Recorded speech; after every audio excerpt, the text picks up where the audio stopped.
Nice.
Need something?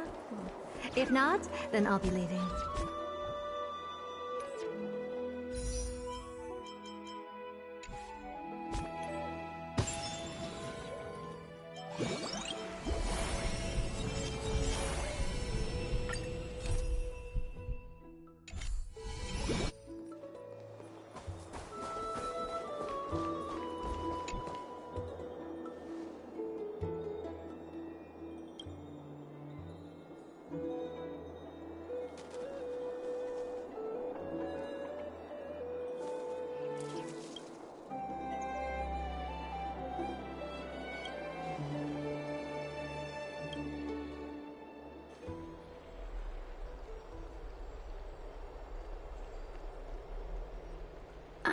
It's you, Cass.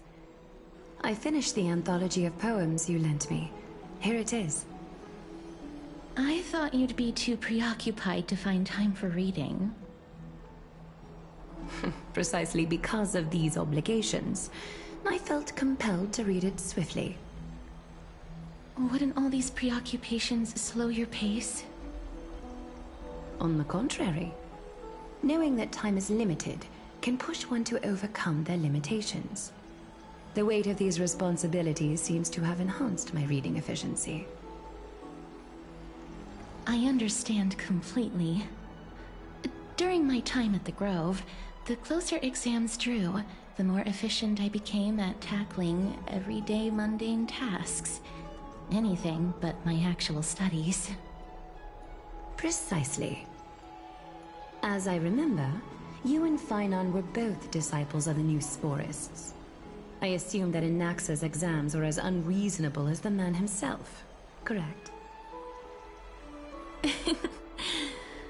The courses Professor Anaxa taught were Introduction to Alchemy and History of Mythology.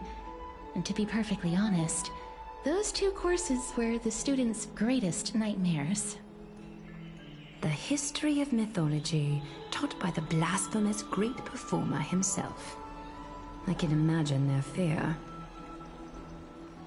Now that I think about it, students would often rush to the podium during class to challenge him on those blasphemous ideas.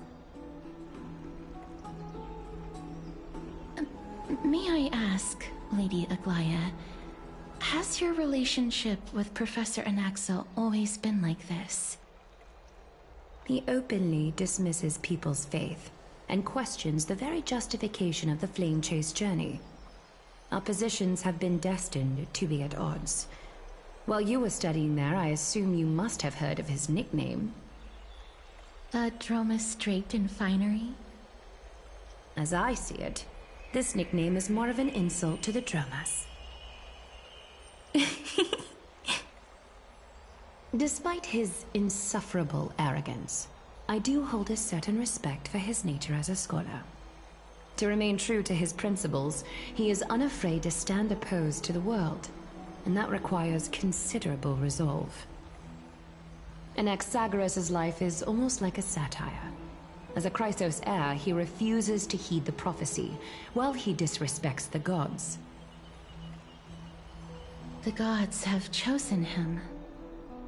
He was indeed chosen by Circes. Is something weighing on you, Cass? The golden thread is quivering. I sense there's more to this exchange than idle chatter. With all due respect, I'd like to know what you plan to do with him. In light of his assistance in the battle against the Flame Reaver, I am willing to grant him some time to find a way to remove the core flame.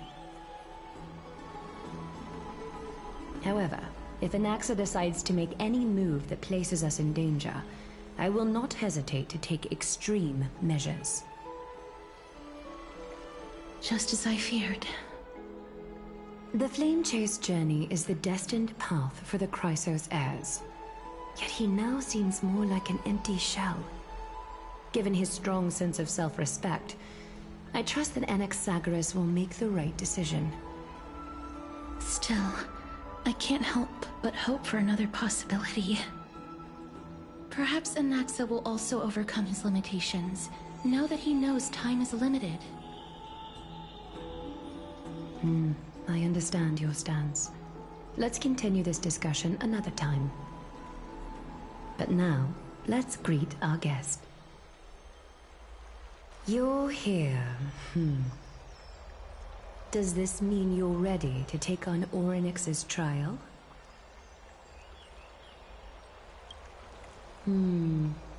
It seems that this sacred beast is just as indispensable, given their intricate ties to the Titan.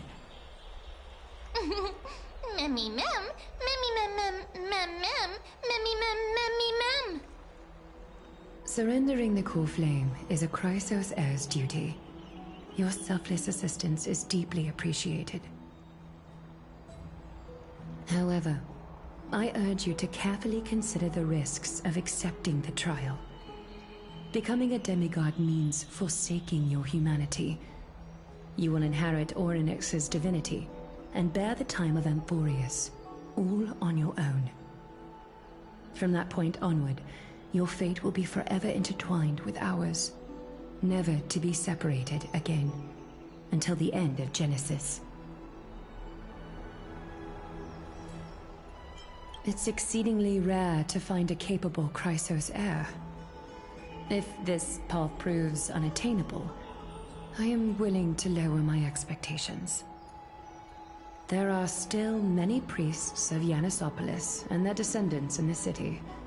If I'm left with no other option, I'll try to find someone worthy among them.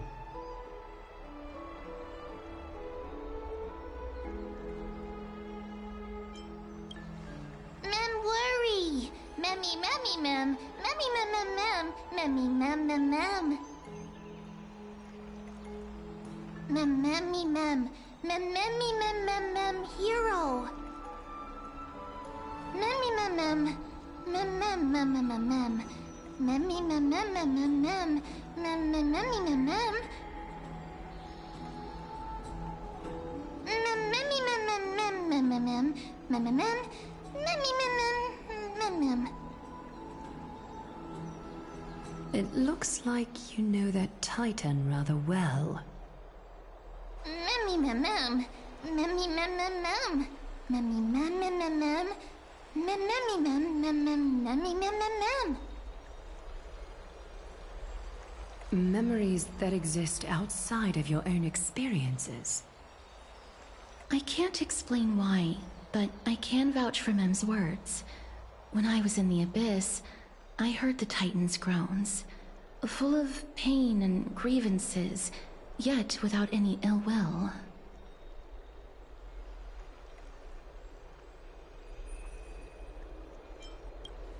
Please, memmy mem mem, memmy memmy mem, memmy memmy mem mem. Mem memmy memmy mem mem, mem memmy mem mem mem mem, memmy mem mem mem mem huge.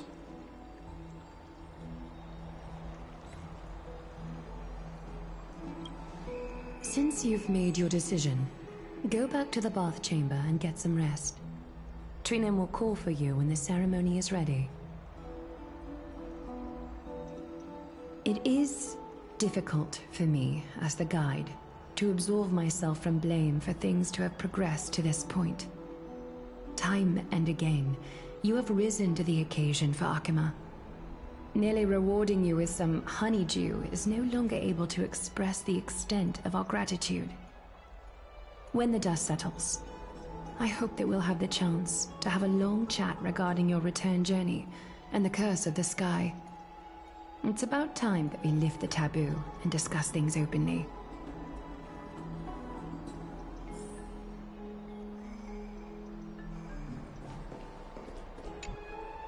Mister, may everything go well for you and Mem.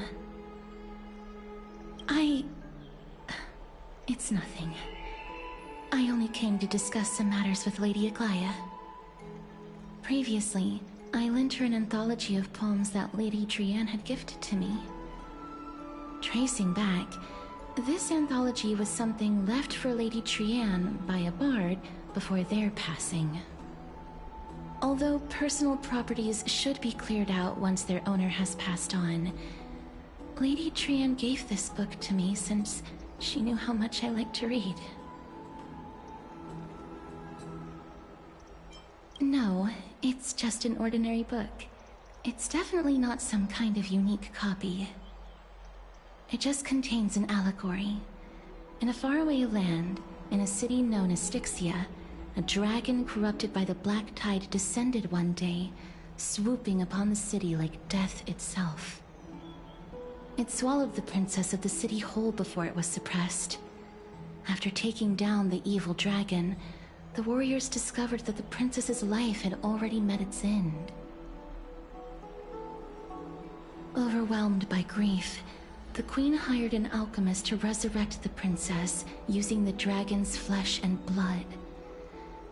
However, having lost memories of her previous life, the resurrected princess turned into an evil dragon herself and wreaked havoc on the city.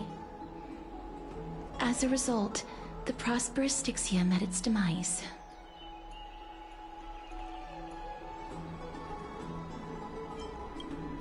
Mem? Mem.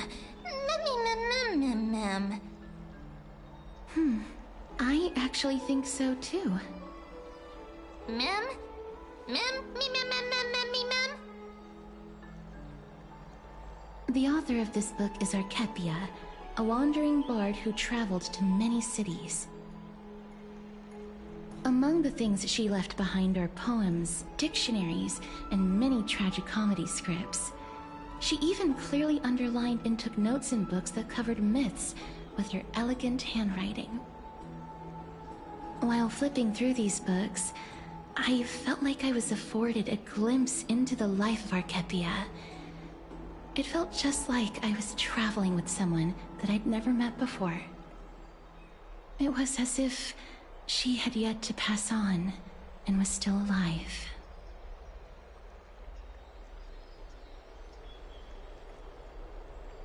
That's right. Writing, drawing, and taking photographs. It seems like human nature to try and leave records of things. Speaking of taking photographs, when I was helping you to take the photo previously, I did not look through the photos in your photo stone out of courtesy. But I'm also very curious about the story of the Rosy Celestial Maiden. Despite having visited many cities in Amphorius, I still understand nothing about the world beyond the sky. If there is an opportunity... forget it. Let's talk about this in the future. For now, I only hope that you'll be able to complete the trial safely and obtain Orynyx's blessing.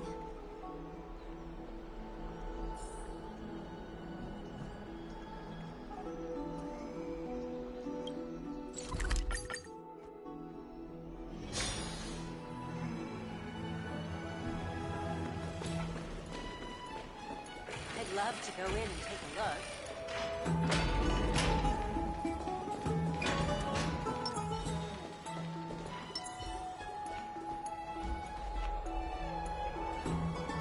That's right. Oh, partner, you're back just in time. This is something that the both of you should probably know. Good news? I wouldn't call it that.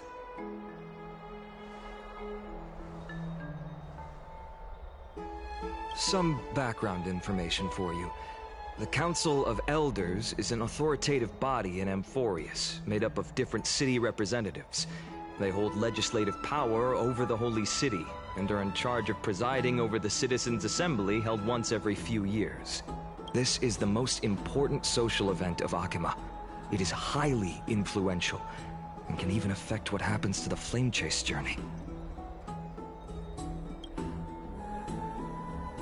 Despite her vision and wisdom that spans across thousands of years, even she cannot win over the hearts of everyone.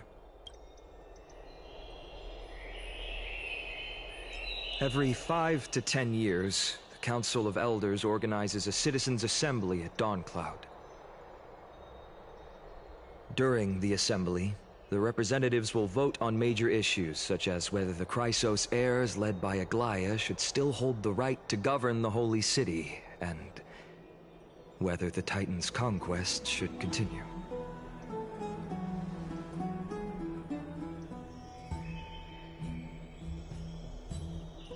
That is correct.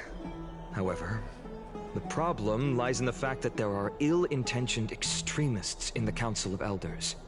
They view the Citizens' Assembly as a way to restrain the Chrysos heirs, and hope to take complete control over the Flame Chase journey. We can refer to them as the opposition. During the assemblies held in the past 100 years, the voices supporting the opposition have been growing stronger in the shadows. It's only thanks to Aglaia that the Flame Chase journey has been able to continue to this day.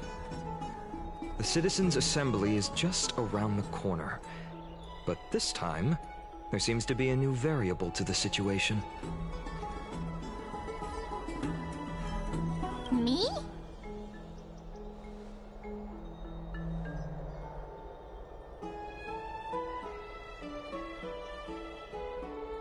I'm afraid that the Council of Elders might want to take advantage of Professor Anaxa. Aglaia will surely take back Cersei's core flame, but with Anaxa's current condition, it's so unique that nobody knows how taking the core flame away from him will affect him. He has always been someone that is only concerned about his own research. I'm certain that he must want to escape from the monitoring of the Golden Thread and protect himself. If the opposition were to offer an olive branch at this time.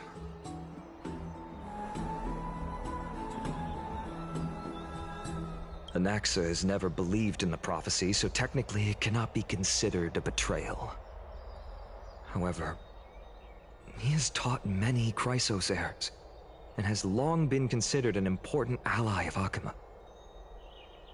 I truly do not wish to see comrades turning on one another.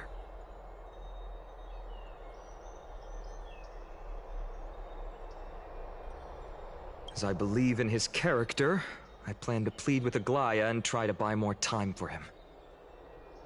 Then, the greatest way in which you can help is for you to know what I am fighting for.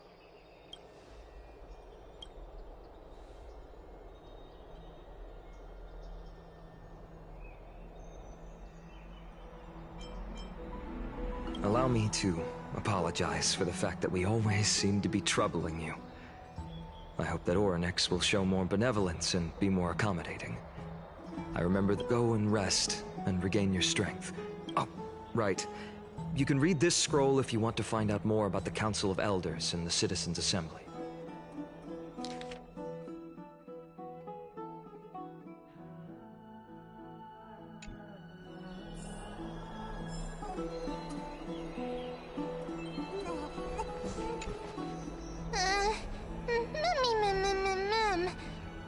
I'm nervous.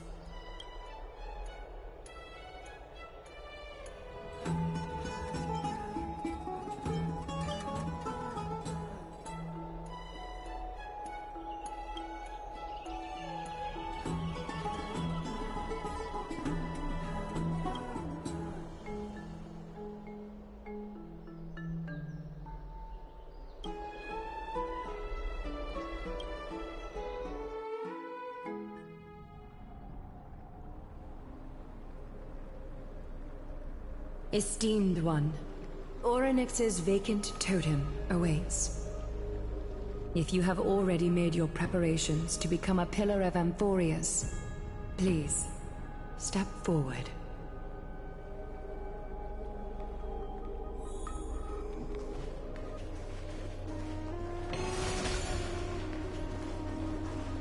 I can still vividly recall when you entered the Vortex of Genesis for the first time.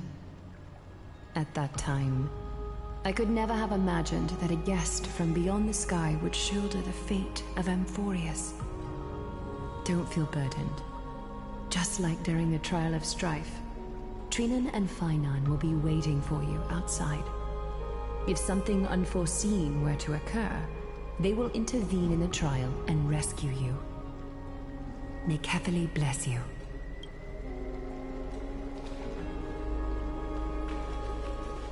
Mr.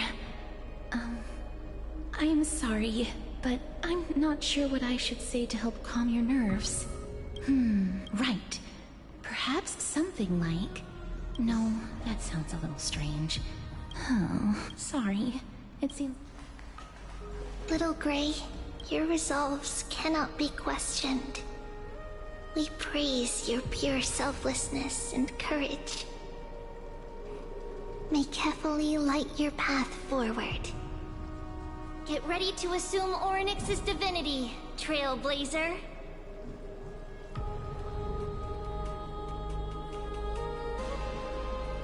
The divine position of Orynyx has already been vacant for some time.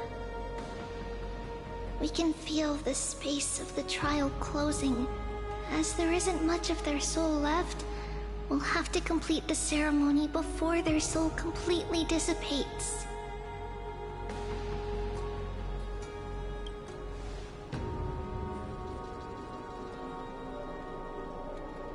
The eighth core flame coveted by the miracle, that once belonged to the great Veil of Evernight, Orynyx. It shall now be returned by the two elected heroes of the Chrysosairs. A traveler who is upright and courageous, and a sacred beast that invokes miracles. Who? Both of you, please, come forward.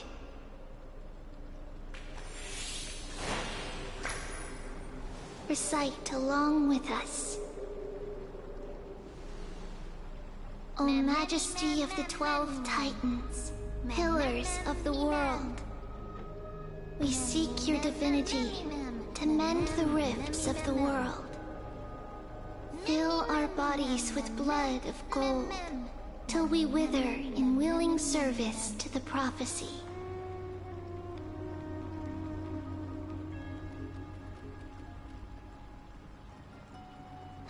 These are just words meant to make the prayer seem more solemn.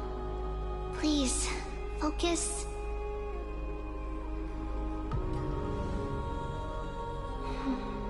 And surrender the core flame.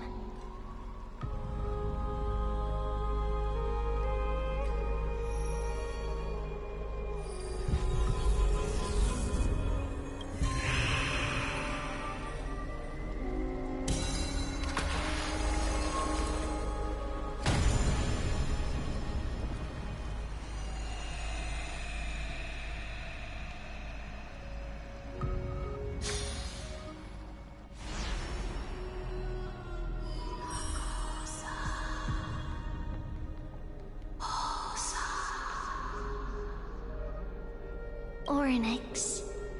Their soul has been waiting for a long time. Perhaps they're also quietly waiting for the arrival of their successor.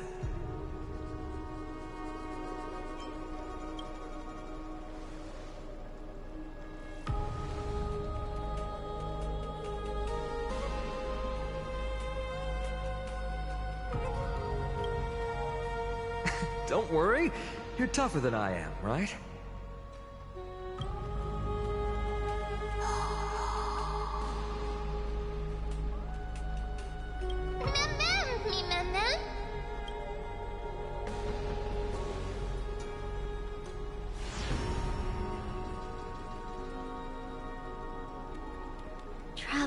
from beyond the sky. Let us pray that the Titan acknowledges your worthiness. Although he loves cracking jokes at inopportune times, his determination is as strong as the Chrysos heirs. He will definitely succeed.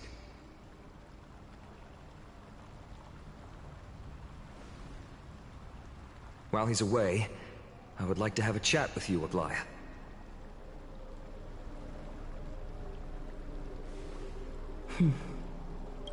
Speak. I'm listening.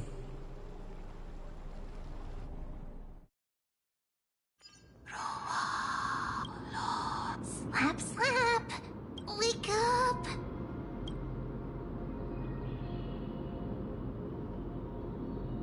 How is it? How do you feel? Right? I think that it's amazing, too! Testing, testing, 1, 2, 3. Testing, testing, 1, 2, 3. I have such a cute voice. It must be because of all the memories that I collected. They allowed me to grow beyond expectations. Also, listen. The words of the Titan are becoming clearer. Mother, it hurts. Have I finally reached the end? Are the years of isolation coming to an end? Ornyx. Oh, how heartbreaking. Ever since the figure draped in the black cloak robbed them of their core flame, they have been relegated to waiting in isolation in such a confined space. We are going to help alleviate their pain, right? Memories broken. Mother, where? Mother? Who are they calling out for?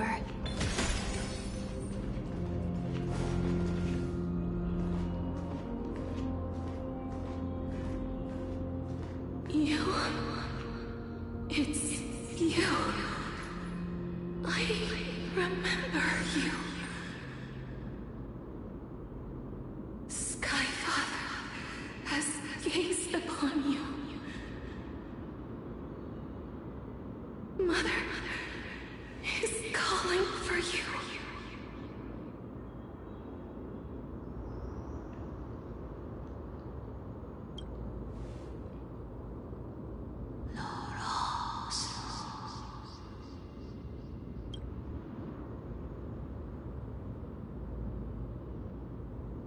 Skyfather has chosen you.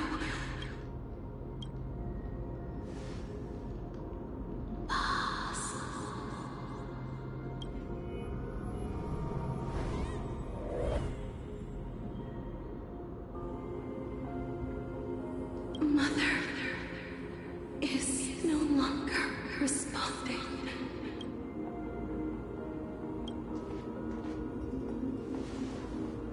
Something important, an important matter. Ornyx, listen to me. Aren't you tired? Throughout the long years, you have always been protecting the fate of Amphorius. Each time people draw strength from within their memories, every single ripple falls onto your shoulders. There's no need for you to bear this any longer, Ornyx. From today onwards, someone else will bear time on your behalf. This is why we have come. Freedom. Freedom. I want freedom. Oh, poor child. Everything will be fine. Let us help you. You can have a good rest now.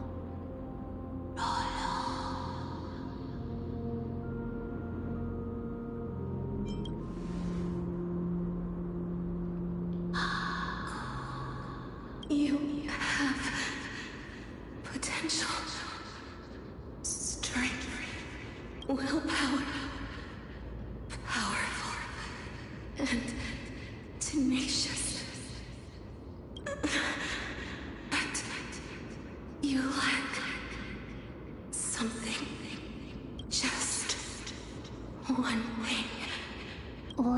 missing something. What is it?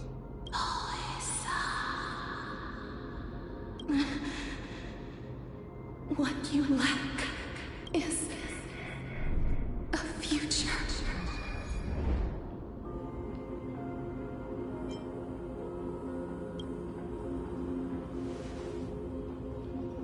Future? Traveler from the sky.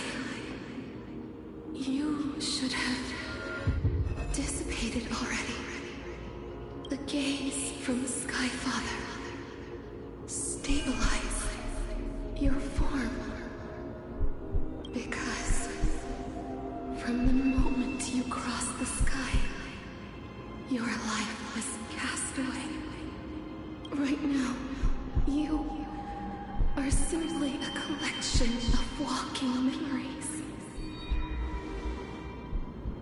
What? How is that possible?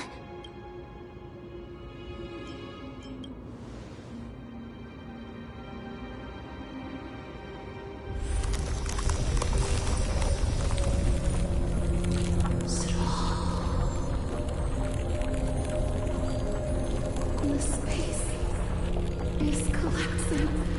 Someone must inherit the authority of time. If the pillar is lost, the laws of time will collapse, and warriors will succumb to eternal disorder.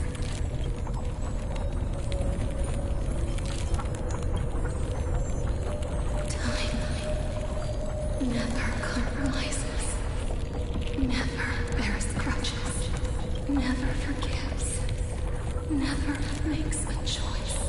Child of humanity, Titans, Mother, Sky Father, time restrains everything that exists in this world. Orynyx's divinity is dissipating? Is the trial coming to an end? Pathstrider of remembrance, my strength, I shall entrust to you the fate of the world. If you wish to save it, go and find your future that has been stolen, even if that means you'll have to cheat death. You'll have to challenge that. Hand of shadow, clasped with unyielding fingers.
Are you alright?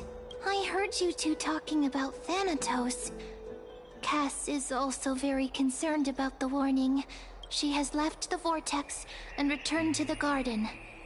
Shall we go and look for her? Thanatos is the titan that Cass has always been looking for. Regardless of whether there are any clues, there's probably no one else that understands death better than her.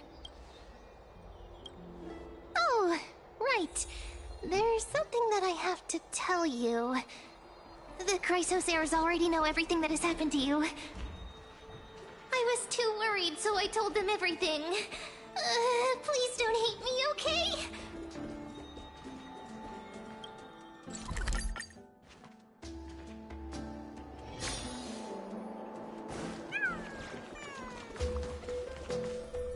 Mister, I'm right here.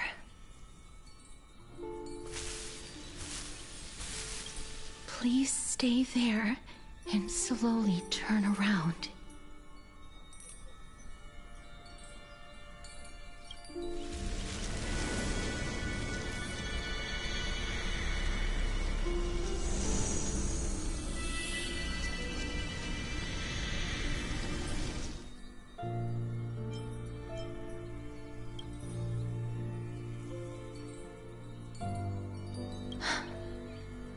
Please pardon me.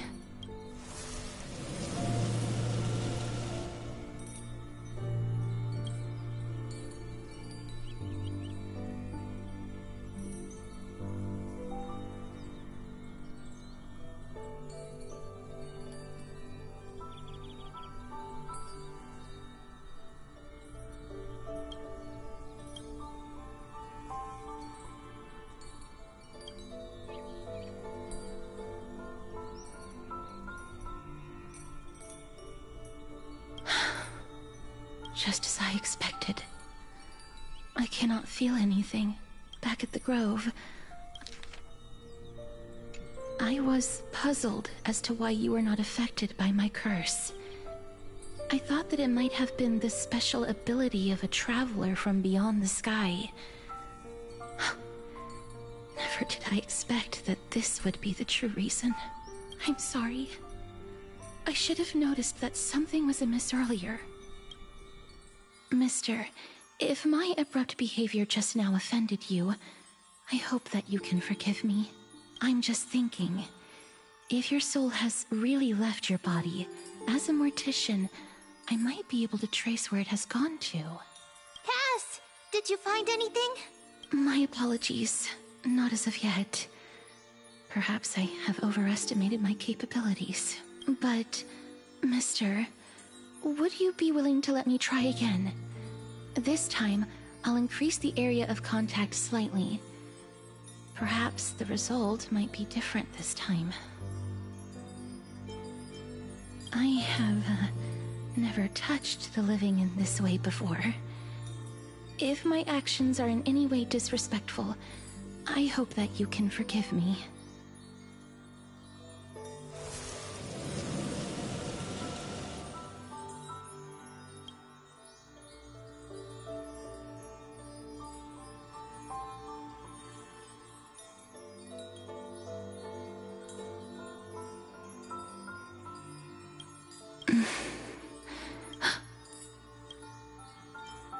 I seem to have caught a glimpse of something. Your soul is currently roaming someplace and cannot find a way to escape. But perhaps it might not be a bad thing. If your soul is still wandering around, it means that we still have time. We have a chance to find it before the fingers of Thanatos sweep everything away. Clues. Just a few more. I need more guidance. The connection has been severed. With my strength, I'm not able to trace it. It was me. I was a little too hasty. Don't worry, mister.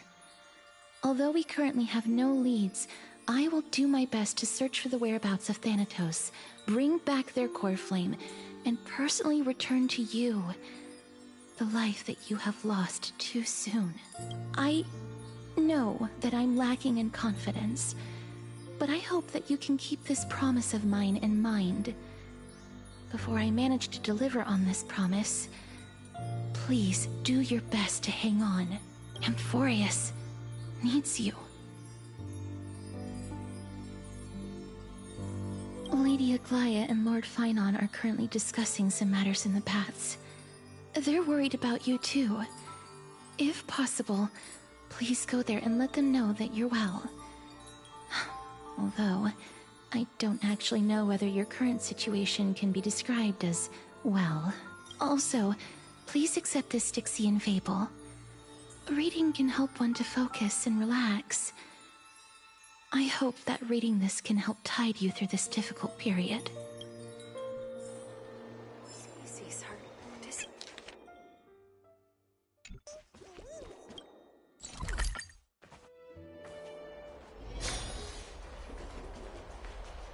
They're here. Partner! Hyacinth said you definitely wake up. How do you feel?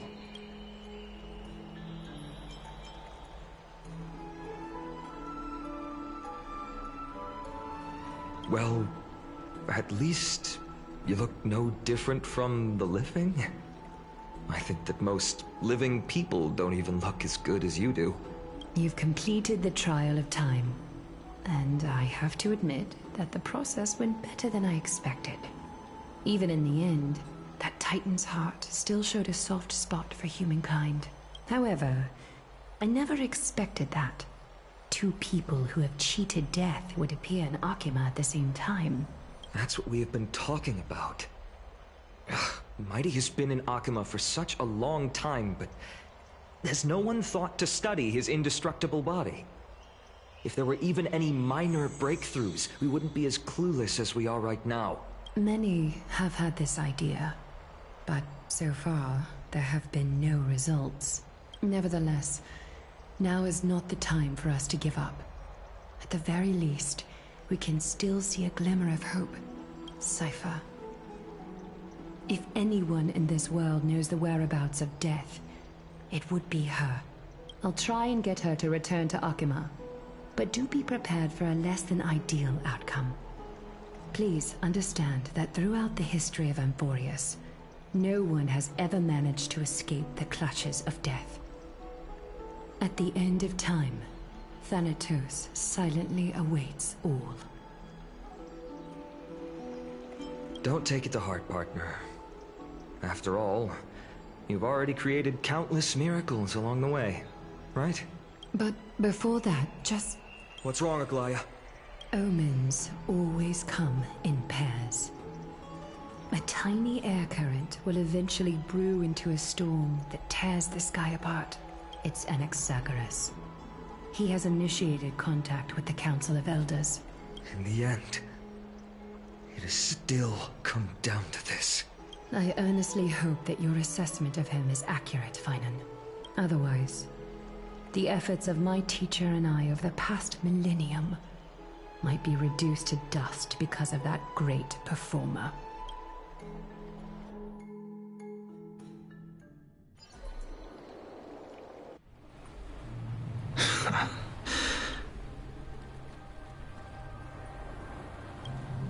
I'm back here again.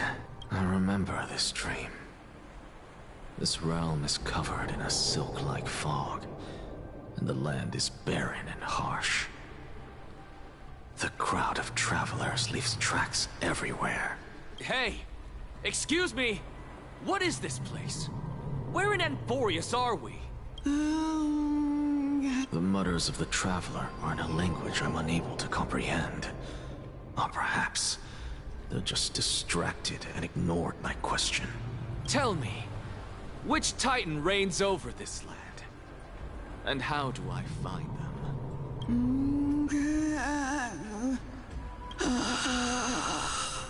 Hand of Shadow. Hand of Shadow Thanatos. Could this possibly be the Netherrealm?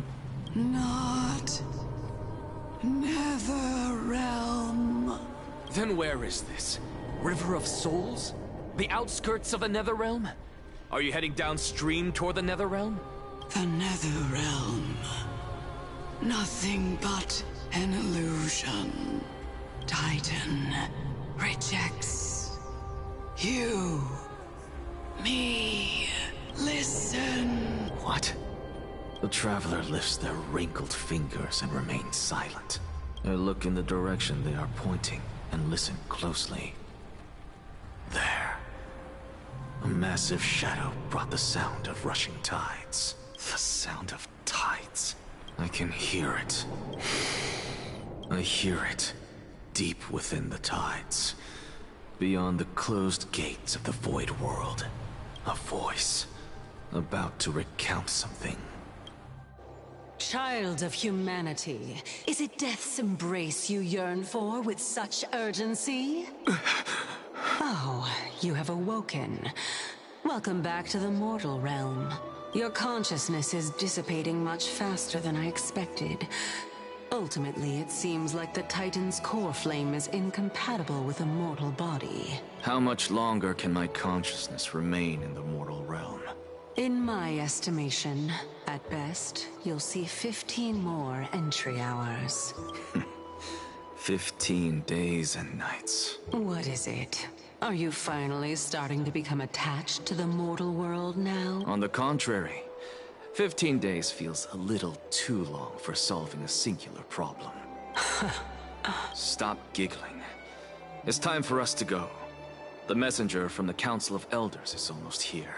Let me ask you one more question. Are you really planning to betray Aglaya's will? What betrayal is there to speak of when I was never loyal to her to begin with? What about that white-haired student of yours? Acting so recklessly, do you not care about what might happen to him? There will be a price to pay for blind faith. This is also a lesson for Finan. You truly are a strict teacher. Of course. This is how I've always been.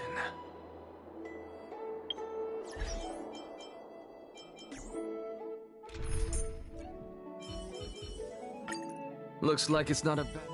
Watch this magic trick.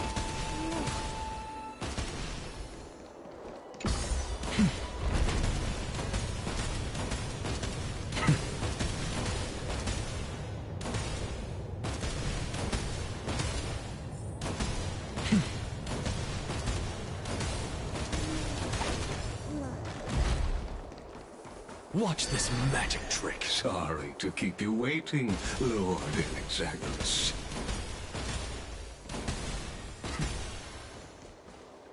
It's been a while, Lord Inexagerous.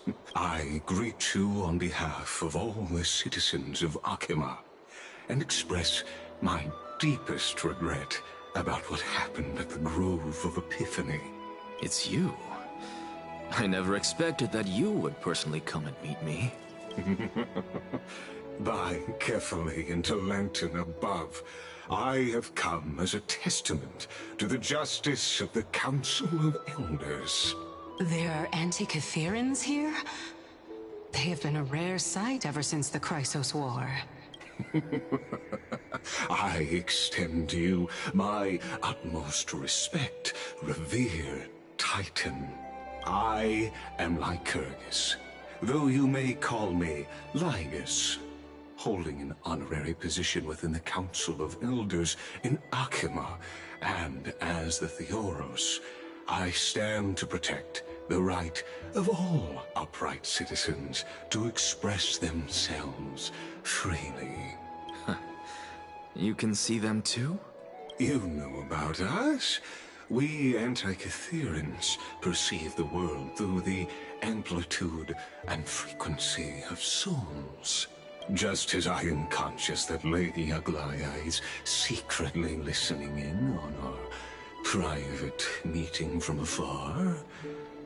If necessary, Lord Anaxagoras, I can sever the golden thread to protect your fundamental rights. The demigod should know better, for such is her station. Spare those poor threads, and just let her listen to my words. They shall serve only to unveil her own folly. May I interpret this as you having a countermeasure? I need not any plan, because she can do nothing other than petty espionage. As the Citizens' Assembly approaches, and with Orynyx's fall, any attempt to capture the core flame within me will only usher chaos and calamity. A truth she undoubtedly comprehends. While I, Anaxagoras, serving as the Grove's special envoy to Akima's Citizens' Assembly, have long known the extent of your abilities. Let's forego the formality of asserting authority, Lord Lygus. Lead the way. Very well. Surely Lady Kindness would appreciate such assertiveness in an ally. She's been waiting. Follow me, please. Is there something on your mind, Lord Anaxagoras? Nothing, really. It's just a question that I contemplate every time before I ascend to Dawncloud. For the Titans, does the falling equate to death? Ah, a pondering truly deep. Time is on our side. Do you mind sharing your reflections with me? While all living beings must ultimately face their demise, Kefali has yet to meet theirs. Their journey continues unhurriedly along this long path. Are you suggesting that Kefali may not have truly passed? Yes. For dying implies an ongoing process, an action, whereas death signifies a static state, a definitive termination. In contrast to mortals, Titans exist on a grander scale of space and time, thus elongating their passage into death. The notion of their fall is but a misinterpretation born of mortal ignorance. Ah, an intriguing concept, albeit challenging to substantiate. After all, Kefali has maintained a profound silence ever since the era Arasa, while scholars and priests alike have conveyed the message of the gods' imminent fall. Perhaps the gods, in their arrogance, deemed it beneath them to reveal their perspectives to mortals. Could you elaborate on your statement? Circes, the kin of the Skyfather as recounted in myths, now resides within my brain. Were I to inquire, Kefali would have no cause to refuse. Oh. That very well could be true. But what if the world-bearing Titan still chooses to remain silent? In that case, the myths crafted by the people of Amphorius are nothing more than pitiful jests. It's worth a try. I believe, and I'd love to witness the fruits of your theory and the change it may bring to this imperiled world. Because I completely concur with you on this aspect. If the Titan has indeed met their end, any response from them would be impossible.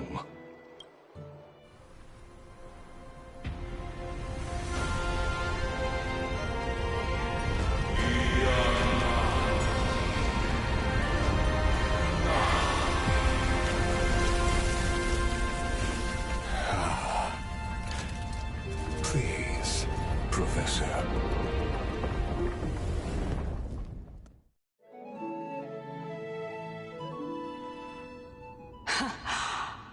Children of humanity have indeed created a spectacle. Welcome to Dawncloud.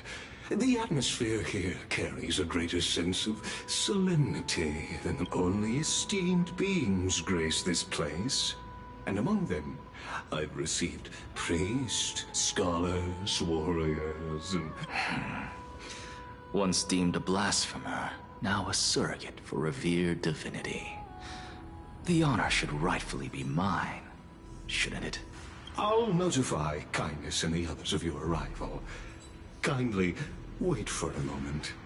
A soldier will be here to guide you shortly. In the meanwhile, you're welcome to explore the vicinity, but kindly remain within the guard's view. Delaying the crucial meeting is something none of us wish to see, I presume. I'm well aware of Kindness's methods. There's no need to emphasize that. As you wish. Alas, I had hoped for a brilliant plan from you, but it turns out you just left one cage to enter another. Save your concerns. I know very well what I'm doing. I shall depart to explore the surroundings then. Now that I look around, I wonder if there are any murals bearing my portrait around here. I'm quite intrigued to see how the children of humanity beyond the Grove perceive another Titan. Off you go. I won't be joining you. This Titan appears to be quite at ease. I should have... Be aware. I can hear you perfectly well from here.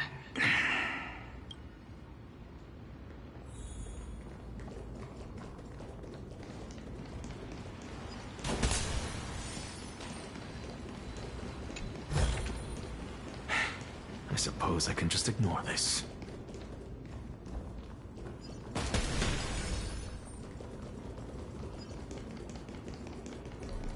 Professor Anaxa! Over here!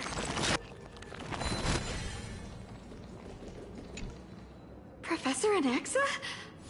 Word has it that the scholars of the Grove valiantly perished resisting the Black Tide. You could say it's the fates toying with us. It's only the Crimnoans and Idonians who chase glory through death. So, are you here to report the incident to the Council? Tell me, how much does the Council of Elders know about the Black Tide? Once Kindness and her followers learned of Circe's and Orynyx's fall, they proclaimed in the Council that the Flame Chasers could no longer stand against the calamity alone.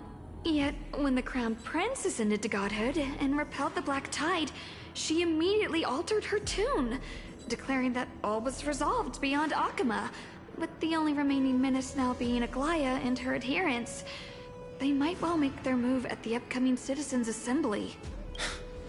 No surprises there, those shifty opportunists.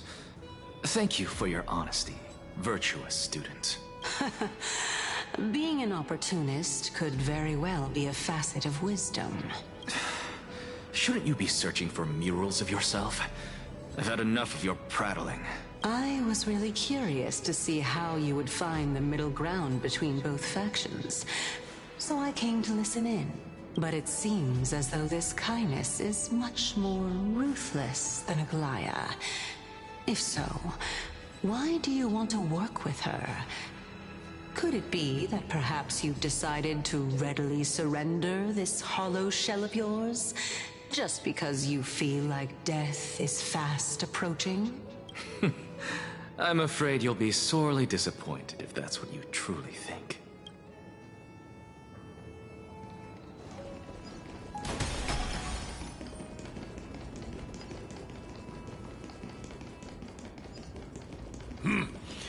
Even blasphemous scholars can come here, it seems. Looks like my presence here is quite unwelcome. Anaxagoras. As Kephale's priest, are you not aware of the decorum of respecting the dead? Surely you jest. You blasphemous heretics are not worthy of respect from the Supreme Being. Let me remind you that you're currently in Dawn Cloud, so you'd better keep your deranged language to yourself. I'm not sure whether I should laugh or cry right now. I can't believe that a follower such as you could have been made by a creation titan. As I see it, a dead titan can't provide you with this level of confidence, right? Then who is it exactly? Could it be Kindness? You. Seeing how fond of you Elder Kindness is, I shall let that slide for now. Leave immediately, and don't impede us from receiving the Supreme Being's blessings. Seeing as we were able to hear of this matter from the mouths of others, it seems that Kindness is indeed quite sincere toward us. Oh my, what a thrilling confrontation. As expected of one of Kefali's followers. Are you praising or insulting him? Praising him, of course. As a believer of the God of Deliverance, it is only natural that he detests evil. Didn't you hear me? I asked you to leave. Go as far away from here as possible. Don't mutter to yourself like some sort of madman and disturb my meditation. I've had enough of this. Could the 15th entry hour arrive any faster?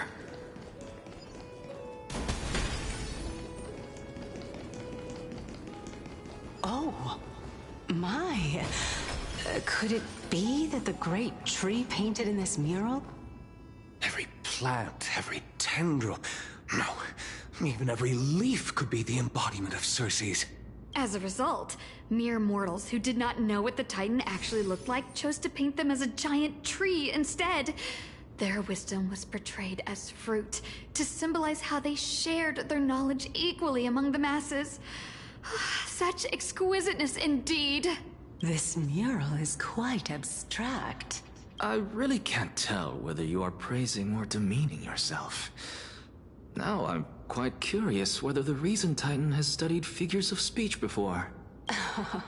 Of course I find such stylistic devices interesting. For all we know, this could be the answer to the question, what exactly are we? I, for one, am not willing to admit that I could look this ugly. Was this the reason why you failed in your attempt to refine my soul when you were ambushed at the Grove? Since you are aware of this, why did you save me back then? From my perspective, this point alone was enough to separate you from the average person. How do two lunatics coexist in the same brain? Therefore, it seems that your journey to Dawncloud this time is not just to seek protection. What, then, is the intention behind your actions? The entire plan is stored in my memory. So why don't you look there? Then don't mind if I do. 1 year old? 2 years old? Oh my! Even a member of the preeminent 7 sages must hug his droma stall to sleep? How interesting. That's enough. How unusual.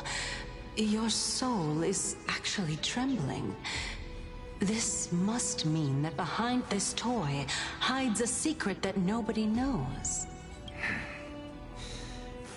Since our days are both numbered, I don't mind telling you more about it. This is a present that my sister gave to me. It's a doll that was made to look like our family pet. So there are other members in your family, eh? Are they also living in Akama? Don't you just love to pick through my brain? Go on, continue flipping through my memories. It won't take long. You'll discover the answer when you reach the memories of when I was 5. Oh, the black tide is everywhere. When I was young, I couldn't accept this outcome either. Georios, Aquila, Kefali, and you, of course. Although I prayed to every Titan that I could think of for help, my efforts were ultimately futile. This...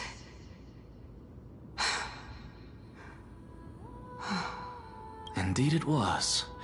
Everything started from that verdant courtyard of yours. When I was pursuing my education there. Oh, I remember that person. Not only that, he also believed that life, as well as the composition, movement, and transformation of matter, all stem from souls themselves. This is why I thought that, since all living things stemmed from the same origin, why could I not sacrifice myself in order to resurrect my nearest and dearest? Anaxa?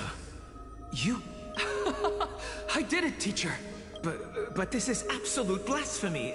Regardless of how much freedom the Grove provides, such an act could cause you to be burned at the pyre. Your beloved, where is she now? Send her away from the Grove at once, to a place where nobody will ever be able to find her. Otherwise, the both of us will be judged by the Council of the Seven Sages. Calm down, teacher. My sister, she's still not in the mortal realm. Even to this day. What do you mean?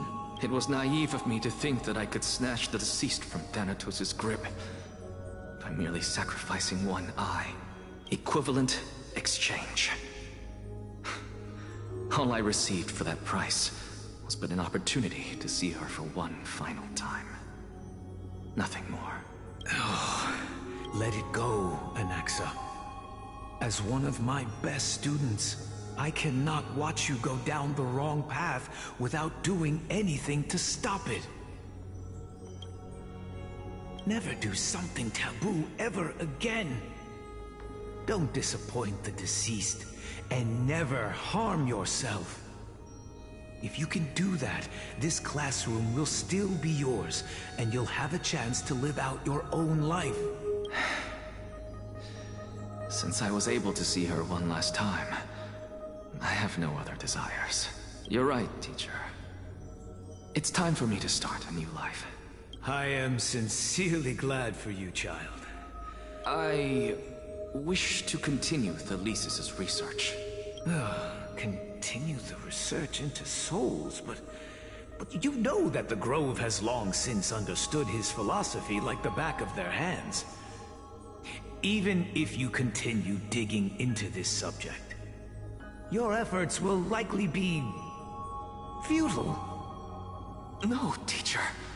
After my fleeting glimpse of the deathly fog, I finally understood a single truth. Since ancient days, our understanding of souls is but the tip of the iceberg. I may have lost an eye, but my view of the world has become clearer than ever. I have grasped the truth with my bare hands. Watch as I turn this farcical world upside down. Who would have thought such a secret lay concealed beneath that hefty eye patch of yours? However, this story doesn't seem to be connected to your plan. In fact, I'd say that they aren't related at all. The answer lies within the tale. If even you cannot understand it, perhaps you should relinquish the divinity of reason to me. After all, it'd be a waste for you to hold on to it. My story ends here. Now it's time for you to tell me your secret. After all, this is what equivalent exchange means, correct? As expected, you laid a trap for me to step into, unfortunately.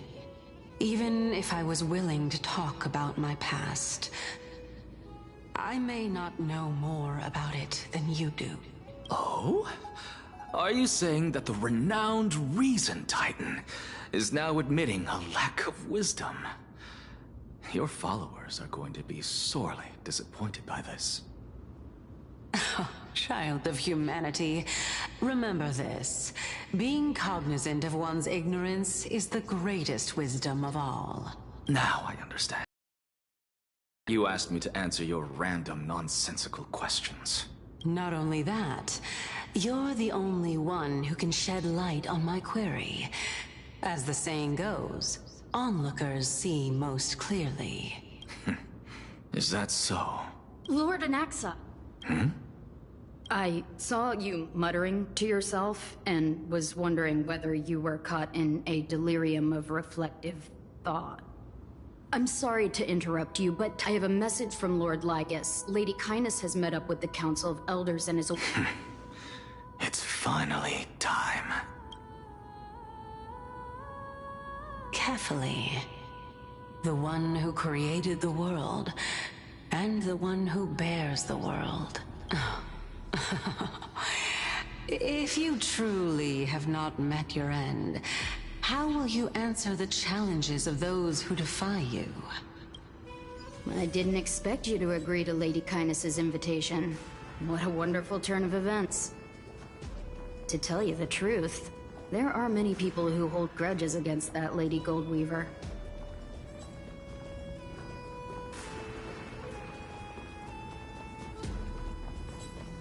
Isn't that the dromas draped in finery? Avoid his gaze. I don't acquaint myself with blasphemers. Don't worry. He's too full of pride to pay us any attention. Your nickname is Dromus as well? You must really like those creatures.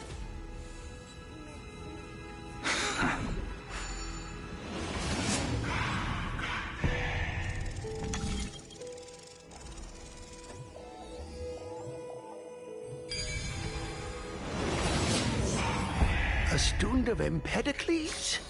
I hear that his views run counter to the Venerationists. This is what being a scholar is about. A collision of ideas only occurs when there are differences in beliefs, and it is such collisions that lead to progress. Yet, in my view... Lord Lygus and Lady Kindness are just ahead. I'll take my leave for now.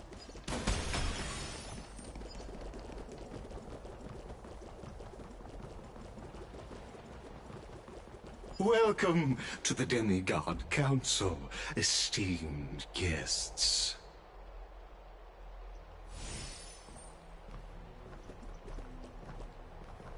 Lord Anaxagoras, I've heard so much about you. Head of the Neusporists of the Grove of Epiphany, notorious blasphemer, a Chrysos heir who bears Circe's core flame, a survivor of the Grove calamity. Did I miss anything? Well, if so, please be so kind as to enlighten me. Since Lady Kindness is already well acquainted with me, I won't waste any effort introducing myself again. But then again, perhaps the customs are different here. Back in my hometown, there is a form of etiquette known as honoring guests. The host will welcome their guest with warm hospitality by treating them to fine wine and a cozy bed. And yet, ever since I arrived, I have not been welcomed with warm courtesy or ceremonial gifts. Instead, I am met with intense scrutiny. Even more absurd, the host has sharpened their blade and instructed their servants to lie in wait in the shadows. Perhaps you intend to cut open my heart, retrieve the core flame, and then hold a grand feast for all of the guests. Everyone, stand down. Thank you for understanding. I am but a feeble scholar who is not used to the stench of avarice and blood. No need to be humble, my lord. From my perspective, your courage and gumption are worthy of the reputation of the Seven Sages. Your bravery is more than adequate to accomplish our perilous endeavor. So, you wish to start a war? Well, since the Chrysos heirs are calling for war, we will respond in kind. Conflict is inevitable. Since Aglaya endeavors to suppress the virtuous commoners with blood of gold, we will not hesitate to display the rights and mettle the citizens of Akama are so entitled to. As to your question of whether peace is still a viable option, well, to that I can only say this.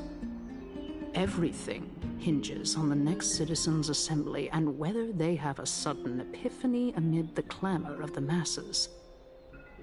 And since you, as a Chrysos heir, accepted our invitation, you have indeed given us a glimmer of hope. What brazen arrogance. What you're saying right now is worlds apart from what you were saying before you retired your cleaners. I don't deny it. After all, they're responsible for cleaning up any threats, and just a moment ago, you were on the side of the Chrysos heirs. But now that you're an ally of ours, we can continue talking somewhere else. As you know, these walls have ears. I was fortunate enough to have the opportunity to discuss a treatise about the Venerationists with your teacher, Empedocles. Yet, It seems you subscribe to the Nusporists instead, Lord Anaxa. I've heard that this school of thought is one with many detractors.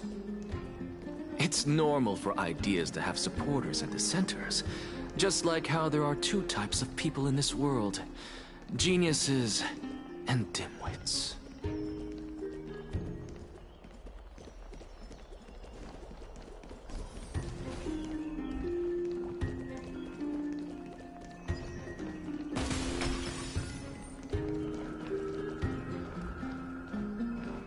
Welcome back to the hub of the Demigod Council, Lord Anaxagoras.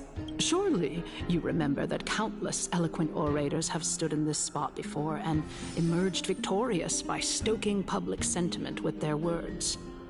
And yet there have also been innumerable blasphemous philosophers who set themselves up for failure because they refused to defend their actions. This tiny stage is the most profound embodiment of Akama in centuries. In 15 days, this site shall also become the most important, as well as the final turning point in Akama's history. May the both of us carry out our duties with honor and lead the masses back toward the Erechrysia, a golden age with no death, strife, or trickery. Oh my, 15 days and nights. That aligns perfectly with the date of your demise. Could such a coincidence truly exist? Using death to prove myself fits my intentions perfectly. What strong conviction you have. As expected of the hero who dared to stand up to the Gold Weaver. As expected, she misunderstands you. That's enough, Lady Kindness. Dispense with the niceties. I only accepted your invitation so that I can serve the commoners alongside the members of the Council of Elders.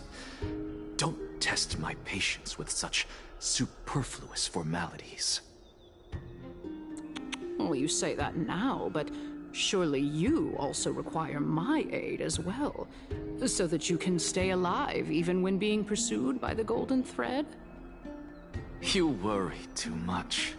She won't show her hand too freely, as she still needs to garner support from the masses at the Citizens' Assembly. Even someone like me can tell that only a sliver of her humanity remains. Surely you're not asserting that she will definitely act in a rational manner. As you're no doubt aware, Aglaia covets the core flame that I possess, which makes it the bargaining chip that allows me and the rest of you to negotiate with her. However, in return, I'll need the Council of Elders to support me as much as possible. Naturally, this includes the guards as well. You're well aware how valuable Cersei's core flame will be in the Erechrysia that you are desperately pursuing. Talk is cheap, so you'd better act prudently as well. I understand. After all, this battle of wits is just a means for each party to acquire what they need. As long as your request is reasonable, the Council let us decide how much we can secure for ourselves and how much we're willing to sacrifice, like true philosophers. Continuing from the earlier topic, let us discuss our common enemy, Aglaia. She is the second most experienced Chrysos heir across the whole of Akama, who has gradually lost her humanity to the ravages of time and the ablation of the core flame. Admittedly, there is ample reason for her to take your life. Yet your previous reasoning is quite sound. As a seasoned political animal, it's unclear whether she will actually cross that irreversible boundary. Is there anyone present who can swear by the sacred vow of Kefali and guarantee that you weren't in league with that woman before coming here? Are you just trying to pull the wool over our eyes and aid her in her savagery?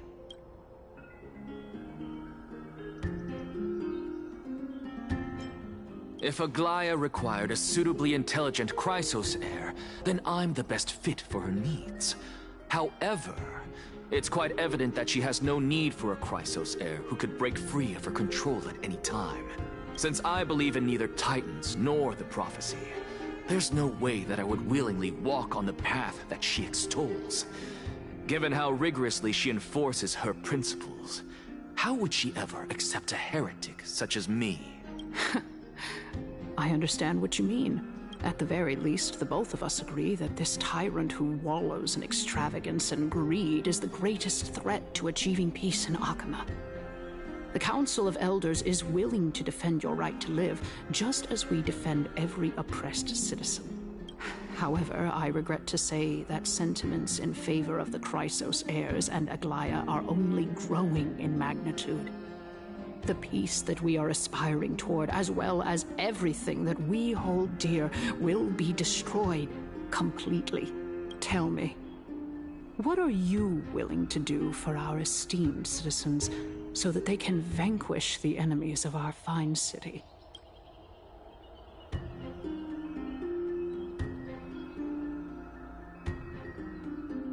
Aglaya's authoritarianism, conceit, and arrogance have granted her unfettered control for the most part. Yet these traits are also her greatest weakness. If I can render her helpless by forcing her to experience the agonizing pain of betrayal, I am certain she will never recover from such a setback. Surely you don't believe that such a tiny betrayal will be enough to push her to her wit's end. What's more, there are many who remain silent, merely watching to see how much chaos I can unleash. Not to mention, you know full well that the Chrysos heirs have never been a united front. In the name of Kefali, Akama thanks you for your... At this stage, it's clear that you and I understand the benefits to be won from this discussion. The Council of Elders has vowed to all citizens of Akama that it will always remain loyal to them. As for you, my lord, how will you guarantee that you will be able to live up to such earnestness and... Surely you jest. My loyalty does not need to be proven. The fact that the Council of Elders is asking for proof of my loyalty is itself akin to a form of betrayal. I am incredibly honored to have witnessed the both of you buried as the Theoros. I have observed the following. Oh. Well, Feeling dissatisfied, Lady Kindness? Despite the Council of Elders' lofty residence on Dawncloud, it must still tolerate the whims of the Chrysos heirs. So you were holding back just now. Seems like you are better at playing this game than I. So tell me, Anaxagoras, now that you're an ally of mine, if Aglaya were to demand that I hand you over, what should I do? You can do as she says. Tell her that the Council of Elders merely wished to chat with me and had no intention of offending her. However, by doing so, the authority of the Council of Elders will be as thin as papyrus that has been soaked in blood. Not only can it be destroyed at the slightest touch, but the Council will also lose possession of a valuable core flame. No, more like 2 core flames. After all, at the next Citizens' Assembly, that young lady who is synonymous with death will also be standing on our side. Oh? How can you be sure of that? Is that of importance to you? All you need to know is that I have a plan. In my opinion, you should be more worried about the impending threat. If Aglaya can seize me in full view of the masses today, she could also dismiss the entire Council of Elders in one fell swoop tomorrow. If that happens, the discussion that we've just had will turn into an utter joke instead. Is this the outcome that you wish to see, Lady Kindness? Fine. I will handle this matter appropriately. But you do best to remember this. Fool the people and karma will be on your tail. I'll overlook it this time, but don't count on there being a next time. Unless, of course, you crave cruel punishment and consider suffering the perfect state to ponder the true nature of souls. Well, what Do you know, that happens to be one of my rare talents.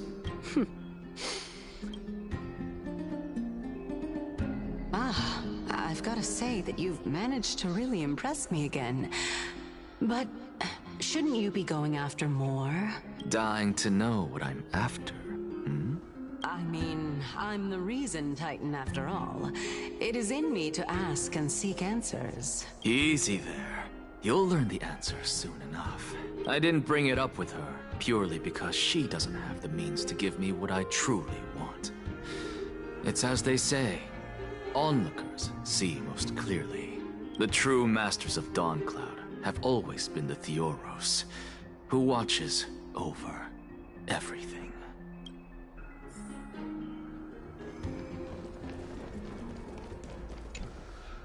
An expected visitor.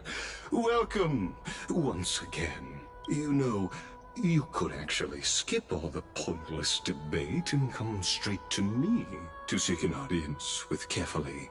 I have no reason to refuse you, do I? You may not, but Kindness has.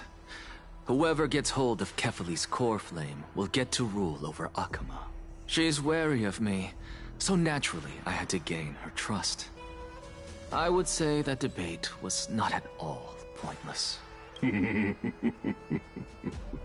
Very true. In my view, this individual has gone to great lengths to get close to Kefali. He might very well be plotting something nefarious against the Titan. Are you still willing to let him pass, knowing this? Yes, very much so. All living creations are always free to visit Kefali's transcendent vessel. This comes with being the World-Bearer. How convenient it is to be able to hear what they say.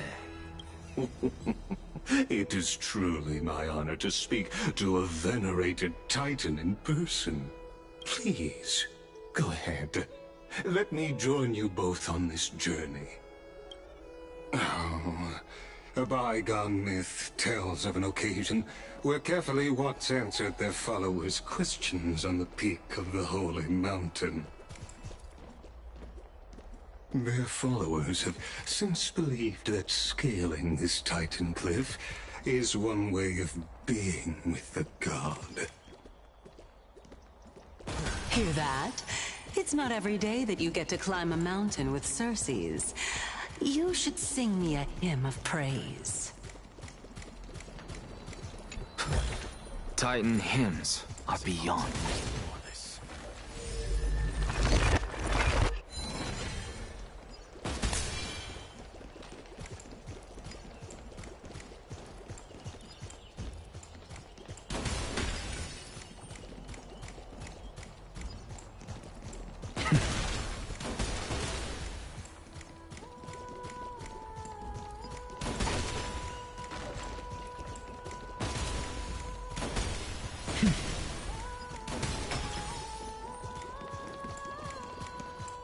Go on ahead.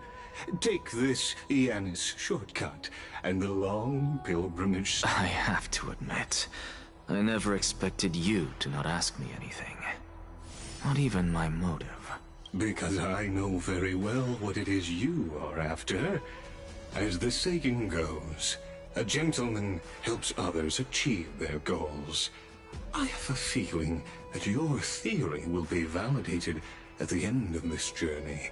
I believe Kefali will not deprive you of your right to ask your question, especially now that you're on the brink of death. I hope things go as you say, then. Putting a child of justice into a farcical world is bound to turn it upside down. It is my hope that you bring a much-needed change to this world, which is on the brink of destruction.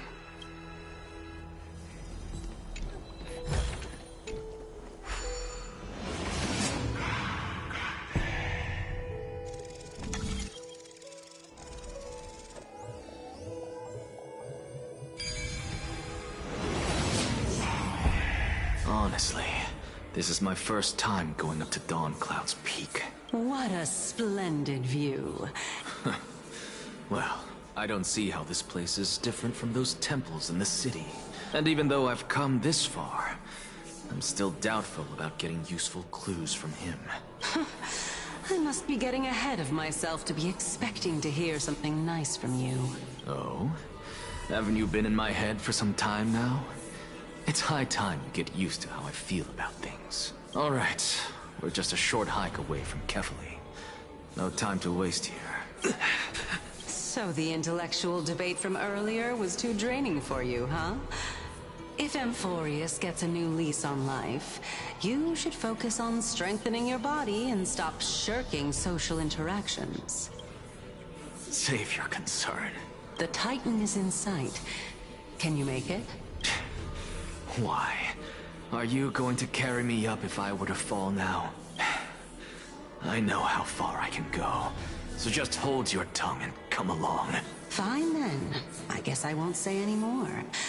I'll just wait till your soul dissipates completely to gain control over your body. Wait. Is that... Cersei's? Hey, look at that. Huh? Do we even get to see souls when we're close to dying?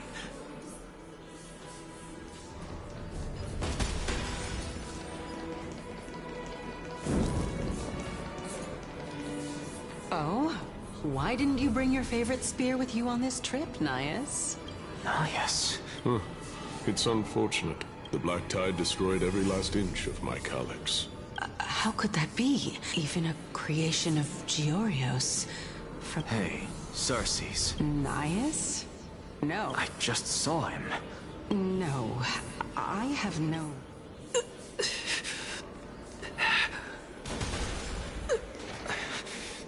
This is a departed spirit?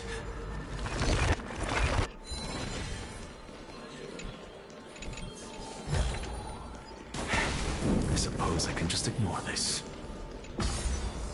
Watch this magic trick.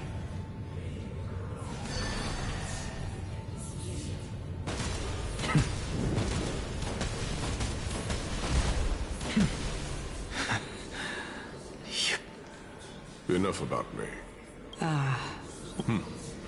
Seems like the price of becoming a demigod is a lot... Chaos. I've never heard of this person. Look on the bright side, Nias. Since we've come all this way. Hey! Are you seeing that same hallucination again? Yes. It's still you and Nias, but... Close. Never mind. I think I know what this is about. If things are as I thought, then they aren't hallucinations, but... the souls of people. What? But... if those are the souls of the dead, then what am I? Beats me. For all I know, you're just an illusion I conjured up in my dying moments. Let's just keep going. As long as I take in more sights and hear more stories. Know your limits. Wander too far among the dead, and even I might not be able to save you. Fine.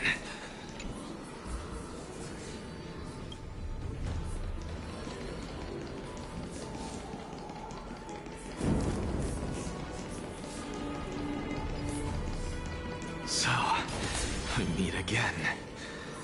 I'm sure you wouldn't mind us snooping deep.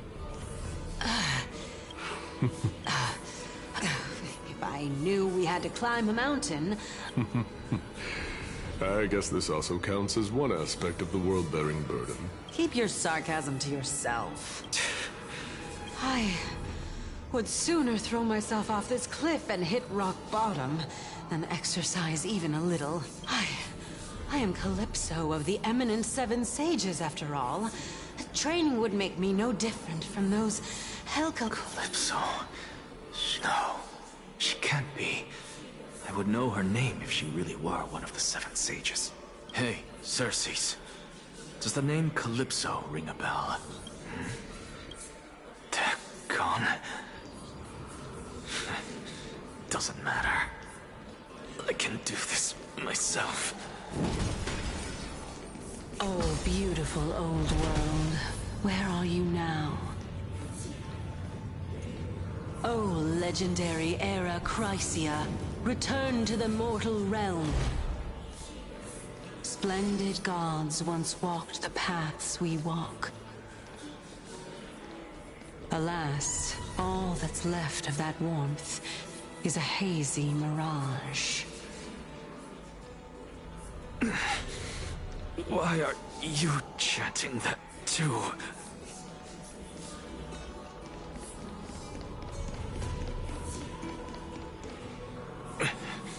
We're here, finally. So, I don't get to ask the Titan my question, but all of you make for a pleasant surprise, nonetheless. Very well then. Let me uncover the truth for myself. Did I still fail to make it in time? So, I'm back here again. This is... I can hear it. I hear it from the depths of the tides, behind the closed doors of the void world. A voice ready to tell me something. This time, the voice is a lot clearer than before.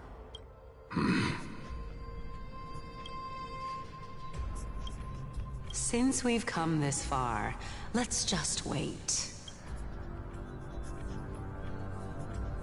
Lord Nias and Miss Calypso, are you both here to visit Chaos too? Yes, and we've been waiting for quite some time now. Regrettably, he hasn't answered us. The worst-case scenario is that he's already been overwhelmed and crushed by the world-bearing burden. You're overthinking, Lord Nias. I can still sense Chaos' soul in the area. And besides, we both know Chaos' nature. Yes. I have faith in him. That reminds me. Why are you making this trip alone, Polixia? Oh, my sister needs more time to make sure the flowers are fine. Such a pity. Both of you have hearts kinder than anyone else. Yet you are born only to take over Thanatos' divinity. Everything that I see and hear this time has left me shaken to the core.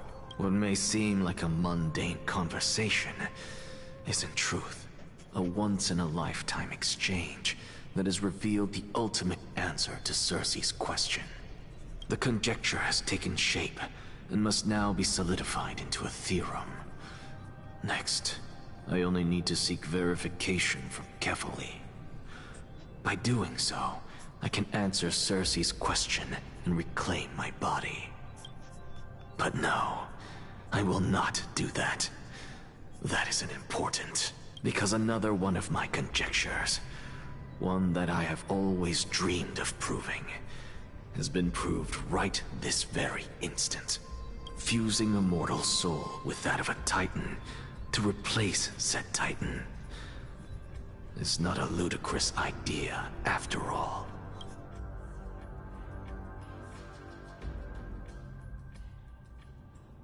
What are you thinking about? Is that so? You don't look the slightest bit amazed, though. Events of the past, huh? I stood at this very spot back then. Don't read too much into it. I mean, can mortals even hope to reach Aquila's realm? You get what I'm saying, right, Denny? But there will always be people who dream of soaring towards the sky. It's just... I never thought Gray would meet with something like that before we set off.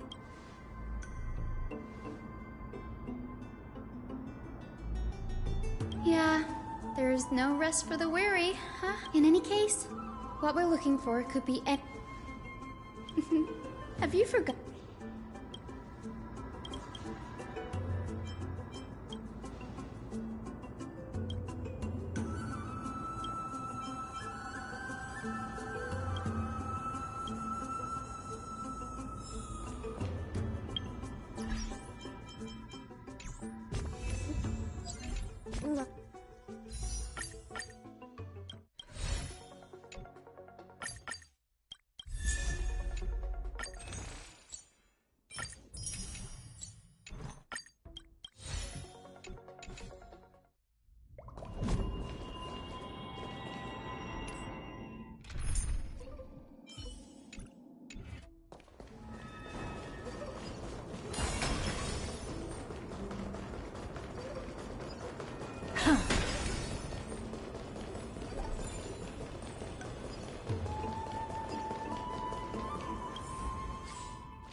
Really now?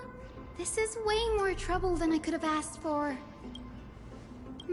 Or you could... I'm kidding.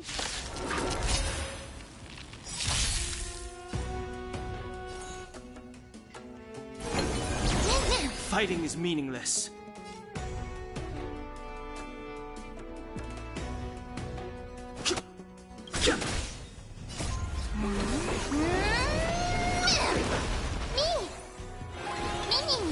The strength. Awaken the world-cleansing dragon. Heaven's surge. Break. Inevitable. Let's settle this. Mimi.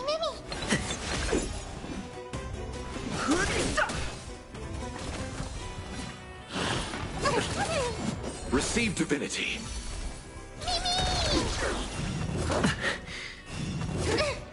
I sense a storm. Heaven's surge. Rise!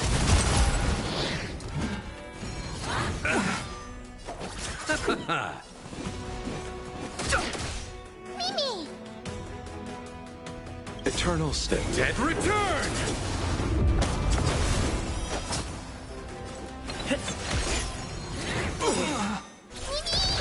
You chose. I've no interest. Heaven's surge. Break!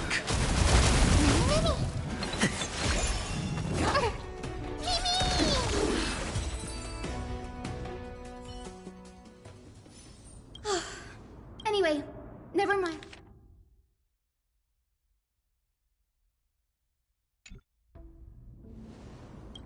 This is new. I didn't know Professor Anaxa was researching the sky. Might is an understatement.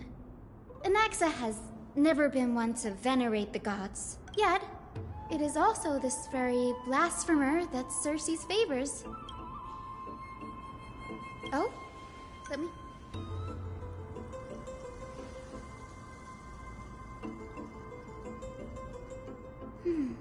By the looks of them... Sure, go ahead. Nearly everyone in Amphorius has heard the story of the skyships by now. That's why it's no use building giant skyfaring ships. News forests primarily study the application. Everyone considers Anaxa a blasphemer, but that has never stopped him from sharing his ideas, no matter how. Anaxa often says that every failure brings us one step closer to the... Perhaps, to him, the crash of the skyship carries a different interpretation. The firmament is not impenetrable. On the contrary, it was precisely... It's a shame that the majority of the Grove's research on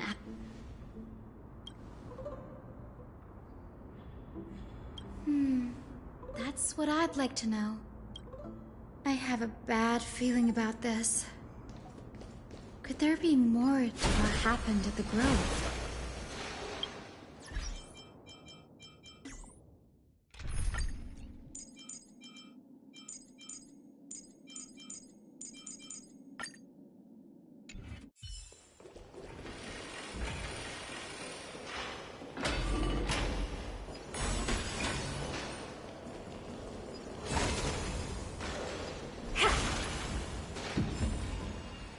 This is the Library of Philia, a place where the Grove stores its collection of tomes. Other than books, we've had more than our fair share. Nice. No need to hold yourself back, Danny. Whew. You've got me there. There are too many books in the Library of Philia. Flipping through them all.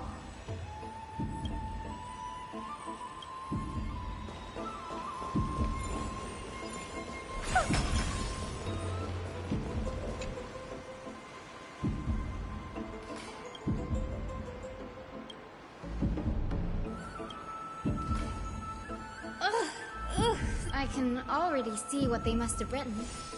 Anaxa. Why else would they call him the Great Performer? When Anaxa established his school of thought, are the Titans truly an accurate reflection of what humans think gods should be? Worlds created by gods are indubitably perfect, but what of Amphorius? Only foolishness and insensitivity everywhere you turn.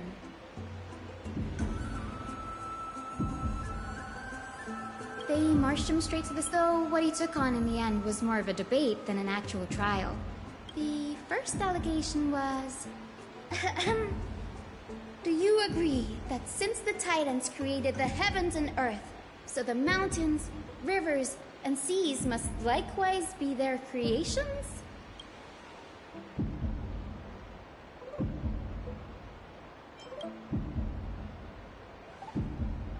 Anaxa said the same thing then. Needless to say, his critics didn't take kindly to his answer.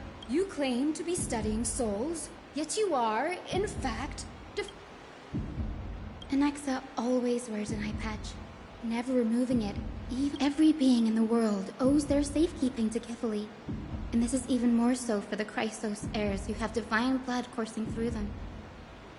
If he has really done something, thankfully, they had no way to prove it. One by one, Anaxa engaged in wars of war. It was only after a brief silence that he answered. I have never denied that Titans are meant to be noble constructs.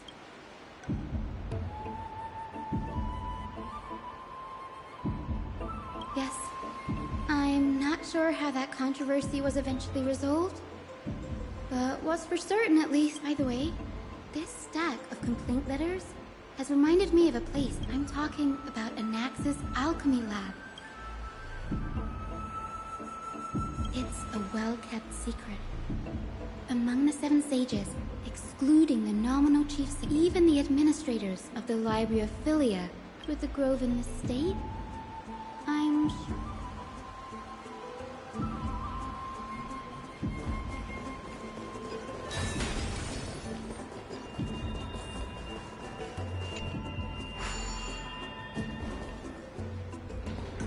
Take a look. This is pure genius in action.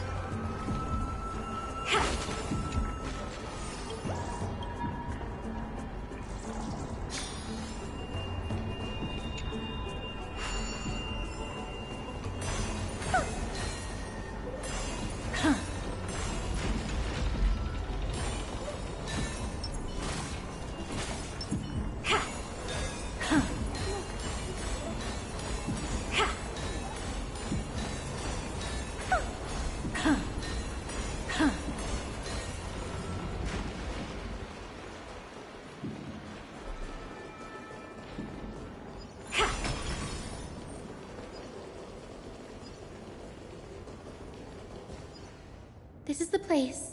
Materials for alchemical experiments.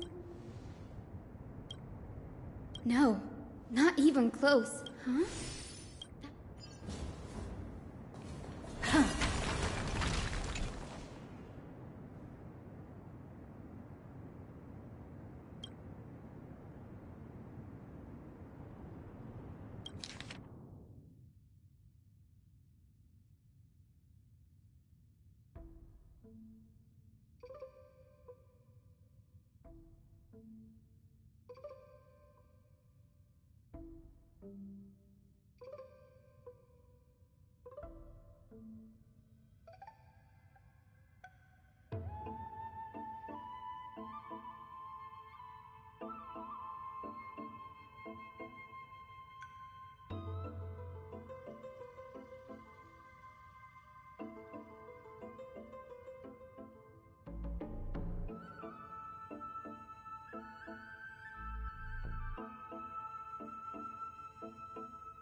What's going on?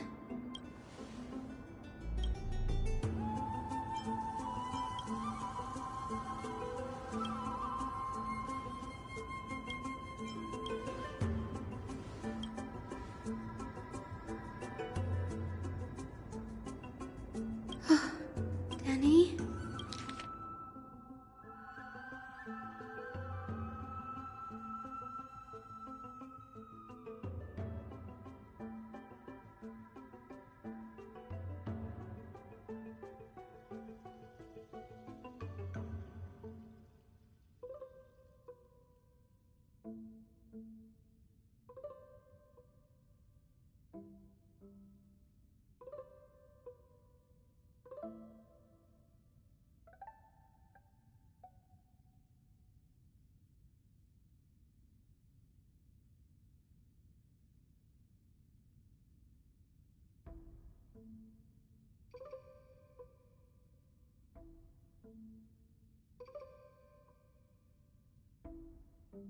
My biggest fear.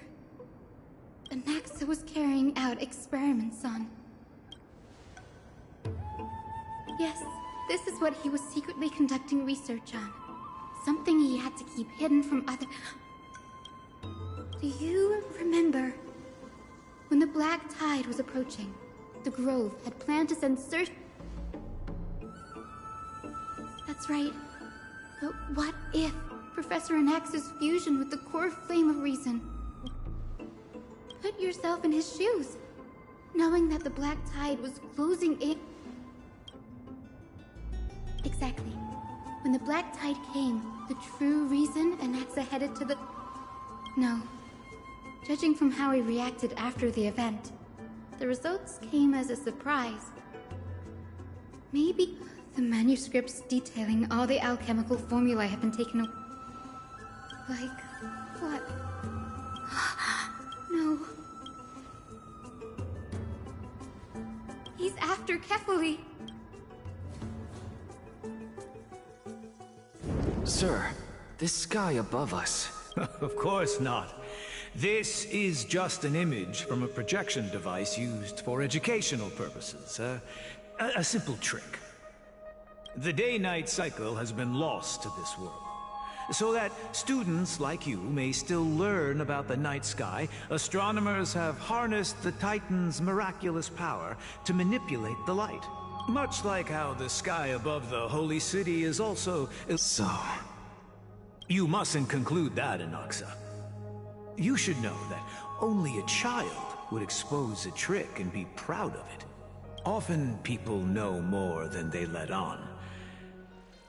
They simply... And they're just deluding themselves. People believe in Kefali's tale of Genesis. We have already realized that we live in a world where Titans make the rules. Even when we look at the sky, we're only seeing what they allow us to see. Rather than gazing at this mockery of a night sky fabricated by them for the rest of my life, why shouldn't I be the one to take control of the projection device instead? So much time has passed since you sowed the seeds of doubt in my heart, child. Many a night, I find myself... Why? Because as a sage of the Venerationists, my soul has already become inextricably linked to the great tree. Every word I say, but above all else, my days are numbered. Instinctively, I have my doubts about the golden blood and the human soul, yet I have no means of verifying them. But I can, sir. I can do it for us. The time is right. You're right. I shall do just that.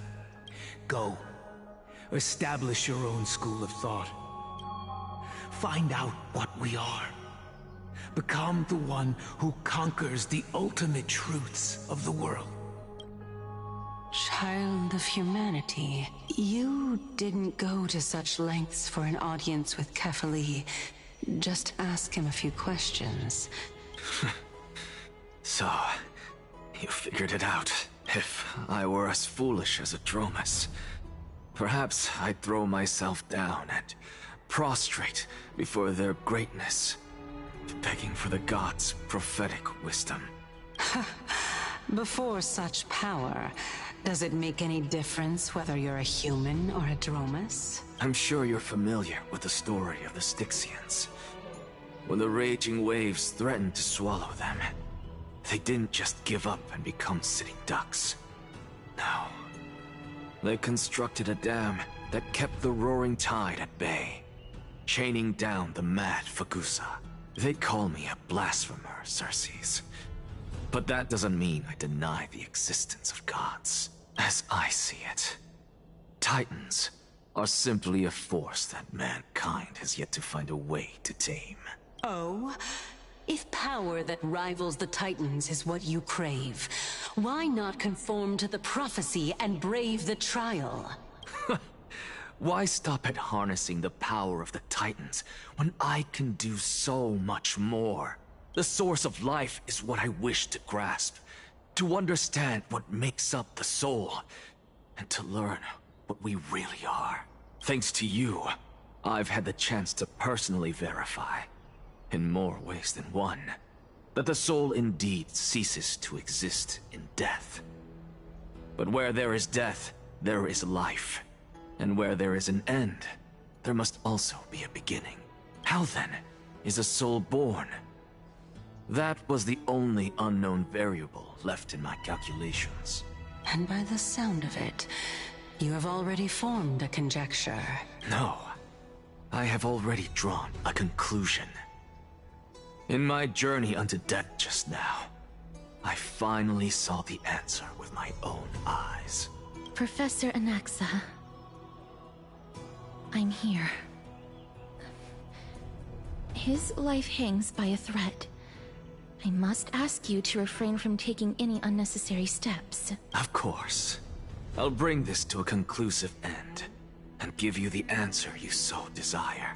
However, in accordance with the principle of equivalent exchange. As you wish. Don't you care to know what the price might be? It's a matter of uncovering the truth about the Death Titan and his survival. This may be the only time I can ever save someone's life. I see. Indulge me. Am I correct to say that you intend to prove Thanatos' whereabouts and prove the nature of our existence now? Before I begin, I must confess I had been stuck in a cognitive trap all this time. As unrelated as these two propositions may seem at first glance, They are, in fact, logical equivalents. They are merely two different ways of telling us about what the soul is at its core. The reason I say this is as I've mentioned earlier. The answer was hidden in my journey unto death. Anaxa, you were in the Netherrealm? Yes, I am but a living dead man now. But that's not important. What truly matters is, I overheard a conversation between heroes. That's not all. Remember how I said you were a part of that conversation too, Circes? And I've told you that I have no recollection of such an event. That was likely just an illusion conjured up by the mind of a dying man. Of course you would remember, because that wasn't you. That was Calypso, one of the 7 sages of the Grove. Calypso? Huh? Oh, that's the name I made up on a whim when and surely you jest. Don't you think I, of all people, would know if that were the name of one of the 7 sages under the shade of my tree? Don't you claim to know the Grove's past like the back of your hand? It seems you've lost even the memories seared into your soul. Use your head, Circes. Since all of this took place in the realm of the dead, it stands to reason their likenesses are of souls from the past. The living cannot step foot into that world. So who could they be? Think about Calypso. Why does she share your likeness? Yet you have no idea who she is. The answer is evident, is it not? Those fallen heroes are the mortal incarnations of the Titans before their ascensions to godhood. The gods aren't master creators born out of thin air, and they are no different from humans, because they all evolved from one. Does this answer disappoint you? Yes, because you've answered nothing. If I truly was once human, as you claim, then where do the children of humanity come from? Even on the off chance that you speak the truth, this brings us no closer to grasping Thanatos' whereabouts. How are we to find them? I knew you would say that, but it matters not. I know what I'm doing. Actually, why don't we have this supreme being standing before us tell us everything? You can revive a Titan? Humans cannot return from the dead. Neither can gods. But all we need to do is look at this from a different perspective, and the problem will resolve itself. The solution is simple. Just like what you did to me. If I'm reborn as Kefali, I can rebuild the world and all within it as they once did. Simple, is it not?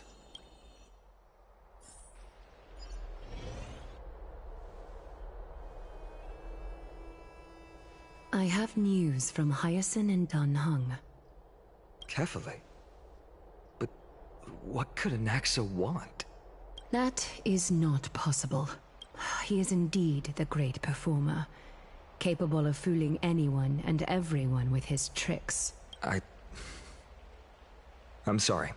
No need for guilt, for this is good news to us. The Council of Elders has found themselves a traitorous ally. What we should be doing now is to keep our eyes peeled for whichever trickery Kynus is up to. Being Akima's political center, the Demigod Council holds just as much significance as the Vortex of Genesis. Someday, till then...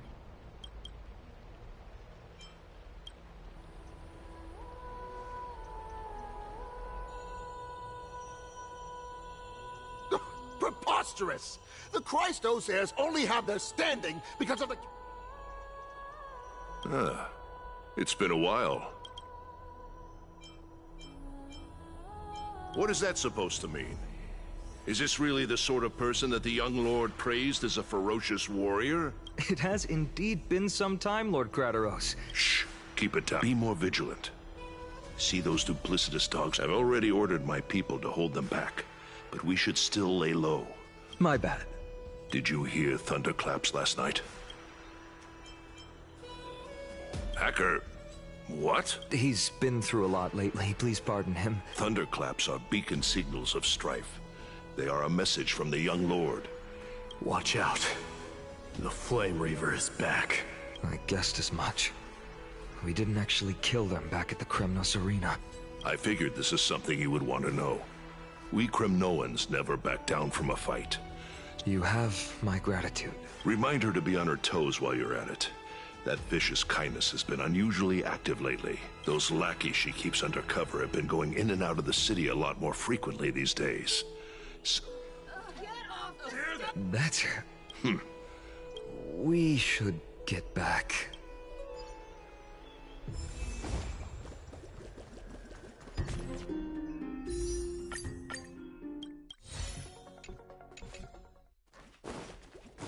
By Catholic into Lantern above, as the Theoros I have observed. Aglaya, what happened here? I know about the poisonous fangs of that king snake through the golden threads. In the past, I would be... What? It is no longer about eloquence or arguments. I have been a demigod for far too long. This has come a lot sooner than I expected. Yes, this... It is far easier for the Council of Elders to fool many than just fool one person. There is no glory in winning this debate. But that makes having respect for humans so much more priceless. I appreciate what you've taught me, Aglaya.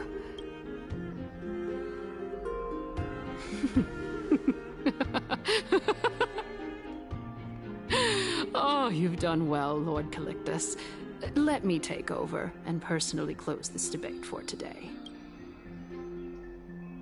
Dearest counselors, let it be known that I sorely miss the blissful times portrayed in lyrical poems.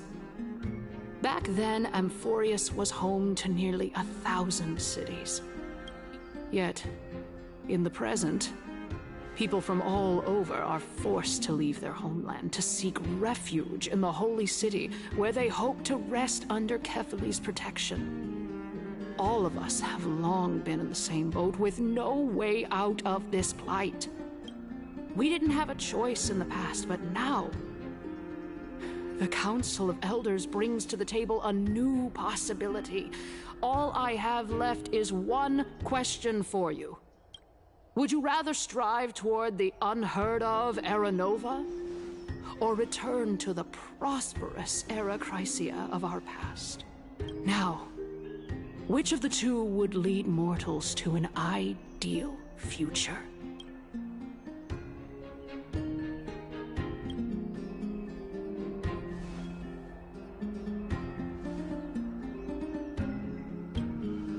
We all know that Era Chrysia is a thing of the past, Lady Kindness. Please, enlighten me. How does the Council of Elders plan to turn back time?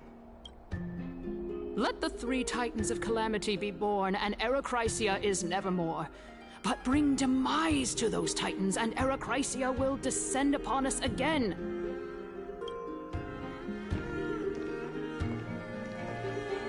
Know that the Council of Elders is never one to make empty promises. Look at who we have on our side. Anaxagoras, one of the Grove's 7 sages, and Castorus, Idonia's goddess of death. With the help of these two heroes, I can promise all of you that Era Chrysia will exist once more. Aren't they Chrysos heirs? It's clear from the start that these heroes do not get along well in their group. All the more proof that Aglaya isn't fit to speak on behalf of every Chrysos heir. Era...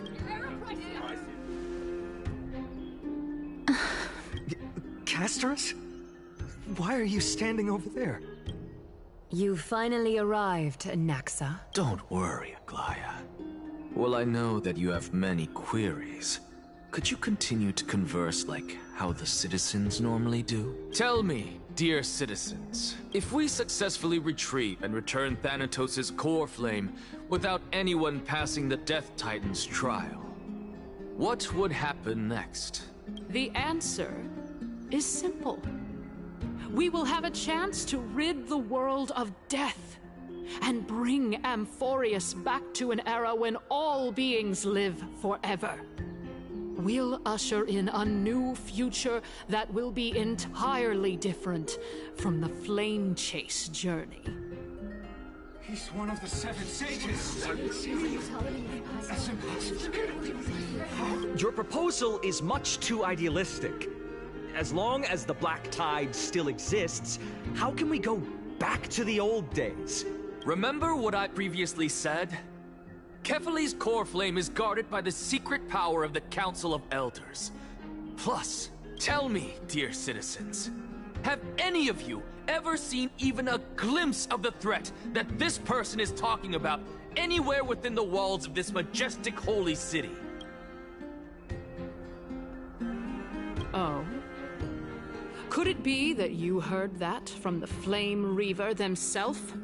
Citizens, let's loudly sing the blessed hymn. After the destruction of the 3 Titans of Calamity, the Flame Chase journey will have to end. Yes! This is bad. Anaxa, pray tell.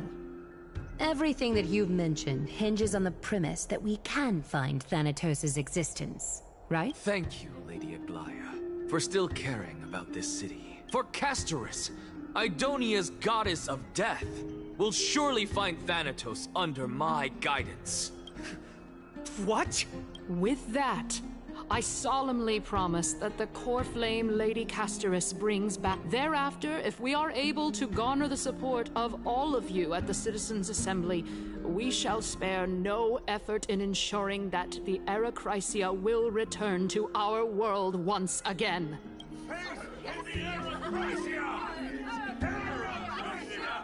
With the balance shattered, the result is clear. Bai Akama has chosen her destiny. Aglaya, dear Aglaya. Wag your tongue as much as you like. Since the Flame Chase journey has been preordained by the prophecy, our failure has never been on the cards. Well...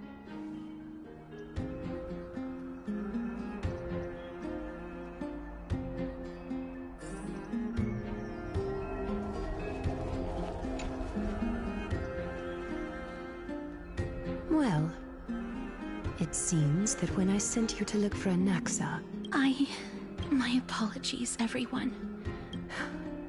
In actuality, he showed me a past that was both long and heavy. The reason I say this is as I've mentioned earlier. Anaxa, you were in the Netherrealm? Yes, I am but a living dead man now, but that's not important.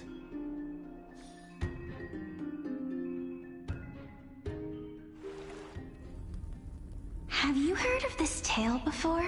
A tale about the ocean god. It was a seaside town which enjoyed the ocean breeze and glorious, peaceful times, thanks to the wisdom of its ruling queen, until one day, an evil dragon descended upon the town. It barged into the tall tower and devoured the queen's beloved daughter. The queen assembled 300 warriors who managed to subdue the evil dragon by chaining it up. However, when the queen slit open the dragon's belly, she realized that the princess had long since been digested, and all that was left of her was a pile of bones. Devastated, the queen wept for several days. It was then that a devious, smooth-talking scholar arrived at the palace and suggested that the princess could be revived through the use of dragon bone and dragon blood. The princess was reborn! The queen was overjoyed, blissfully unaware that the evil dragon's soul still lurked within the princess's body. as revenge. The evil dragon swallowed the poor queen, the glib liar, the courageous warriors, and all of the town's innocent civilians in a single gulp.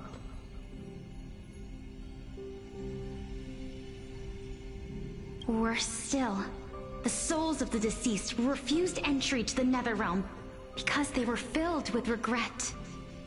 Forced to roam the mortal realm, these resentful souls ultimately converged into a river of souls that the terrifying death had consumed all. Until? Until? Oh my... It seems that you still like to whet people's appetites even after all this time, Pelixia. So, according to your story, and yet, what exactly is this? A miracle that I created with alchemy. As for what it is and how I was able to accomplish it, I'll keep the answers to myself for now. Oh, my goodness. Quiet, Titan. Continue to enjoy this splendid play, and the truth will naturally reveal itself.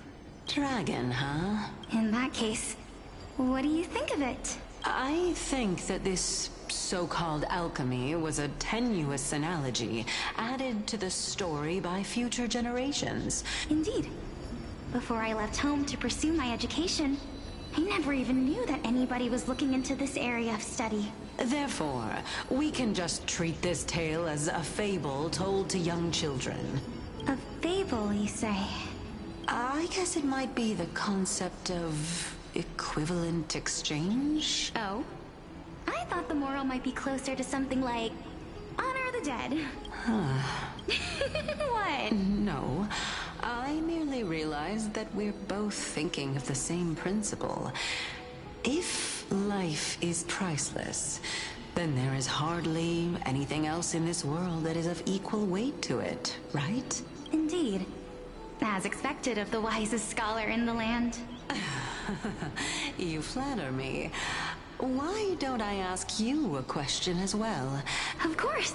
If I imparted my knowledge of the art of alchemy to you, would you use it to resurrect someone you loved? What? What kind of strange question is this? Yes, I would. Oh? Death is inevitable. If such a mighty power really existed, I think I would use it without hesitation. After all, you, me... My time is finally here. You shall wither, and through that, the dead will sprout again from the... It is a pity that fate is such a cruel mistress. Is there no other way of interpreting those words? I'm afraid that the meaning is clear. Between my sister and me, I'm afraid that the prophecy might even have selected a pair of twins for this exact purpose. Fortune makes fools of us all. My sister is prepared to sacrifice herself. How absurd. My time is almost up, but I'm still afraid to welcome death. What should we do? Since Chaos is willing to guide all of us and leave this trial to the end... That's right. Don't allow... Trial, prophecy... The topics that they're discussing seem familiar. But these three people must not have left their names in the epics. Otherwise, I would have some recollection of this. Amphorius's history before the Titans were born was complete chaos. Is that not strange by itself? I have long held three hypotheses about this. Calypso, Pelixia, and this warrior. Regarding this matter, Nias, are you confident that you'll complete your trial? Of course. Though, I am worried about what will happen once I've emerged victorious.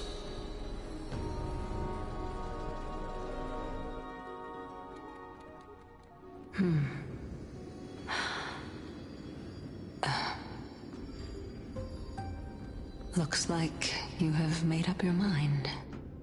Yes, this... Completely separating courage, honor, tenacity, sacrifice, and reason. Please, young lady.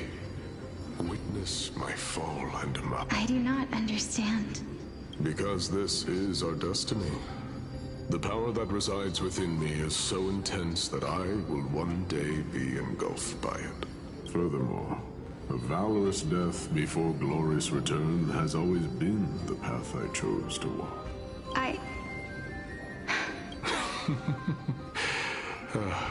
Despite being Death's chosen one, it seems you still don't know how to face it.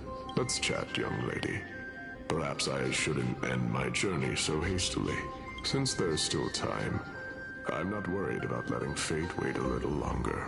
Of course.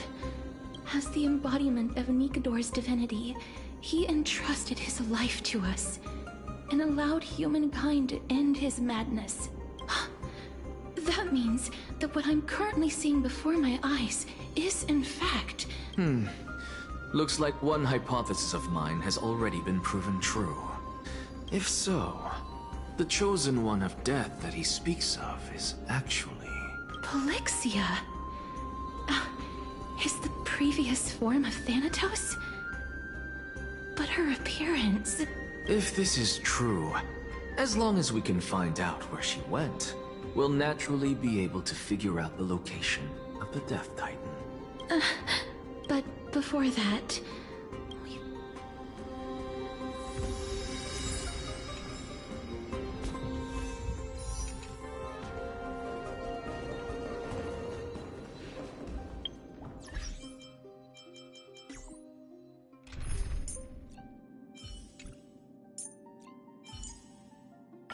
Do not worry. My curse is a blessing on the battlefield.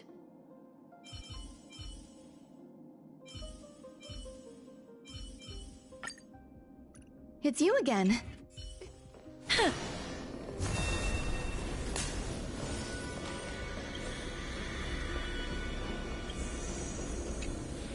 Honor, courage, and final. Cheer up, young lady. There is no need to shed tears over a glorious death. All farewells in this world are sorrowful, Lord Nias. No, young lady. As a warrior, I have witnessed too many bitter deaths. But now, all I feel is peace. I did not know until this moment that mortals could live their lives in such a way. Although only a sliver of your soul remains, you remain so optimistic. To be honest, I don't know either. But I am certain of one thing. I am just enjoying what remains of my life to the fullest. Enjoying? Indeed. Along this journey that we've taken together, not only have I changed the world, and now I have reached the journey's end. But when you depart the mortal realm, won't separation and death...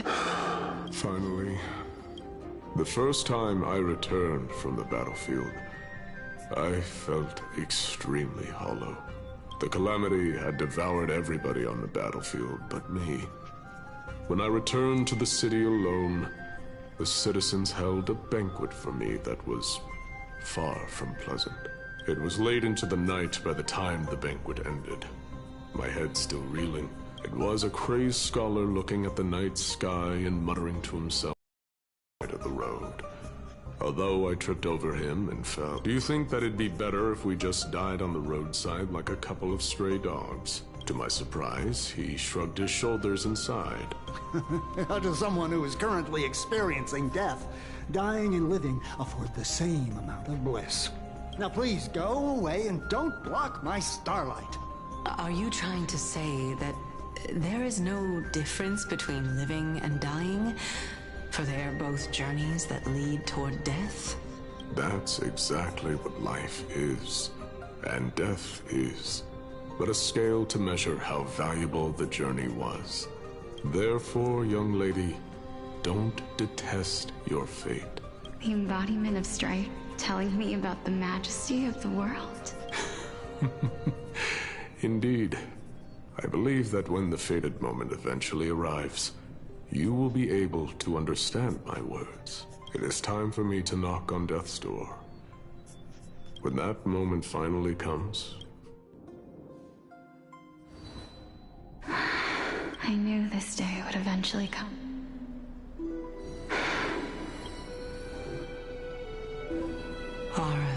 The book. Polixia, I'm here. What?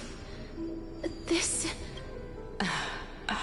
This is quite interesting indeed. Is this...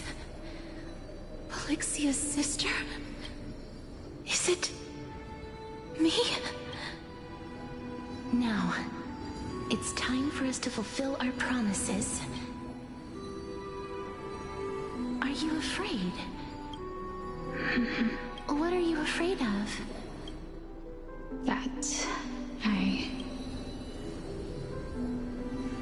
You shall wither, and through that, the dead will sprout again from the remains. As foretold in the prophecy, and according to our vows, once it all ends, we must face our fated moment head-on. Even if it was prophesied, do we have no say in the matter? Let me do it, sister. Let me be death's sacrifice. I was never long for this world anyway. But you're different. I was the one who wasted your life after all. You're wrong, Polixia. I don't think that my life was wasted. Just the opposite. When I finally arrived at this destination and looked back at the journey I took, it was you who sowed the seeds for this sea of flowers. Besides, I have lived a fulfilling life. Even though I was fated for sacrifice, none of the things that I've experienced will dissipate. How could my memories of you ever compare to the actual you? Well then, tell me, what exactly are we?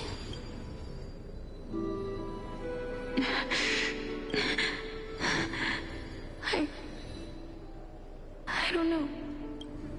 I don't know either. But regardless of what the answer is, regardless of how we're shaped by others, or even by this world, ever since we were born, the fact that we existed was predestined, and nothing could erase it. This is why I will always, always be by your side. We're twins, after all. All right, my dear Polixia. It's time to extract my heart and light the flame of death. After that, use it to plant the first bud in the prophesied new world.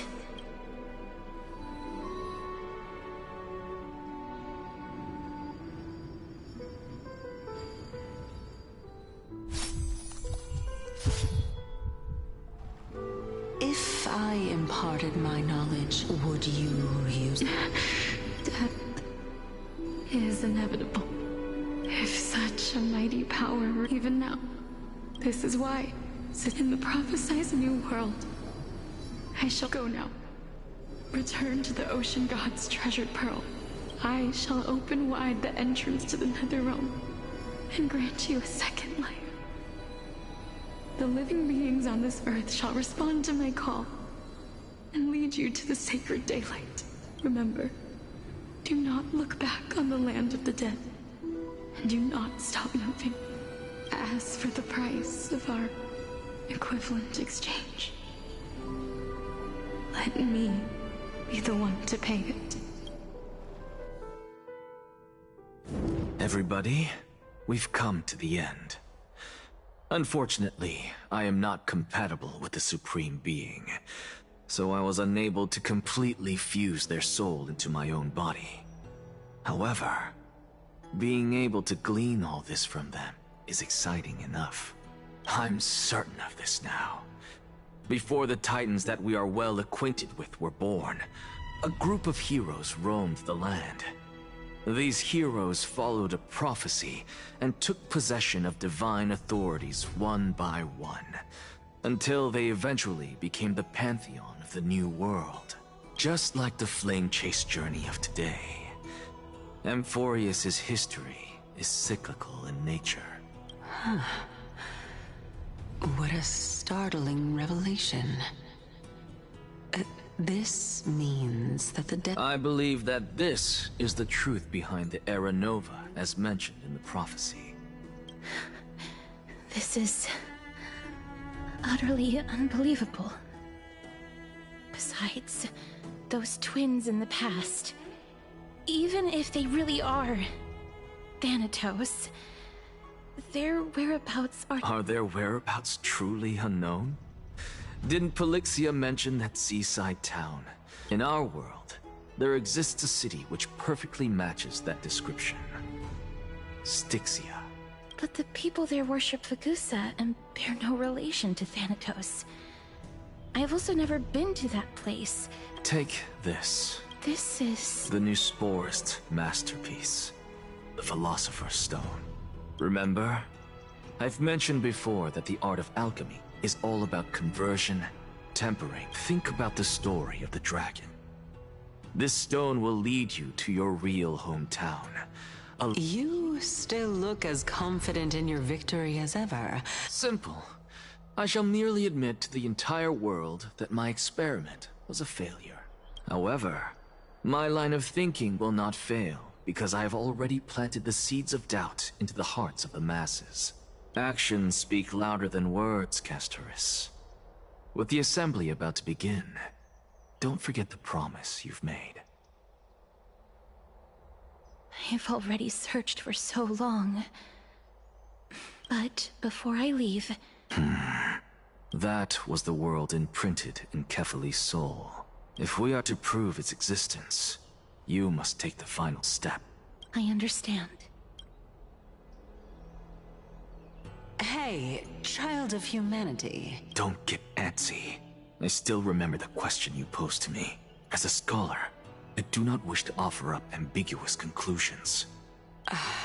I merely wanted to ask, if so, rebirth is no longer an option for you. Why not? When I was a child, I lost someone dear to me. When I was a teenager, I lost my faith. A while back, although you saved my life, I also lost my soul in the process. Now I'm merely forsaking my body. What's the big deal?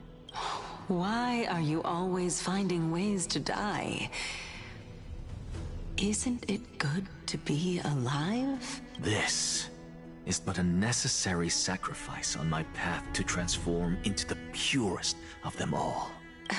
Can someone who's dead even claim to be the purest of them all? Furthermore, if your hypothesis is proven correct, does it not just confirm that the myths are true, and thereby invalidate all your theories? No, it's just the opposite. It means that I can actually ascend to godhood and reshape this absurd world that you all have created.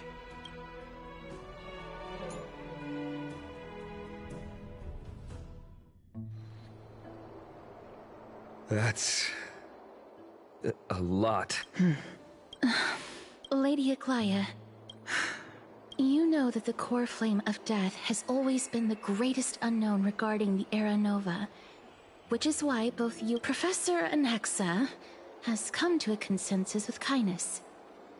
They want to suspend the trial. So long as we do not usher in Era Nova, the Black Tide will never be eradicated.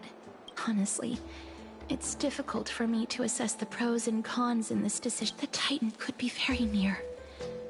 I cannot let this chance slip by. Well said. You already had every reason to seek an audience with Thanatos. It's that great performer who has weaponized your wishes and placed us in this difficult situation. A world without death.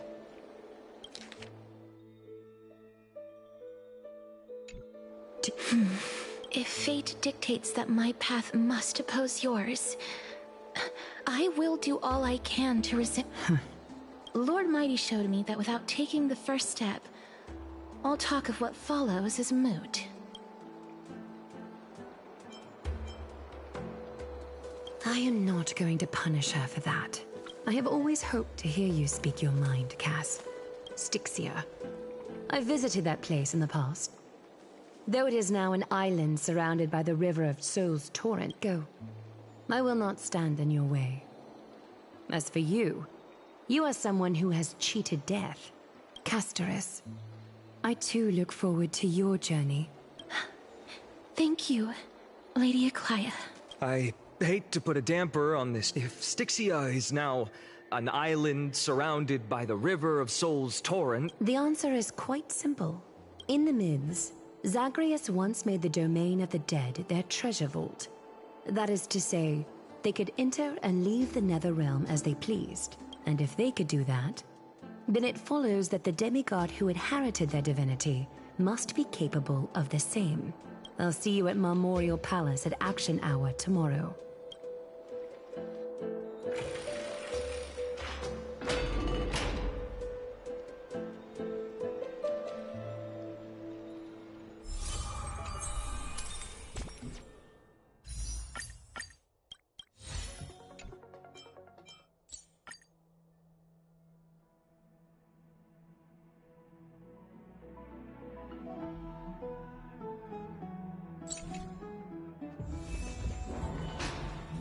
Hey, friend! Is the debate finally over? What a glorious defeat. Well, moving on. I borrowed a mountain of books from Cass to see if I could find a way to solve your problem. Only 32 books to go. Really?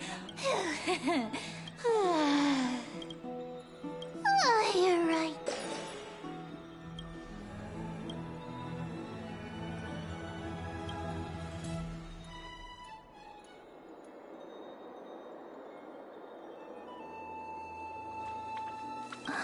Cat? Lady Treeby. Is something troubling you? No matter how breathtakingly beautiful Styxia once was, I don't want to have any regrets. Is that a figure of speech? In the past... Lady Treeby, you know perfectly well. I hope your toughness is not a mask hiding a lonely heart. Cass, you hardly ever talked of your past. None of us knows what you went through, apart from Maggie. We are just happy. Isn't it a little too... But you already know where tomorrow is, don't you? There's no need to rely on anyone else, because we embrace others to comfort them. Thank you, Lady. This feeling...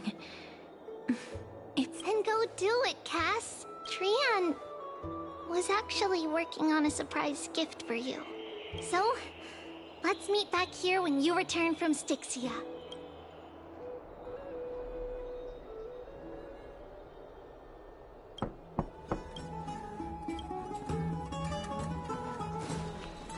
It's me.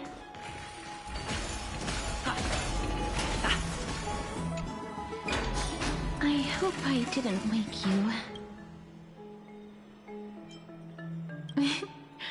I'm glad to see you're as full of life as ever. I'm here because of private matters, actually. If it isn't too much to ask... Is your soul... Huh? Sorry. It isn't a long way from here. I'd love to know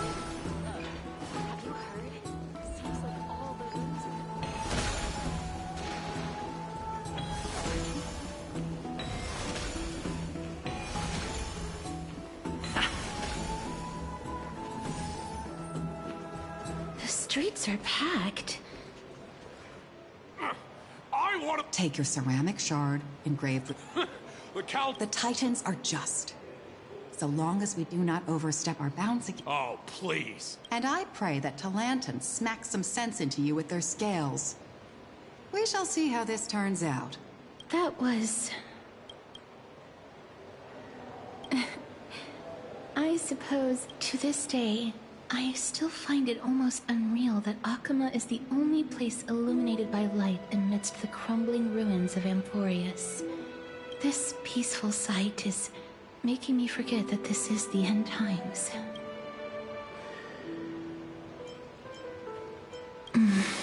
Before coming here, I had lived for many years in Idonia, a city of rime and frost.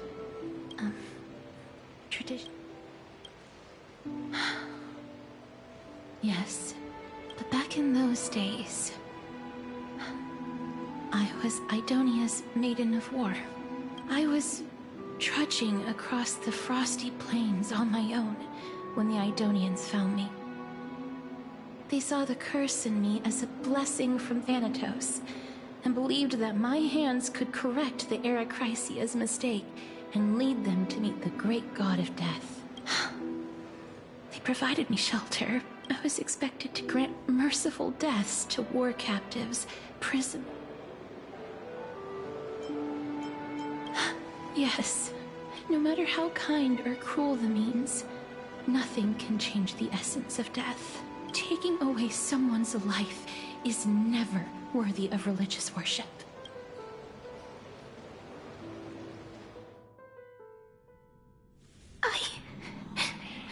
I can't do it. Their voices. Ah.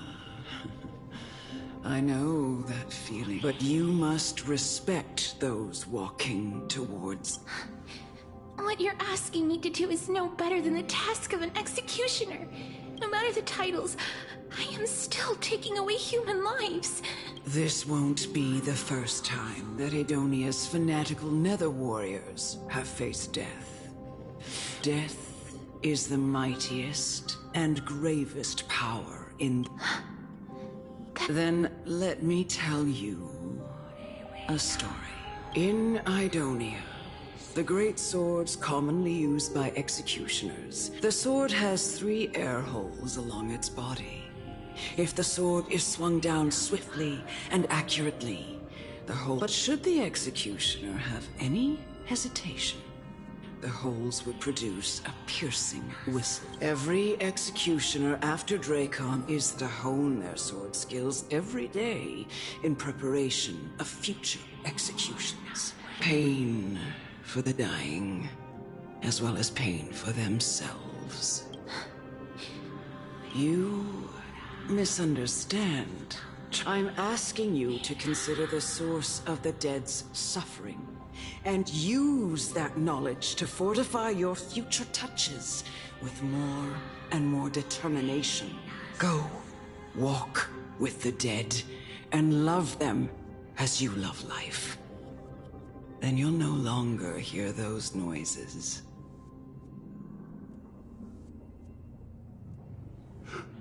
Please, don't kill me. This is your duty. Thank you. If you cannot learn to accept death, this is your last chance. No!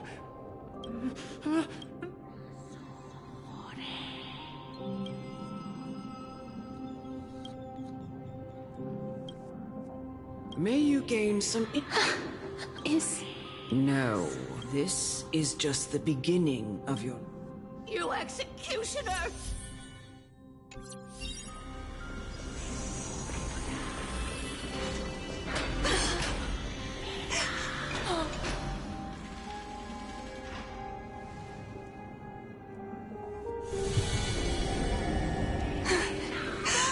Do it then.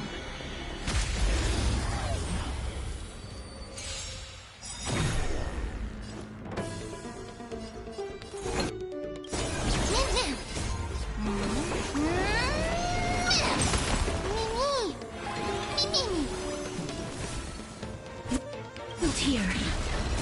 Embrace a new life.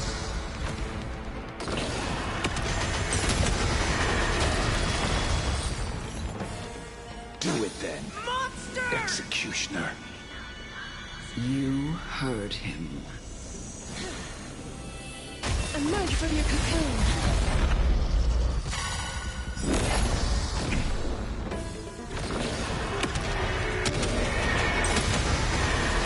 May death protect us!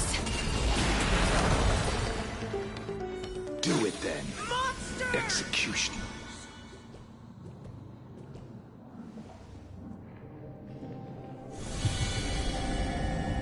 I curse you.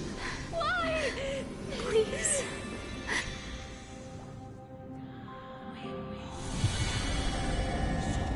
When will this ever end?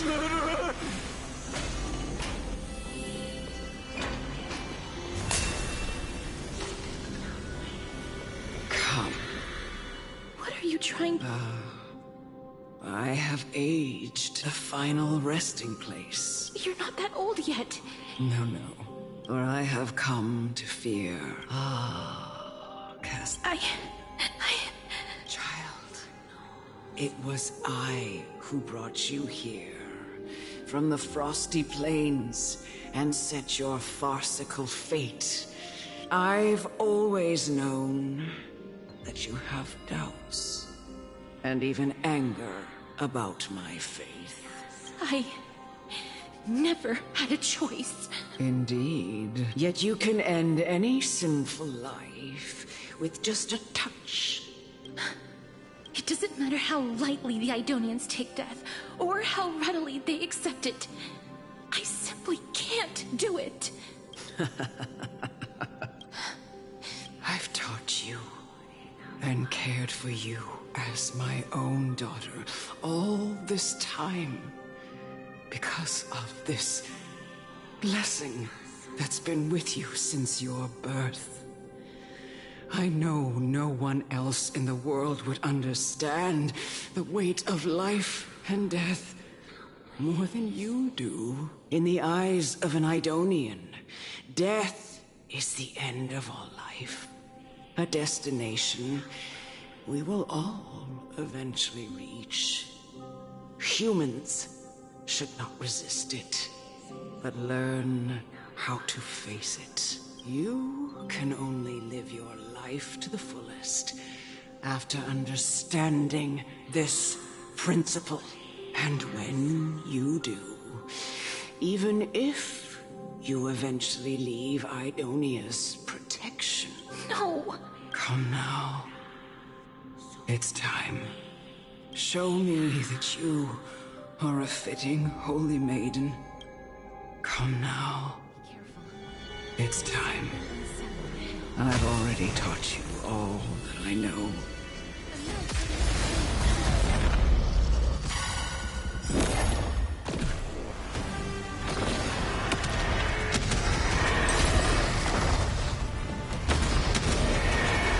May death protect us! Time to twirl! As you wish. I don't have time.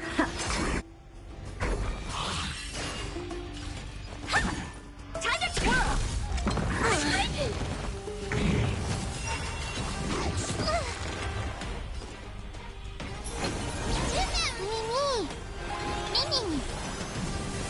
Root here. Time to twirl! Never seen perfection before. Open sesame. Curios, endless riddles. Nothing but a void.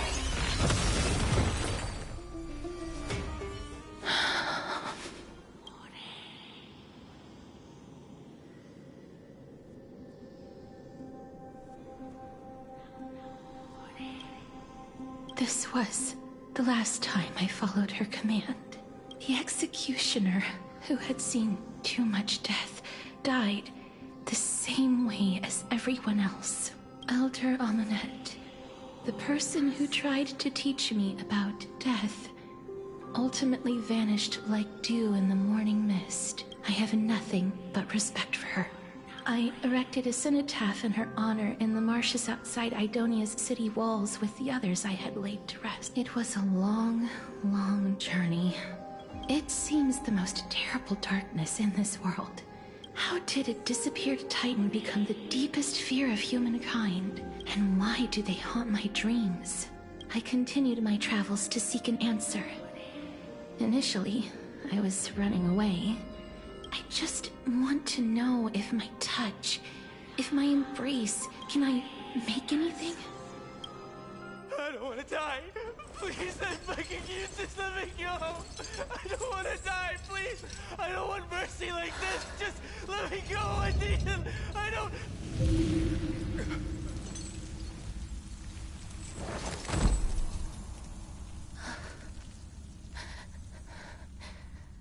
I hate these icy hands.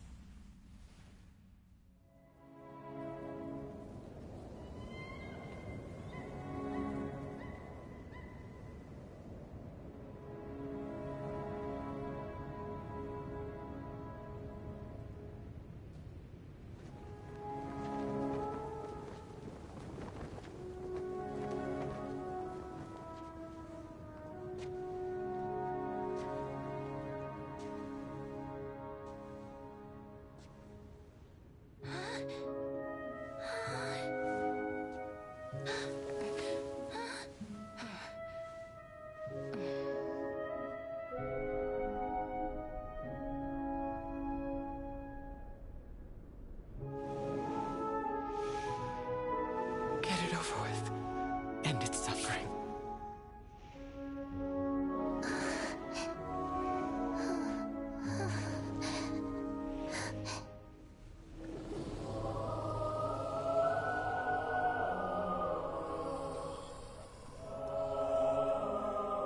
The Reaper has blessed your hands. Only you can grant them peace.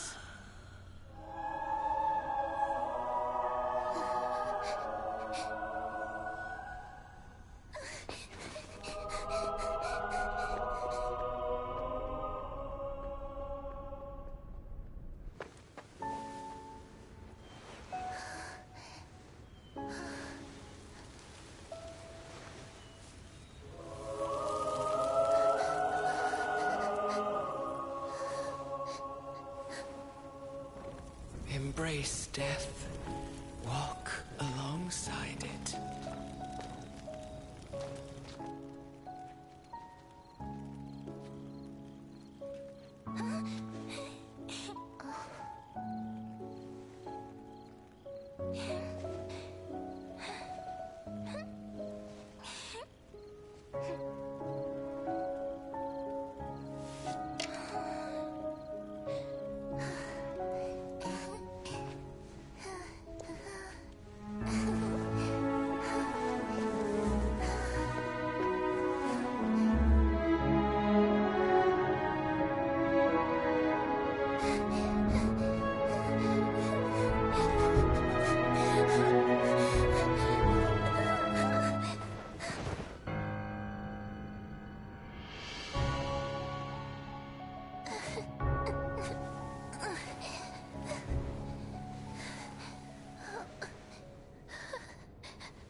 Is that you, Castoris?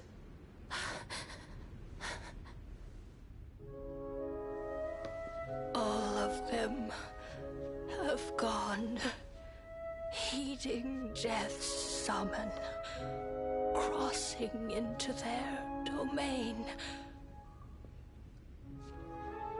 I must go too.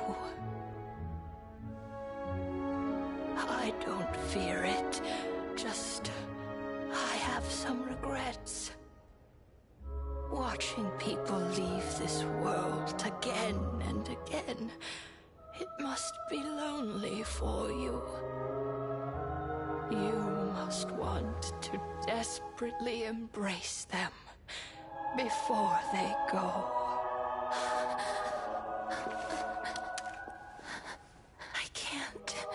These hands, they're too cold.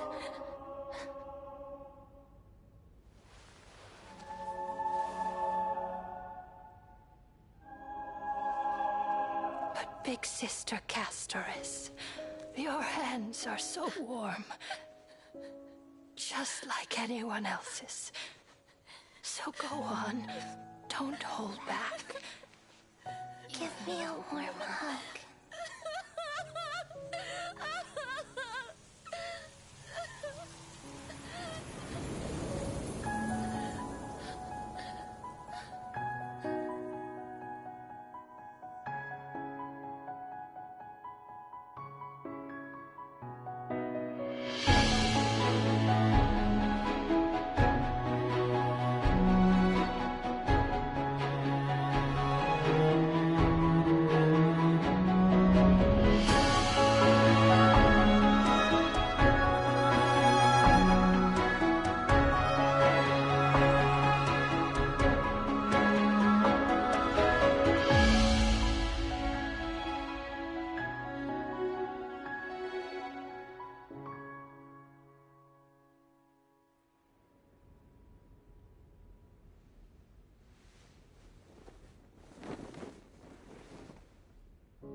Can hands like these really be warm?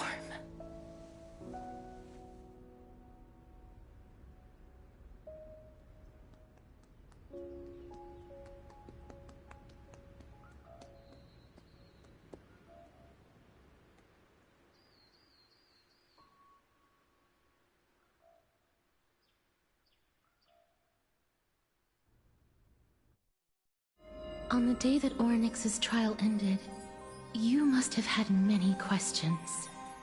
I felt just as confused. I wished I could take action, but no matter how hard I try, even when we brushed against each other unintentionally in the grove. And it was obvious that nothing had happened, when an almost unattainable hope finally welled up in my heart. When I thought that perhaps my touch would no longer bring sorrow, fate declared to me, it wasn't that the curse of death had finally been lifted, but that your soul no longer belonged to this world. And there was nothing left for my hands to take. And did I really think this time would be any different? Having walked such a long road, I am still unable to find the answer to life and death. I am resigned to eternal despair. Anything I wish to hold on to, death will inevitably wrest from my grasp. From that moment on, I lacked the courage to confirm it again. Until Orynyx laid bare the cruel truth before us.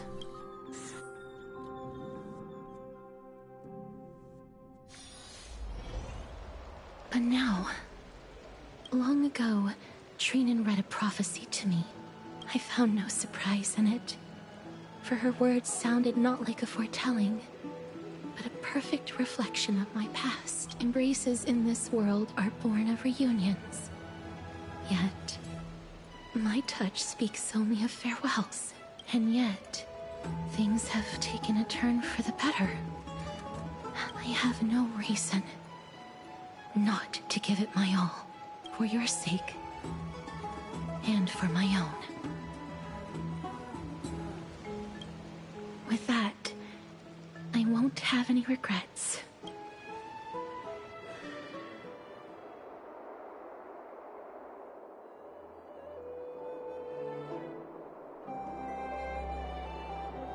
let's put that aside for the moment. I want to retrieve a small gift I specially prepared for you. The journey to seek an audience. No, it isn't. Look, it's right there. Huh? Where did it go? What's going on? I am not some corrupt grown-up.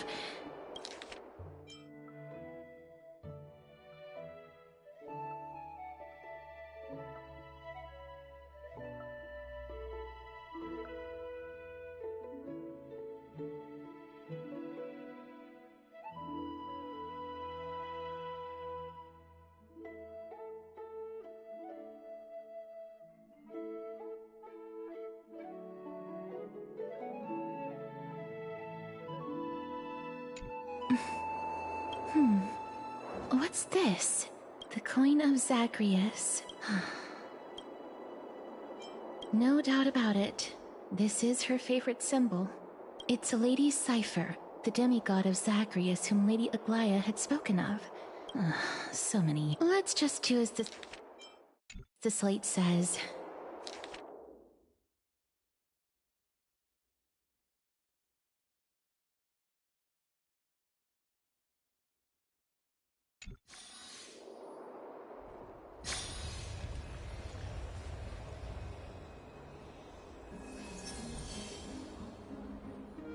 Look, it's right there. There seems to be a new show at the back. We must pursue her.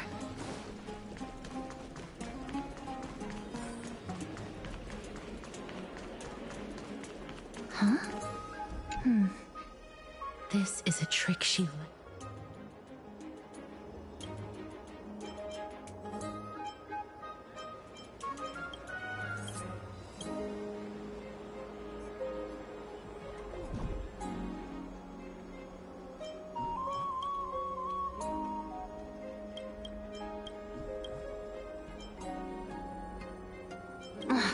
She's...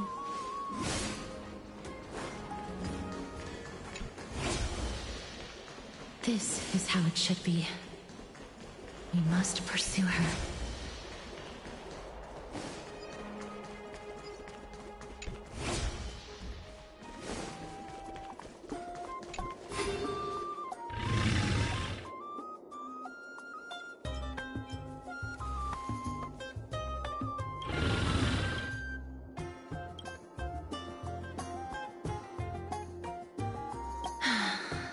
Lady Cipher, please come on out. You're still careless as... Since you know it's a gift for someone else, please give it back to me. Now, since I know it's a gift, that just means I need to milk its worth. The children of the wind never... Name your price. I'll give you however much you want.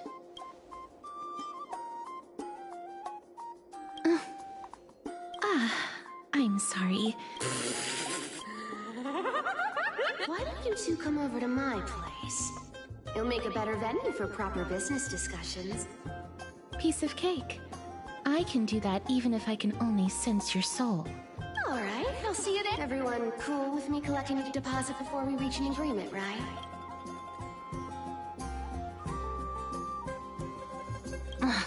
She's in court.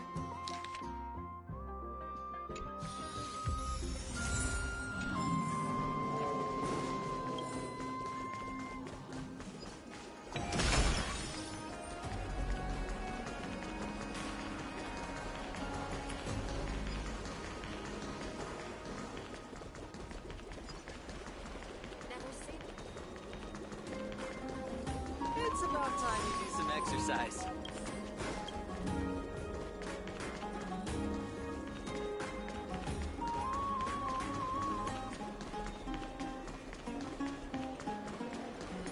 Never save for tomorrow.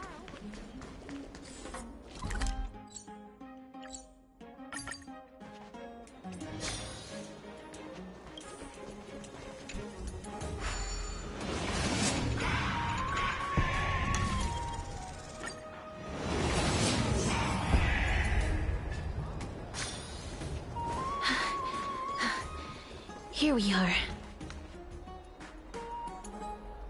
Over here! Over here! No, not that way! This way! Come on. If I really wanted to hide, you'd never find me. So relax, you two. No need to get your hackles up. I'm not that scary, am I? Meow.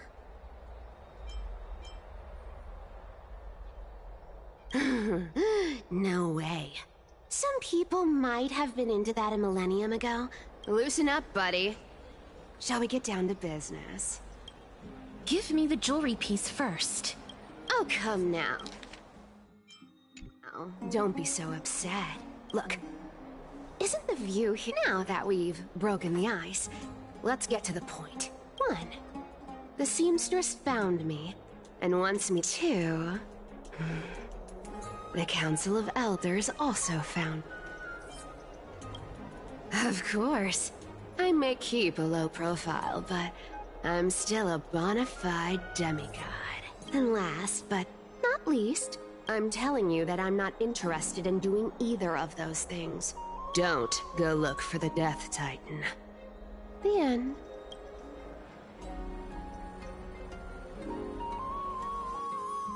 Whoa, this is some high-quality stuff. And this room is full of it. Some of it is family fortune, while the rest came from my business as a Wow, I should have busted. Well, spill. Payment for doing work. Did you forget my stance to all? You wish to run away. Run away from your responsibilities, from the prophecy, and from your destiny. You shall walk with greed and die over petty change. I understand this prophecy weighs on you immensely. That is why I have never approached the demigod of trickery for running away. But I need you right now. You know, maybe the gods got your tongue with their golden threads, Aglaya.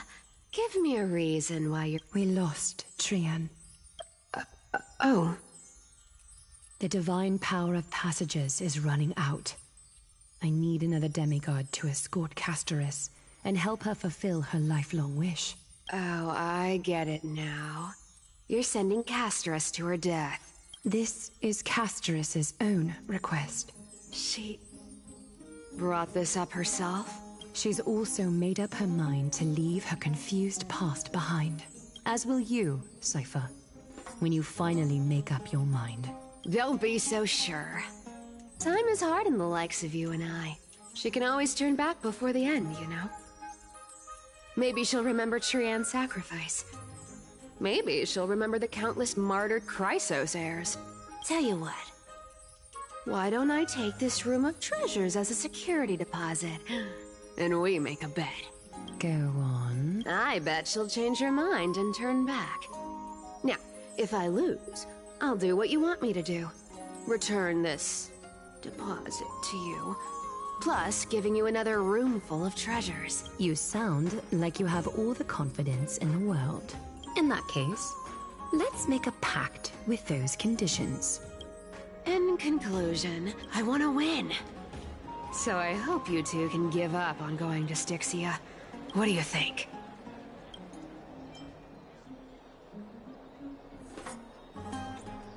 Oh, please!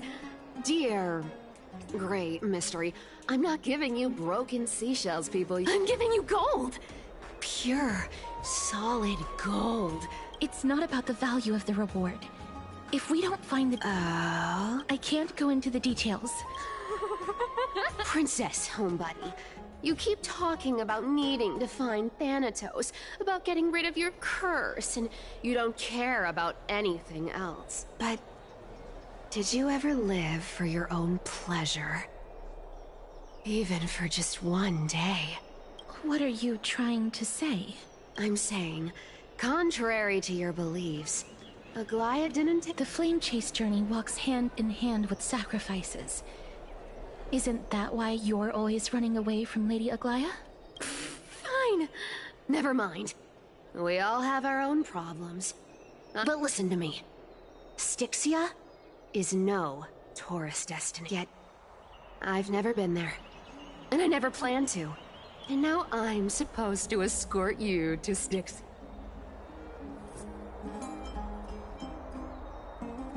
You know, you're not wrong. At least it's part of my responsibilities. I have lived a longer life than most people. Though I'm not as good at doing Then how are you going to live the rest? Then I'll give you 90. Well, don't mind if I do.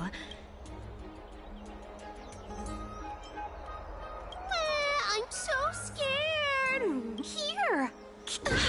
Be careful. A minor change in... So, why are you changing? Oh, nothing, really.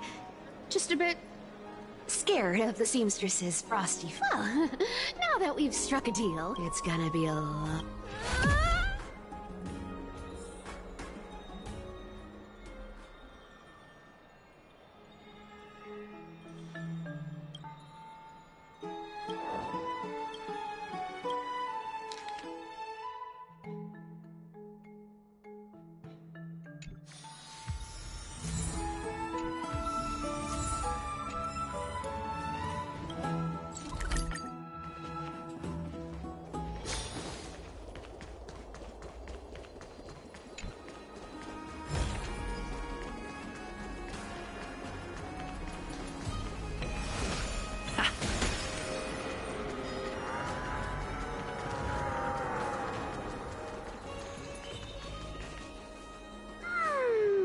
You're...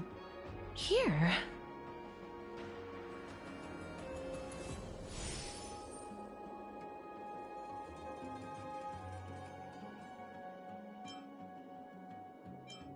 Totally.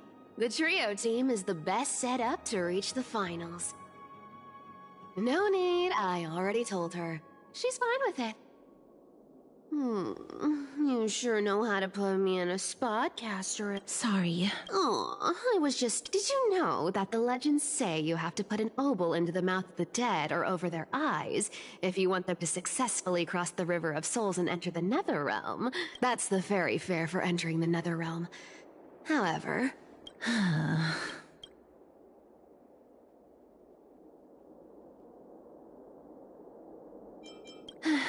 Don't worry. All right, pass me the coin. It's time to get the gods' powers going. Oh, one last thing before we go.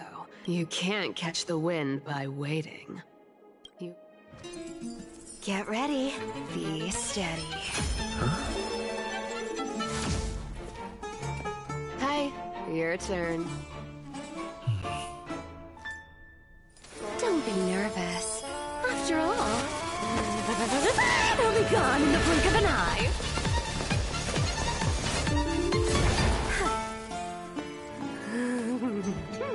All done. Bye-bye.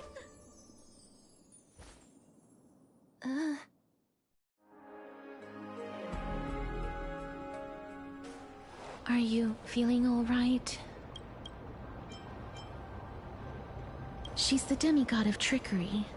When she flips the coin of whimsy into the air, she gains just like how she clearly had no intention of lingering here for even a second longer.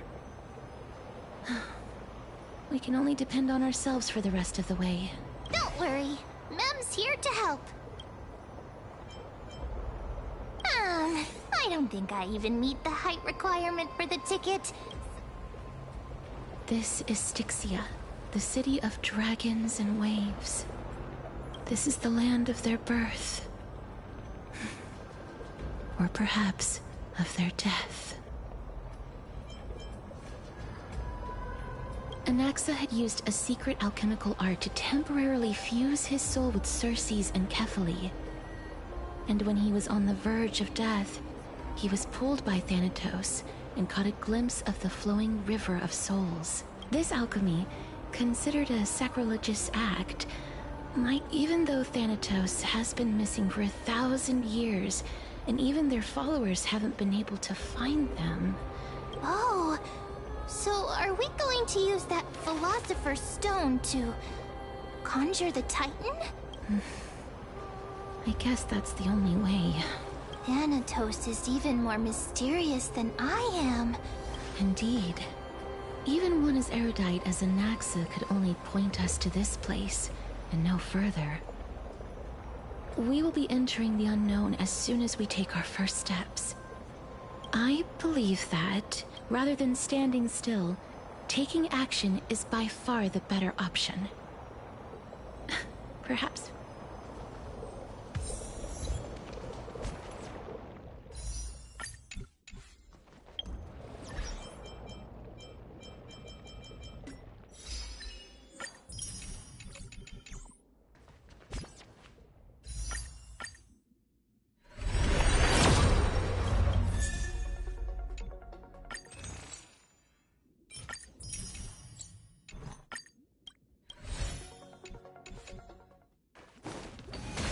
Go back whence you came. Go back.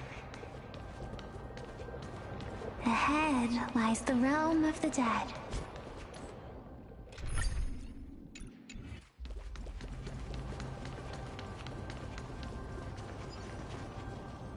What a beautiful butterfly. This is a eulogistic butterfly. They are found in places where many have met their demise. In Idonia, some think of them as manifestations of Thanatos' benevolence. Others think of them as Thanatos' messengers. The second theory sounds more believable. After all, the things they're saying are rather, direct. Perhaps. But the fact that we're able to hear their whispers...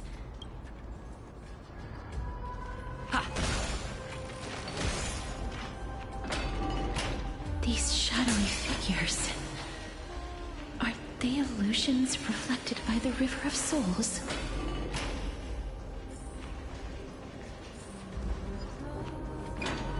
Do you... Huh? Wait. I'm not selling my fish to living people. Could it be that... So...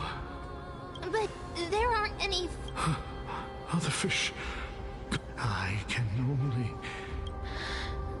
Apologies. I don't have much. Please relax. This... I knew it. They're supposed to reach the end of the West Wind by floating down the river. Did Thanatos reject them? I have no idea. Hang on. Didn't he say more living people? Could it be that these souls are stuck here due to someone's deceit? If something is done out of goodwill... Goodwill? Wait a minute. Lady Cypher? That's me. I still belong to the land of the living as of now. Could it be that you are the living being that those souls met? I couldn't take their behavior anymore. So I stole some things here and made up some lies there. It's because of vile living creatures like you that we're being misunderstood by all of them. What else am I supposed to do? You can see the mess this place is in. These poor souls are denied by the Netherrealm. Did you see those two blacksmiths on the way? They've been here for as long as the sun's been around, wailing over and over about casting a shield. Then why have you come back, Lady Cypher? Hey, I'm not here to aid your adventure. I hate water more than anything else in this world. But, I just discovered some stuff before I left. It's about that boy who defied death. I found traces of him here. Lord Mighty? Oh, right! That's his name. Well, now you know. So long. Huh? She disappeared just like that? Lady Cypher has always been a... If Lord Mighty is also somewhere along the river shoals right now, then he will certainly become our signpost. After all... Don't worry. It's time for me to shine. Orynyx's rune of recollection is nearby. Use prayers to return the river to before it got flooded.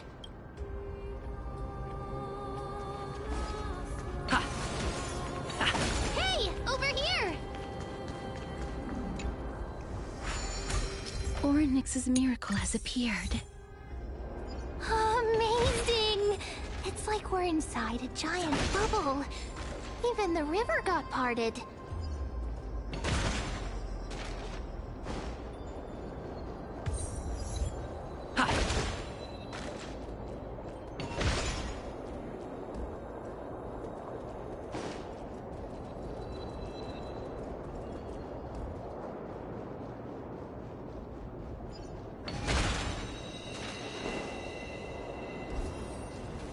wandering souls of the deceased here as well. We must first return to the present before we can communicate with them. Ah, by the looks of it, since the current campaign requires the utmost care, I wasn't able to make time. Foreign war? A priestess, a warrior, and What? A campaign? nobody knows. Of the scouts that went ahead, only one has managed to return. He says that as for the rest of the scouts... An unprecedented... It seems that you have indeed heard about this. A world that has never seen death. May I ask, where is the scout who managed to come back? So he returned to Styxia. He only had enough left in him to last no more than half a day. He said that he witnessed the demonic specter of an evil dragon at that treacherous land. Styxia. It all sounds rather familiar. Sir, could I... The Queen?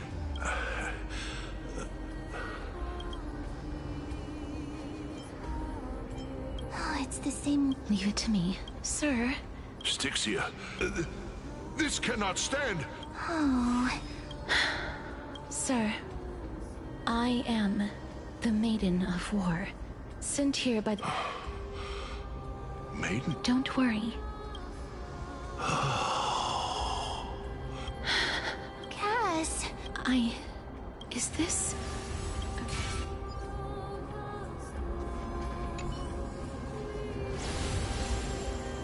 Well then, why should I place my trust in you, holy maiden from afar?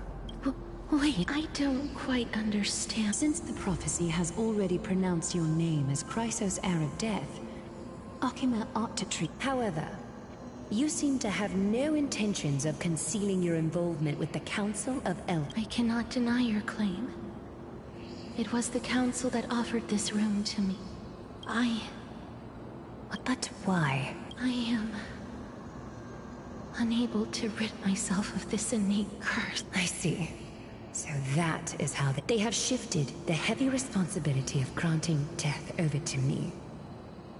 If I ever become obsessed with execution... And yet...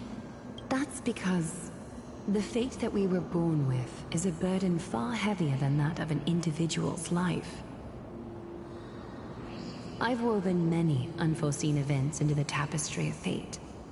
This is but one instance. Tidy up your precious garments and come with me. Akima welcomes you, Castoris.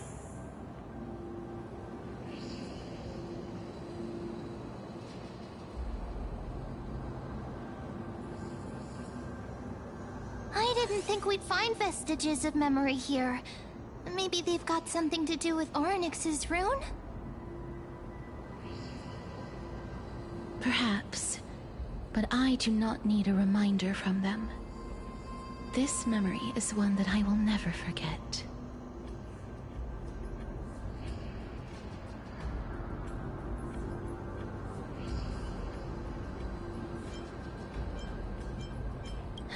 Indeed. While my relationship with the Council has always been quite... ambiguous, Lady Aglaya has never taken any precautions against me. Instead, she's shown me nothing but complete trust. I really want to repay her for that trust. But why would this memory appear right now? Is this really Orynyx's power?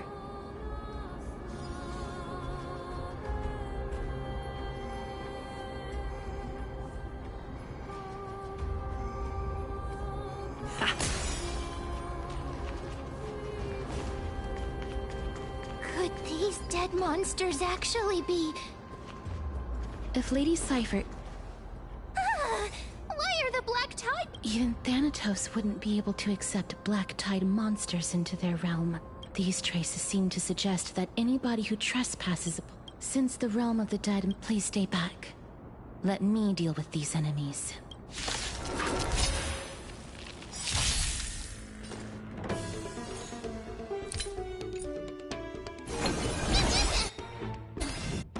I won't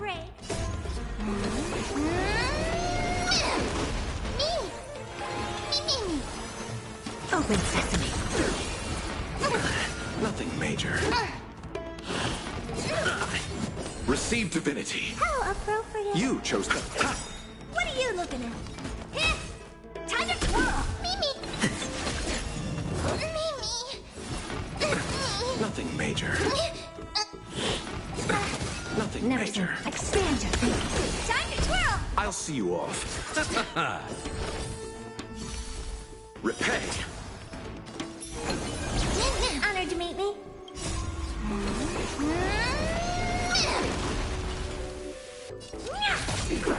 Time to twirl. I won't break.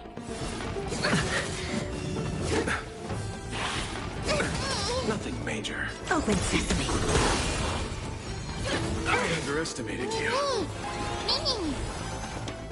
Expand your thinking. Bold.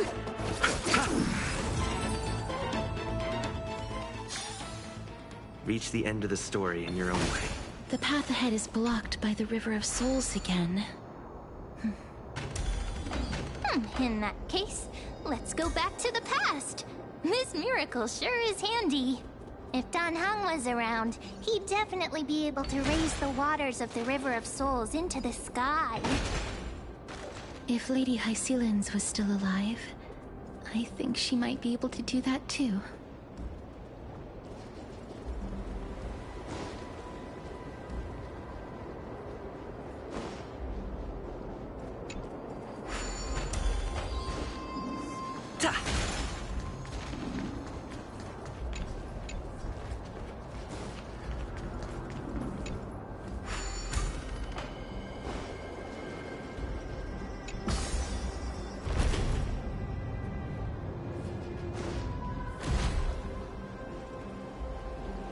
We can't get through here. Let us return to the... You seem to be able to discern both the past and the future.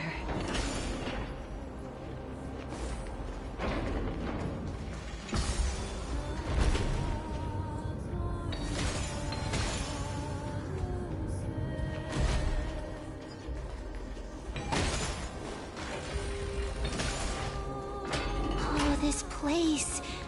Must have been a beautiful courtyard in the past.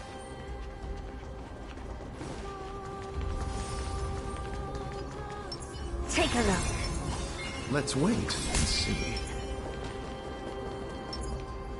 Please excuse me. I am but a scholar from a distant land who had been... Oh, I and you. I'm sorry. That's because I didn't fall into... Why? If you could see the life I've led, then you would not reproach. But I did not expect things to stay the same even in death. Circe's above. What cowards... I'm sorry. That's all right, Holy Maiden. Circe's above. Does this count as thinking till the moment I die? I have seen too many farewells. For some people. But... Cass? Yes. Because when placed under time's vast scale, this is a wish that I've held for almost a millennium. But I've never been more firm in my conviction.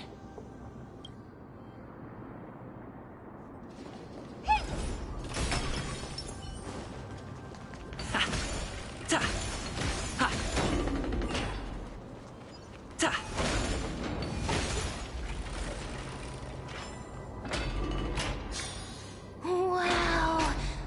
This place is so spacious. That's fine and all, but we need to lay down some rules. We're not gonna return to the past to steal things. Do we need to enter that doorway to climb even higher? But how should we get up there?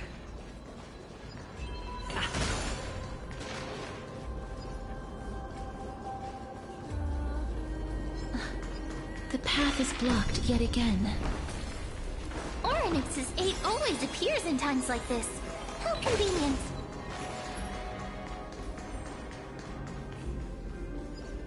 Look, there's even a platform lift over there.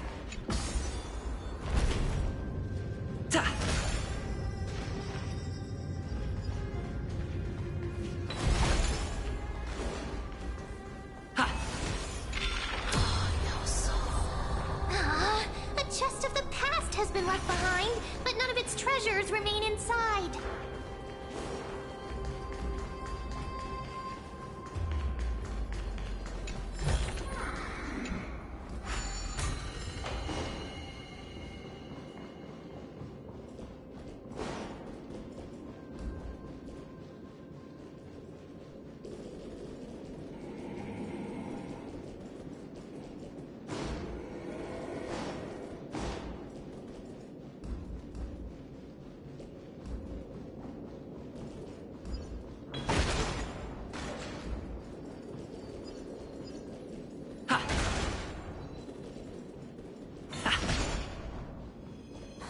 Wait, what if the miracle suddenly loses its effect?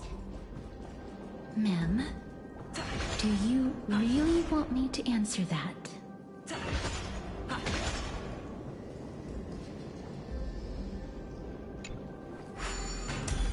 Stay back.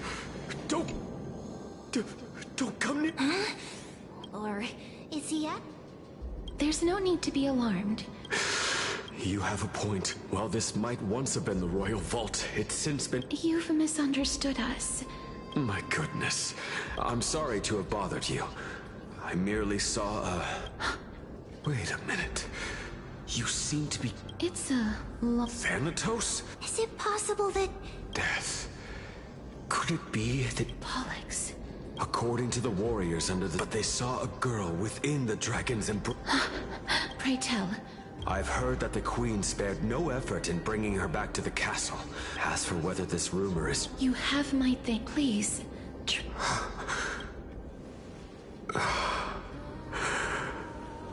Thank you. This is his... Then you granted him death? That isn't like you. I did it out of sympathy, believing that I wouldn't be racked with agony. Sympathy?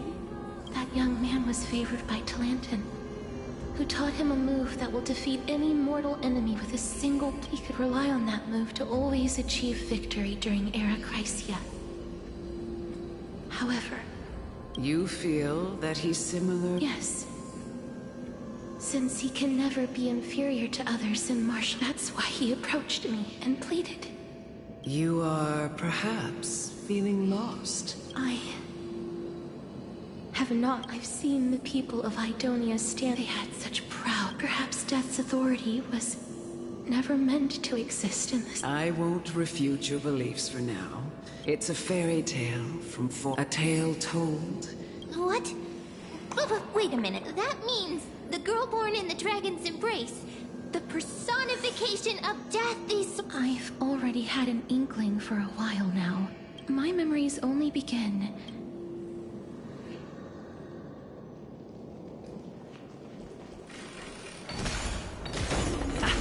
Don't look back. Keep moving forward. Always. It's yet another eulogistic butterfly. Are we getting closer to the Netherrealm?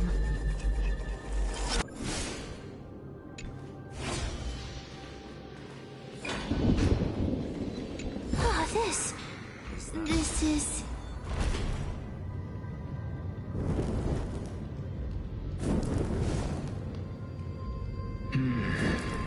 Living ones? Oh, could you be... Did you hear about the great work that I'm doing here? Great work? Have you heard of the great name of Pollux? You don't have to describe it like that. During the Age of Myth, a time likely before your birth, I was the unsurpassed zenith of alchemy that... But didn't that dragon already bring death to the world? Oh? Looks well, it's true that the missing girl can grant death to mortals. Pollux, the one who delivered her onto this world, makes it so that humankind... So... It's just... This is my guess. The deceased are supposed to drift down the River of Souls until they reach the end of the West Winds. But this River of Souls was blocked. That's right. That's why it's imperative that I bring the dragon back to the mortal realm and make it soar the skies again. That final ingredient. The final sacrifice. Huh? What's going on? I know that I am no longer capable of carrying out that task. This...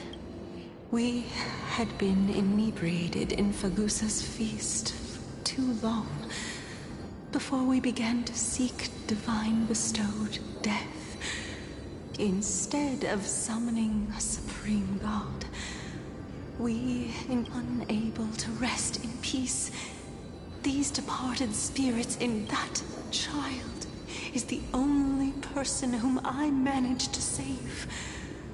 Born within the evil dragon's abdomen, please, you must nurture her to adult. I promise that I will care for her as a mother. My Fagusa above, that's her mother. Please bless this child with a name before I am... Oh, like how a transient raven butterfly, Castorus.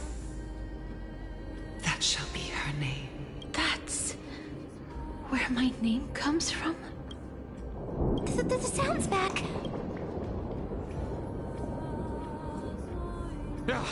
Living ones, don't waste your time bickering. The Netherrealm's wrath is falling upon you. Black Tide, mister. Be careful not to suffer the same fate as those Black Tide creatures! Everyone, hide behind me!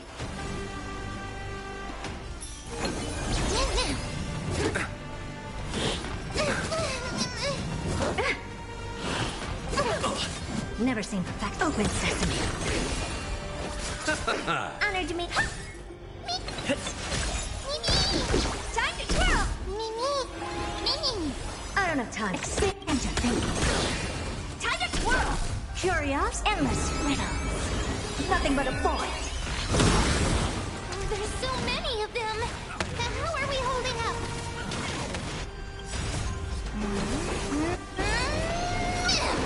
Do you know who this big diamond? It's all yours!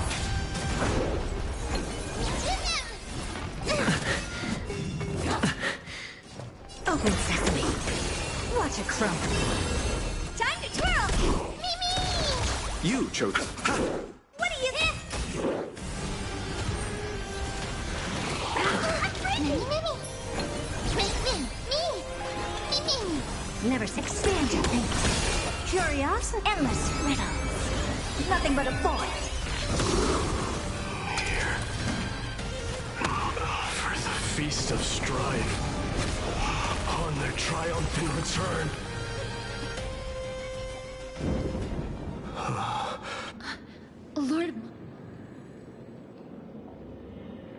Lord Mighty.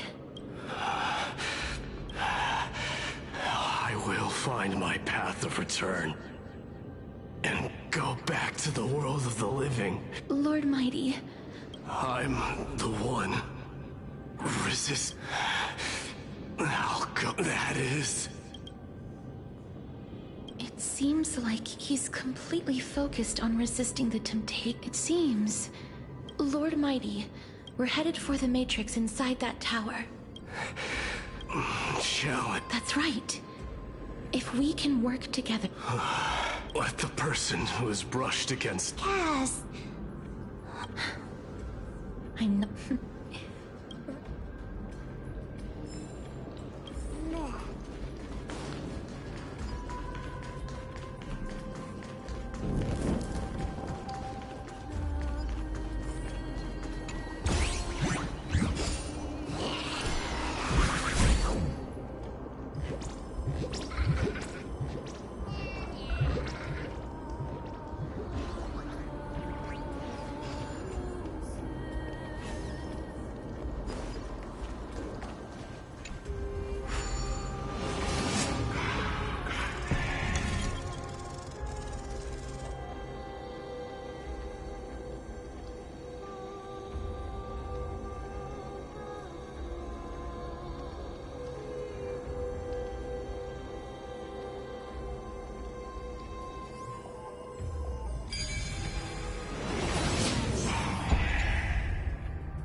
So that's how it works.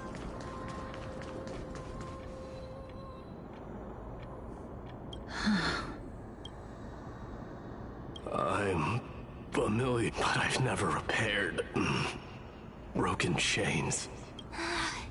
If I was more powerful, I would be able to carry one person with each limb and fly the four of us to the other side.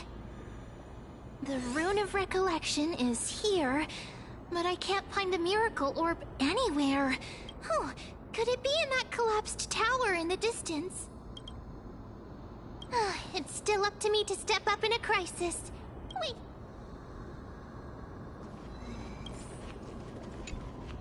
Just shout for me when you need my help!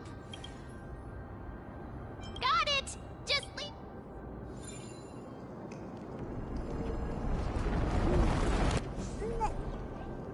Mem did it. The pink squirrel. The miracle's range is limited. Please come a little closer. Aren't I a good fit for Orynyx's priest? Of course. You're the most competent priest ever.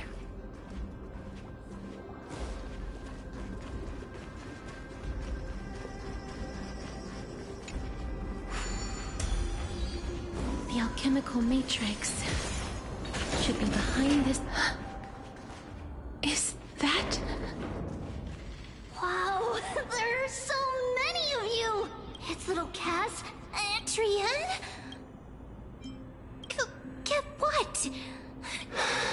This is the first time I've... It really works like this. Just like the other departed spirits we've encountered along the way. Yup, you're right. Trian already knows that she'll not be able to return to everyone's side.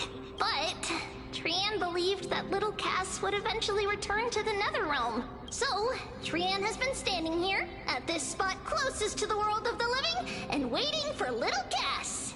Oh, it must have been very tough for you. But according to what Trian said, we're almost at the entrance of the Netherrealm. Trian promised Trevi and Trinan that when little Cass got here, Trian would get the gift ready and be the first person to run over and welcome you. So, little Cass, don't cry. Please, accept this. We finally finished it.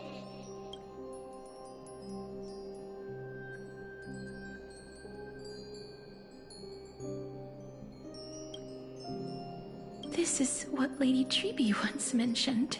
The gift for me that you didn't manage to finish. The Holy Maiden of Janus. Even when separated by life and death, their thoughts are still connected. Trian spent a lot of time drawing this. Trian hopes that little Cass likes it. Seriously? It's seriously a wonderful drawing. Lady Trian.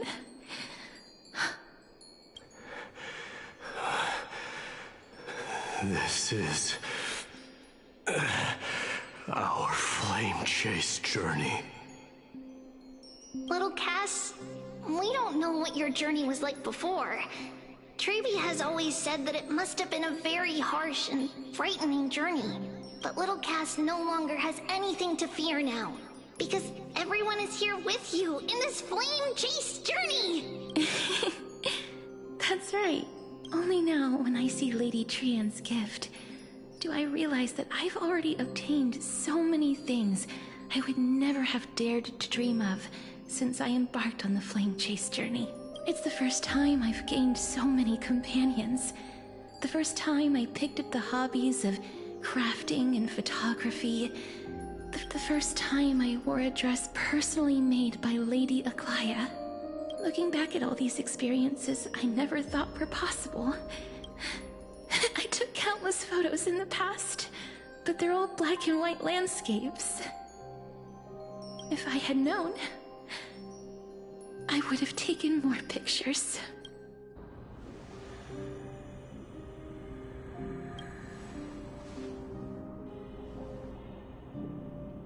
Trian says yes! little Cass, and would love to take a picture with little Cass. Sadly, being departed souls, our images cannot be captured in the world of the living.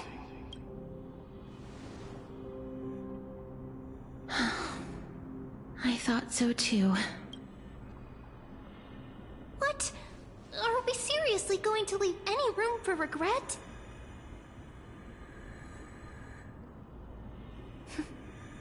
There won't be any regrets. This vivid drawing surpasses any photograph from the world of the living. Little Cass smiled. Treevee, Trinin, and Trian's wishes finally come true! I remember you once said that fate is not the flowers that bloom at the end of the road, but where people tread beyond the gate. Thank you for bringing me the final key. Key? Little Cass, why are you talking in riddles all of a sudden? I have a feeling that soon, this gift of yours will become the key to saving Mister's life. Wow, that's amazing! Then keep smiling and carry on bravely! Little Cass, Little Gray, everyone, see you tomorrow!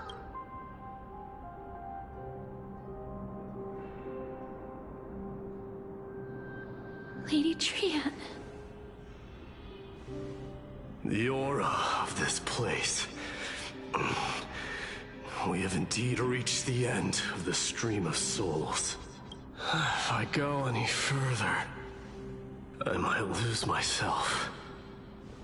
I must leave now, for the black tide still wreaks havoc in the realm of the living.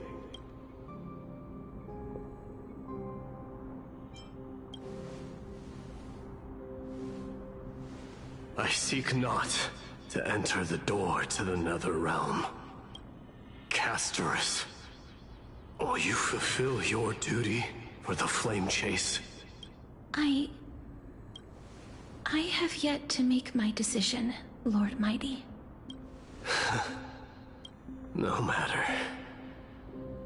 Make the choice your heart desires. Even if it takes 1,000 years of waiting, I will continue to fight till I die. Then rise from death till the miracle descends. There is one more thing you should know, Lord Mighty. What is it? Professor Anaxa may have deduced the principles behind the Era Nova.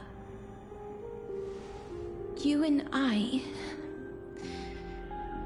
may be reincarnated as strife and death in the next cycle, becoming calamities wreaking havoc upon the world. I see.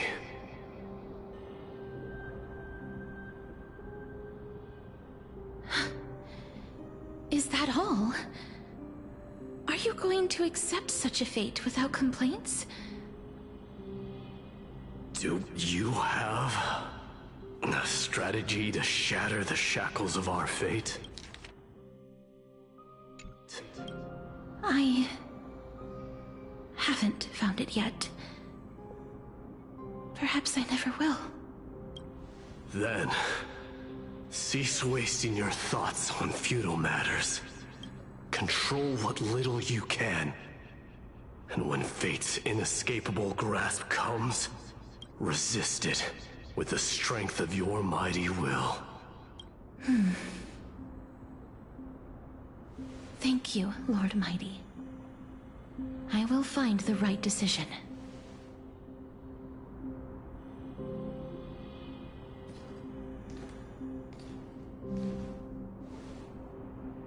In the name of strife, may you meet a fitting end.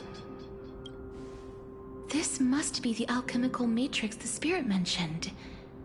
Let's see. We need to insert Aquila's sky, Giorios' earth, Kefali's fire, Fagusa's ocean, and Nestia's love. It seems our sweet Princess Homebody has made up her mind. In that case, seamstress, I suppose I no longer need to deliver your message. My time is rather precious after all. Whether you wish to break free from death or not, please, follow your heart. By the promise you once made, I ask that you fulfill your duty one final time.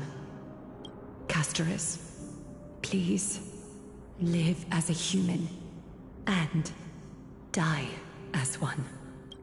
According to that alchemist, the final piece is supposed to be me. However, he is not privy to the past, and therefore cannot see the full picture. The past? I saw the twins of death in Kefali's memory, and now I am certain that I was one of them. The trial of the Hand of Shadow demanded taking the life of your family. I died during that trial, falling before the gate to the new world. And my sister, whom I never met, became the Titan Thanatos of this cycle. She was consumed with regret over my death, so she used the Titan's authority to reforge my soul. Yet, it also means she has never revealed herself to anyone, hidden away from the entire world. That's because the Titan she became already fell at the start of everything. They died for me, and now lie in slumber in the River of Souls. You mean... Pollux? That's right. The River of Souls is no material river. It cannot be blocked by ordinary means. Only a divine corpse can prevent the dead from reaching the next world. And that's why... we have to awaken Pollux from death before we can retrieve the core flame of death. We have to reforge its body with the power of alchemy. But Cass, if that alchemist speaks the truth, does that mean you're also part of the dragon body? According to those departed spirits, I was indeed born as the dragon's twin. But before we talk about that... No, not from me. I think they must have realized how heavy a price they'd need to pay when they used their divine authority to resurrect a dead woman. That's why they exerted every ounce of their strength to send me to Styxia, a city that called for death, a land where none is hostile to death. They never saw their wish fulfilled and fell so prematurely, all because they wanted to give me a new life. That wish is the reason Pollux's soul still lingers in the mortal realm. So instead of picking up objects on the way here... we were instead showing things to a strand of yearning that lingers here. Now, we must... But all of this is just a hypothesis, right? What if we go through with the ritual, and it turns out totally different? That's fine. As Professor Anaxa often reminds us, such is the nature of alchemy. The true outcome can only be known once the process is complete. This is why alchemy is also known as the miracle of creation. Now, the puzzle of Pollux's yearnings is nearly complete. I shall reveal what they have been yearning to know in the alchemical matrix.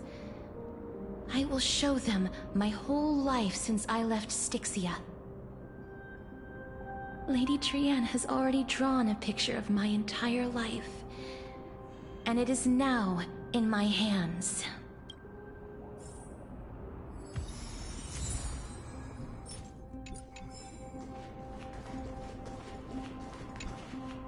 Then, let the ritual begin.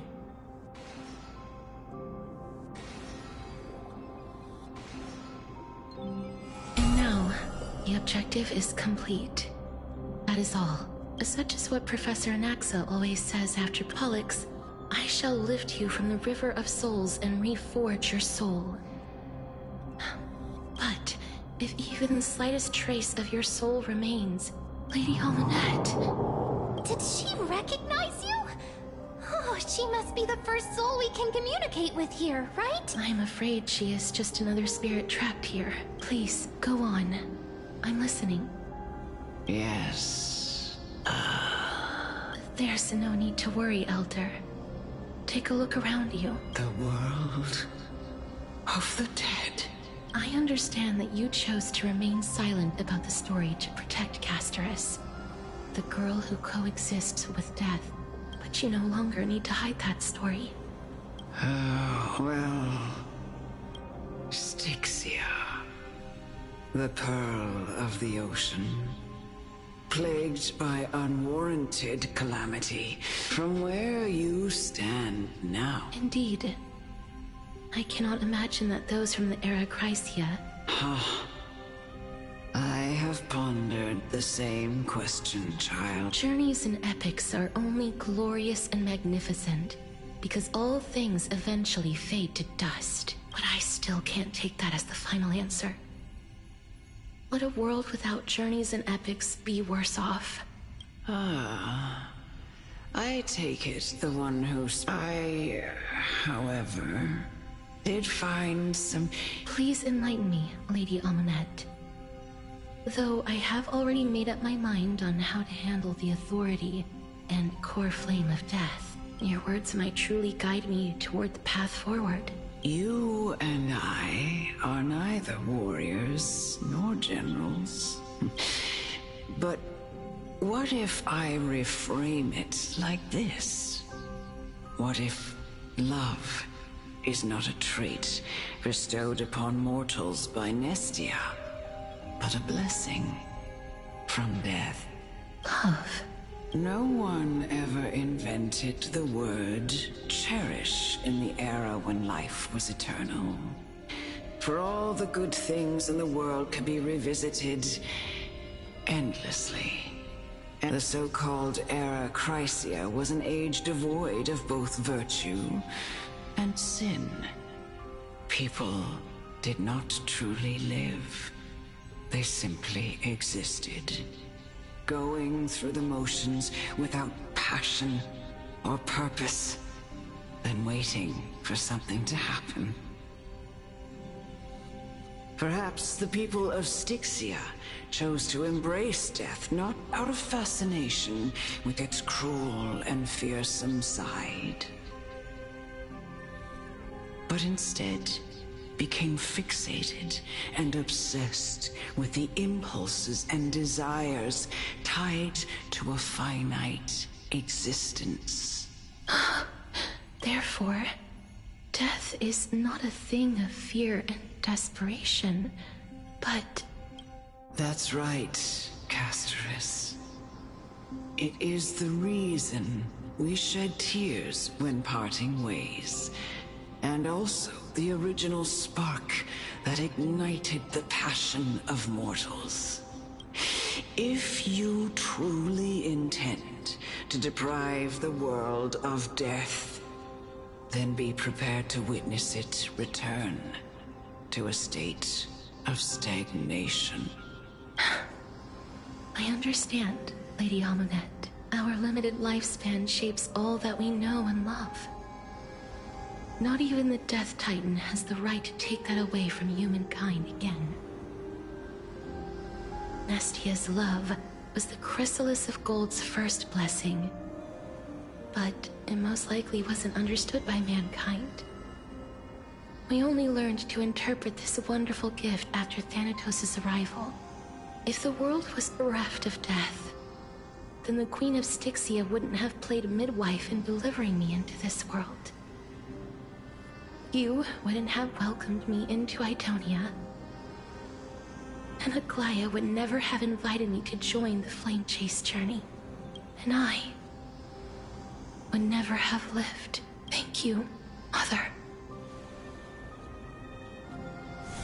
I will use all the love I've experienced in this long life to complete my teacher, Anaxagoras. Grant me the wisdom of all things. I call upon thee. The stripped dead dragon's corpse.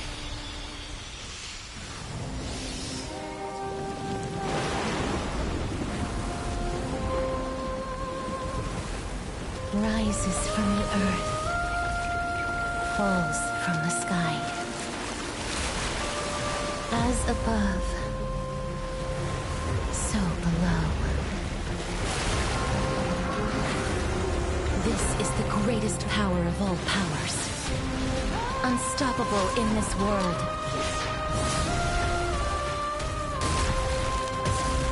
The great work that commands all death. I shall grant you embrace.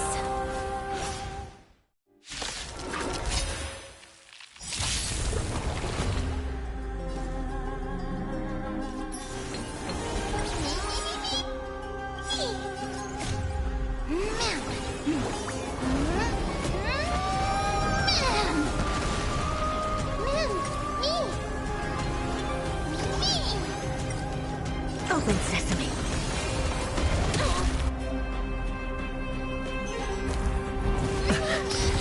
Is the girl who once saved my life truly gone?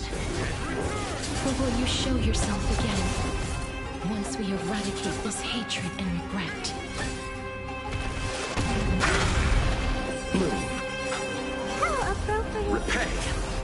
Do you know who this big diamond? It's all yours!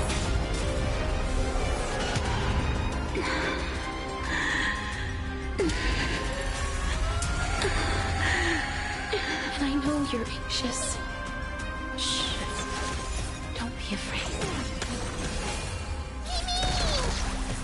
You chose. Ha! What are you looking at? Never seen open sesame. Curious, endless riddles. Nothing but a boy. Expand your thinking. Watch it crumble. There's no more need to weep and grieve. I will grant you peace.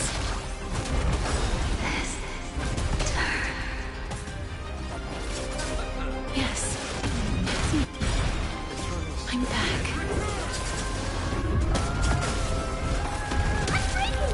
Receive divinity. How appropriate. Repay. Be careful.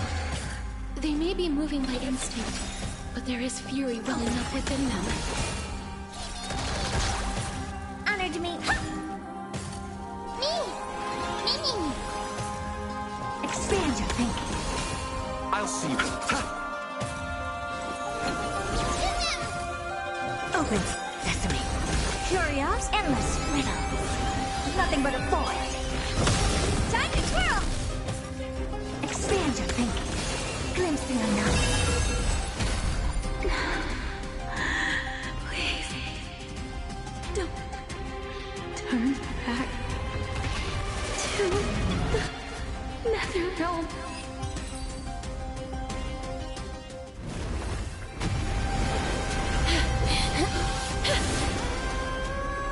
Oh, death. Sleep in peace.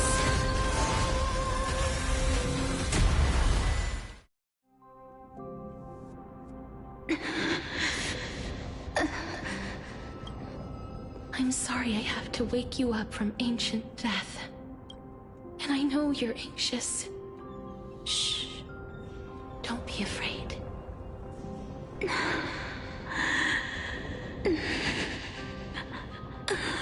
Do you remember me? I'm the girl you once carried across the Sea of Souls. I'm sorry I wasn't able to remember you, but with the help of many people, I was finally able to pick up these broken fragments of my past. I'm back, Pollux.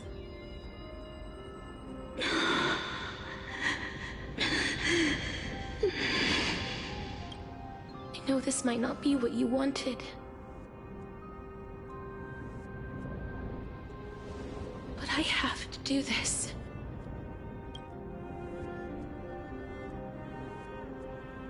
So please, Carry me across the Sea of Souls again and return me to the Netherrealm, just like you did in the past. Please take me to where the core flame of death rests.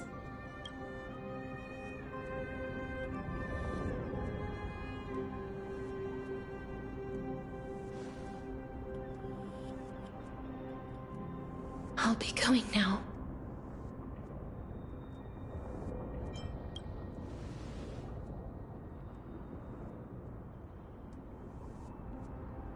They may look scary, but as long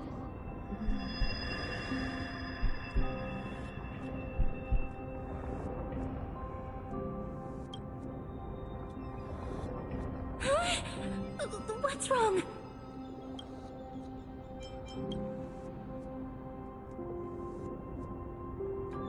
Are you... What's wrong with him? His time is almost up. If I don't go now, I'm afraid his soul will return to Thanatos' embrace before me. What? Oh no! Is there anything we can do? Don't worry. I promised I would ask Thanatos for the Trailblazers' right to roam the Earth.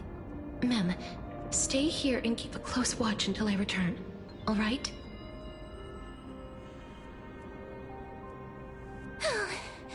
All right. I'm the best at taking care of others. Go on, Cass. Make sure not to leave yourself with any regrets.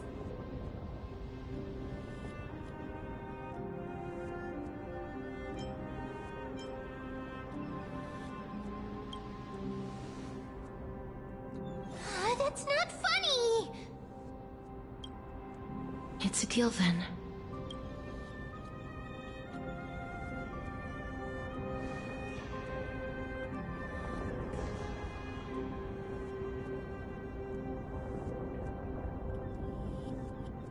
Please.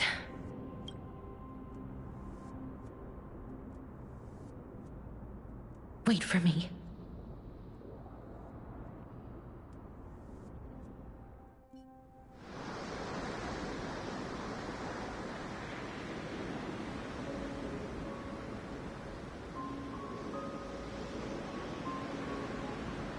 After all that, you still ended up back here.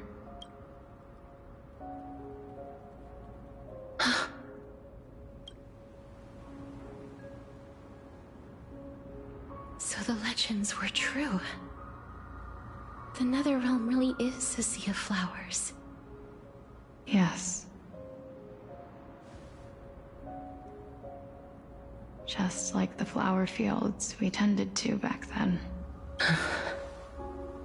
Is that you, Plixia? Do you remember me? I don't have the memories from that time, but I've seen you before during an experiment. I see. Call me Thanatos, then. It'll be easier.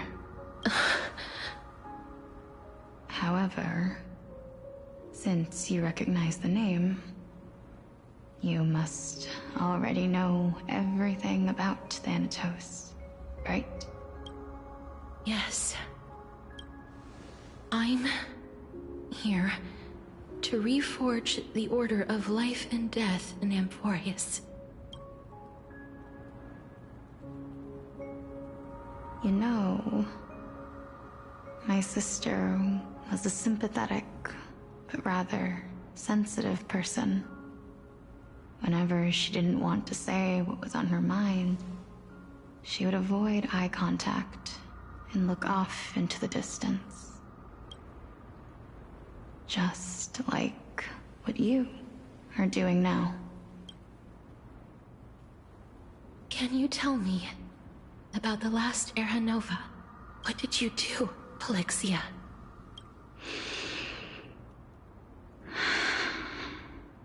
Where should I begin? I suppose we can... A long, long time ago, There were a pair of like-minded twins. As foretold in the prophecy, they were chosen to be successors to the god of death. But fate was cruel. The price of attaining divinity was to take the life of a family member with our own hands. That trial was indeed recorded in that memory. Then you should already know that my sister voluntarily gave up her own life, so that I could ascend as the demigod of death. But I couldn't accept that. Why did we have to kill each other for a future she'd never see herself? That's not fair. So, while weaving the laws of the new world, I shattered the forbidden bottom line for life and death. I reshaped my sister's soul and took the form of the great dragon Pollux to carry her up the River of Souls and back into the mortal realm. But our fates were already decided and manifested in unexpected ways in response to my futile actions. Aging is an unbreakable law of nature laid upon humankind, created at the same time as death. When the living die, their souls will meet Thanatos, who would determine where every soul goes.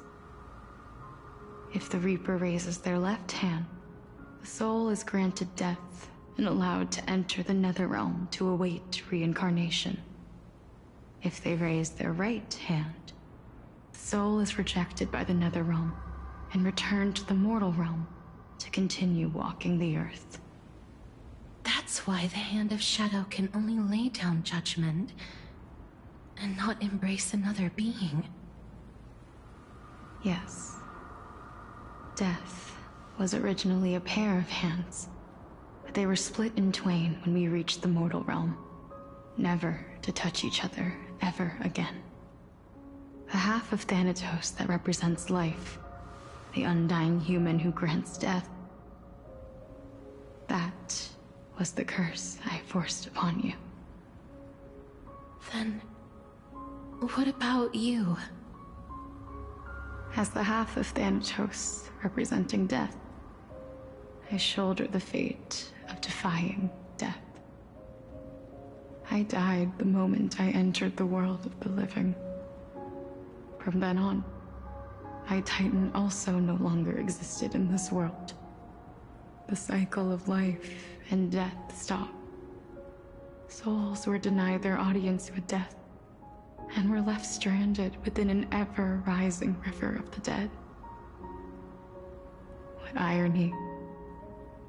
My selfish desire to save your life gave you and the world a fate far worse than death instead. Then, what was left of my reason was left behind in the Netherrealm, where I've been taking care of these flowers day after day, until there is now a sea of them, all while mulling over the subject of life, death, parting, and enduring an endless loneliness.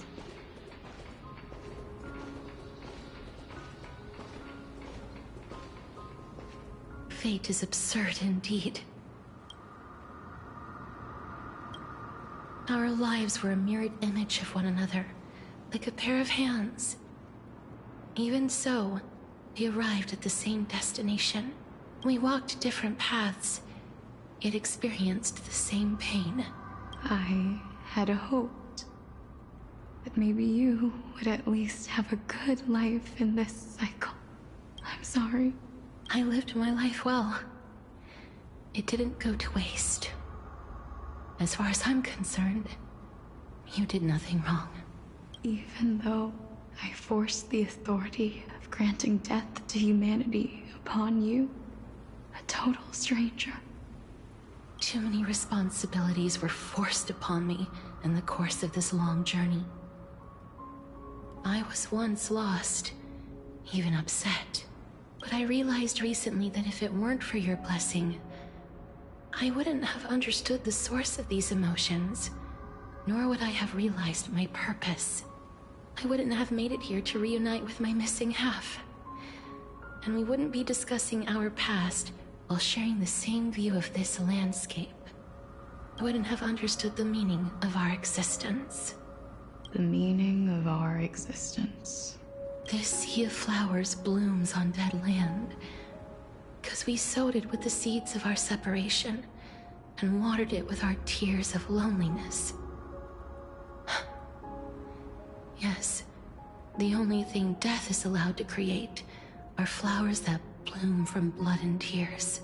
That's why Thanatos cannot create living beings at will. Nor can the Hand of Shadow determine a person's remaining days. Because the life and death of mortals should never be dictated by another's will. Are you saying there's no point in Thanatos' existence? No. No single being can bear the scales of life and death on their own. Not even a god.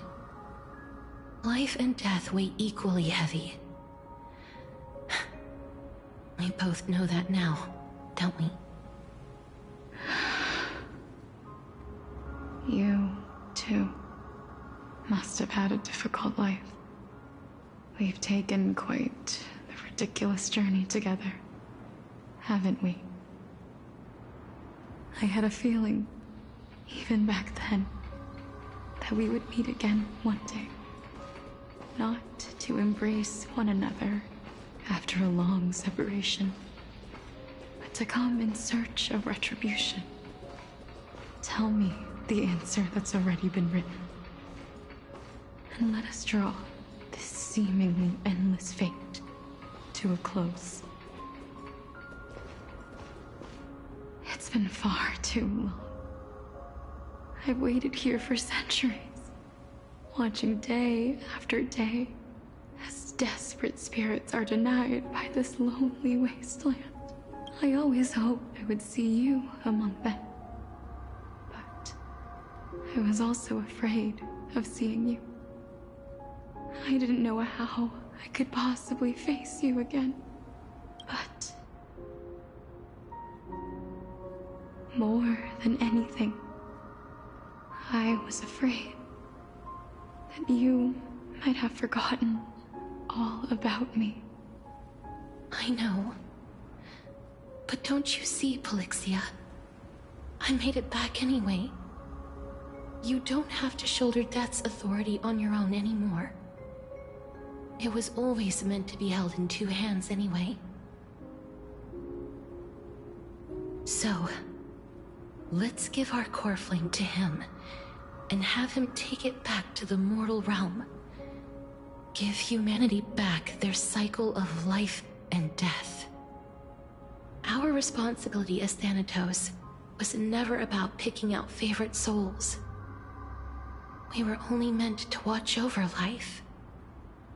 Let's tend the field together, and create a warm sea of flowers for all the souls to come. What do you think, Polixia? Yes, just one last step. You shall wither, and through that, the dead will sprout again from the remains, and be reborn with the dead flame. As foretold by the prophecy, Thanatos' authority is only destined for only one person to wield. As the Chrysos heir of death, as their demigod, as a titan, our fated moment has arrived once again. Just like before. Yes, just like before. But unlike that time, the ones undergoing the trial this time are prepared. You've made up your mind? Yes, as dictated by fate. But I won't be afraid. As long as you're here with me, complete your trial in this life. Grant me the embrace of death, and light the spark of life ablaze. You've been tempered by life and death. I know you'll be able to give this wasteland its first breath of life. Like a raven butterfly, flying swiftly into the Netherrealm, perching on the twig of death. I will. After this, I will remain permanently in the Netherrealm. The River of Souls shall return here and rain down from the sky, scattering souls across the earth. The cycle of life and death will flow once again. The sea of flowers you sowed shall bear countless joyous or sorrowful souls, and bloom evermore.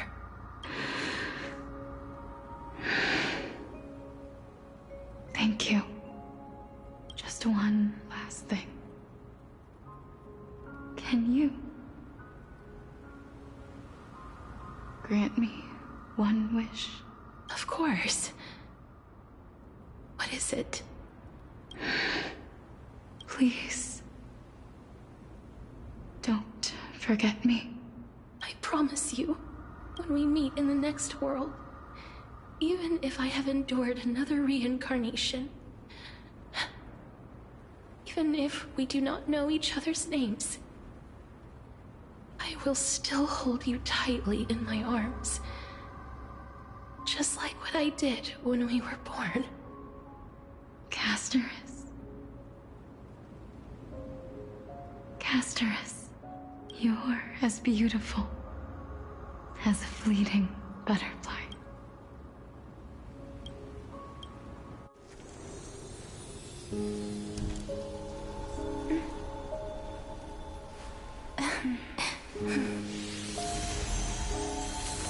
I will bring rest to death. And from now on, stagnant life will once again flow.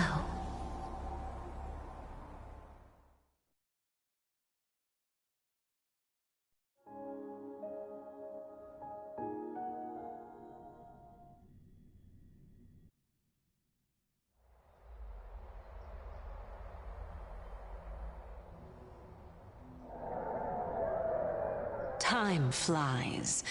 In the blink of an eye, the 15th entry hour is already at hand. When this farce is over, your soul will be placed on the scales of life and death. Are you ready? No need to ask so many times. Of course I am. Then why do you drag your feet? Is your fear of crowds holding you back again? I simply find them too noisy. Paying attention to conceited fools like them would be an utter waste of my time. Such harsh words. As I see it, you are no less arrogant than they are. I couldn't agree more. Oh. I did not expect to hear that from you. Are you not going to refute me? I know myself better than you think I do. At the very least, better than a stowaway like you. And they say men whose ends are nigh have but kind words. Well, that is exactly why I chose you. Should I thank you for the compliment? The hour of the trial has come. Do you have an answer for me? And how will you prove the veracity of your argument?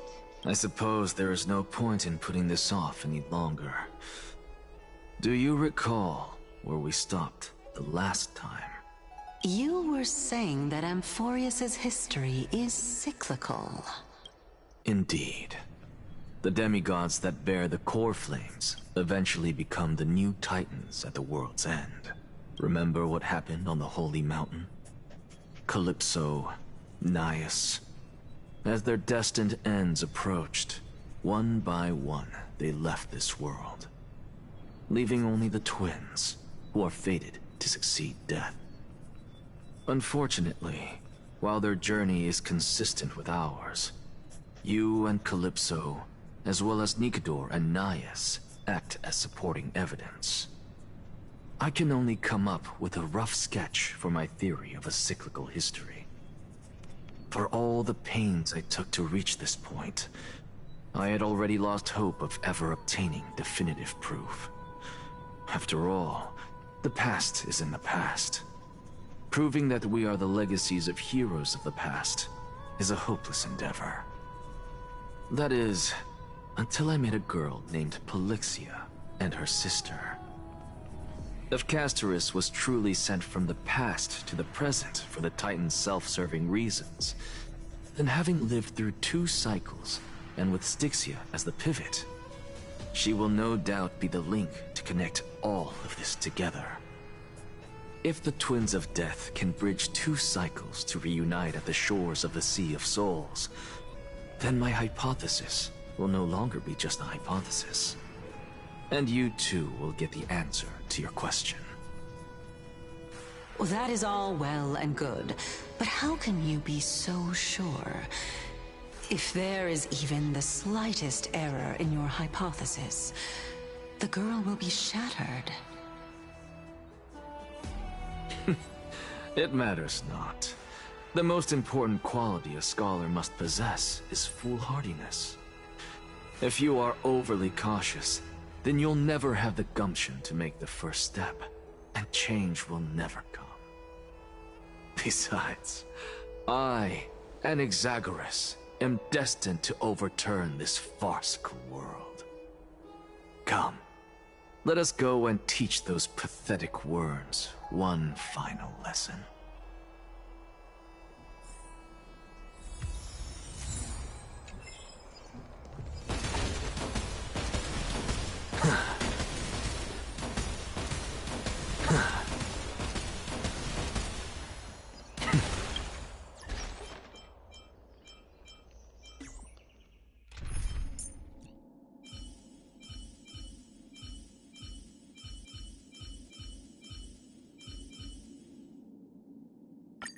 Don't worry.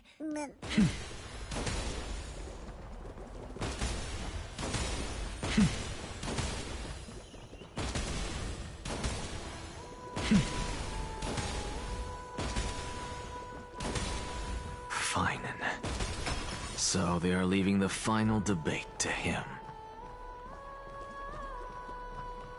Let those Chrysos heirs who started this terrible war hear you. Let them hear the voices of the people! As always, that woman knows how to stir up a crowd. Professor Anaxa, I thought you'd pass on this. Everyone must cast their vote, or this assembly would serve no purpose. Thrav, do you truly think it's wise to entrust the fate of the world to an assembly like this?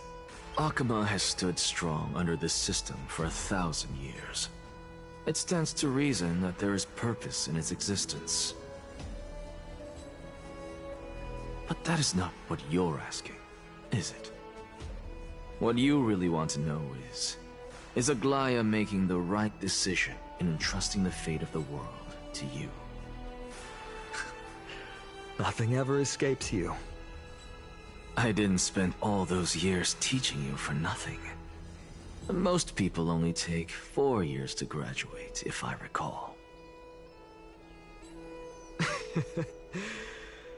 To tell the truth, I feel like I'm on my way to an execution chamber instead of a podium. So, do you have an answer to that question? No, I don't. I thought so. Because that question is not yours to ask in the first place. Is Aglaya entrusting the world to you the right decision? Don't make me laugh. That is a question that woman must answer herself. Why are you fretting about this on her behalf? Or have you been seeing yourself as her pawn all this time? Listen up. I'll say this only once. Flip your perspective around and ask yourself this instead. What should I do to ensure that the world doesn't stray from the correct path? That is what you should be thinking about. You still have time, so give it some thought. Oh, And don't bother telling me the answer. Tell it to those begging for salvation from the gods. Got it. Thank you, Professor Anaxa. That's Anaxagoras to you. Who will you be voting for? That'll depend on how well you perform. May Circe safeguard your thoughts.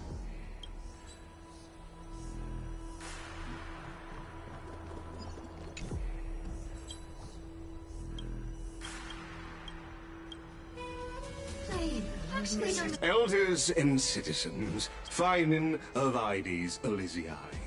Much obliged, Lord Lycus. I remember him. Where's Lady Goldweaver? Why is she sending this guy to give the last speech? Can this dude really face down kindness? By Kefali above. Dear citizens of Akima, as you look upon me, so too do I see you. I see your fear and misgivings, your apprehension about the discord between the Chrysos heirs and the Council of Elders, and your uneasiness about the future of the Holy City. Yet, before you contemplate something as grand as the fate of the world, I ask that you look closer. Look beyond the horizon illuminated by Kefali, at the crisis threatening to overwhelm us. What? Ides Elysiae, my beloved hometown, is a village forgotten by time. It is a place with the most invigorating breeze and wheat fields that spread all the way to the sea.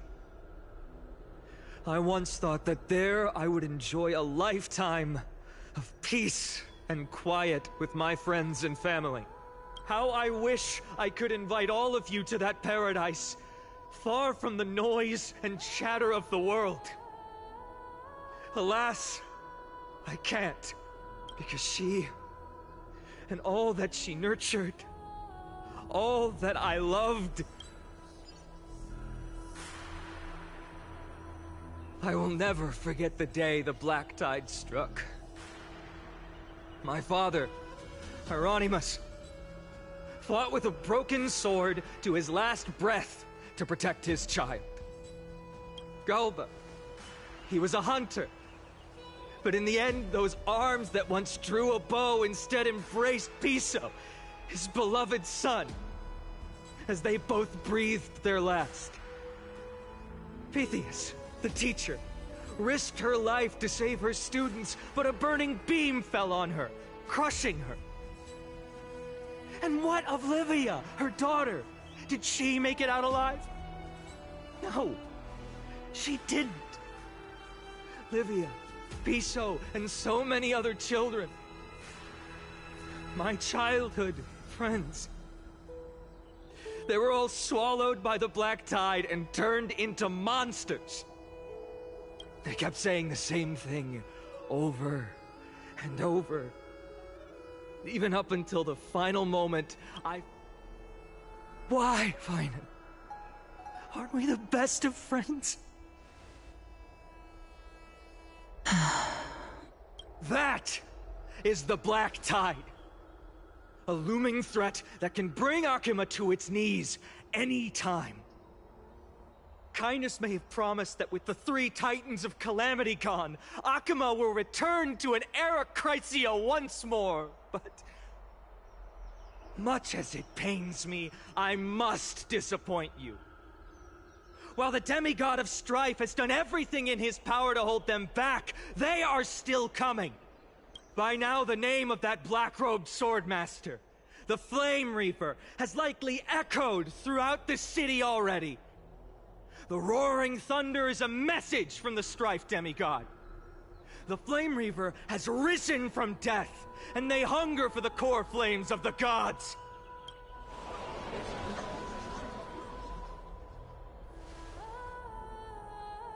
Lies! If such a powerful enemy is indeed approaching, why is Akima still a picture of peace? Exactly! The city of Akuma shows no signs of pandemonium or chaos. And why is that? I beg you, spare a moment to think about this. Are we able to stand here and hold this assembly in peace today because the danger has passed? No! This peace we enjoy is no gift of fate.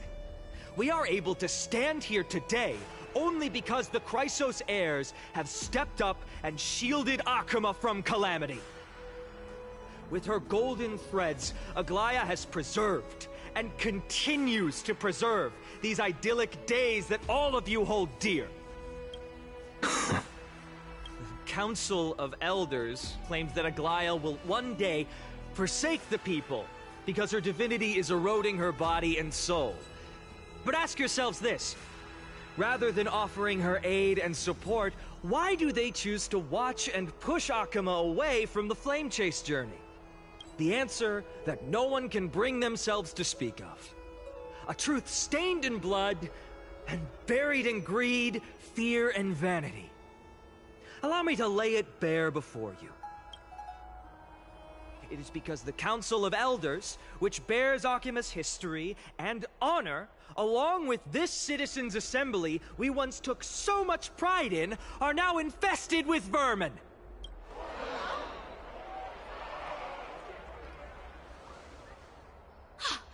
You insolent whelp!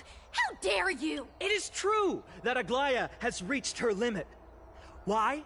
Because she has been working tirelessly to weave the defenses of our holy city against the encroaching evil. All while these vermin are making up baseless accusations about her and scheming in the shadows.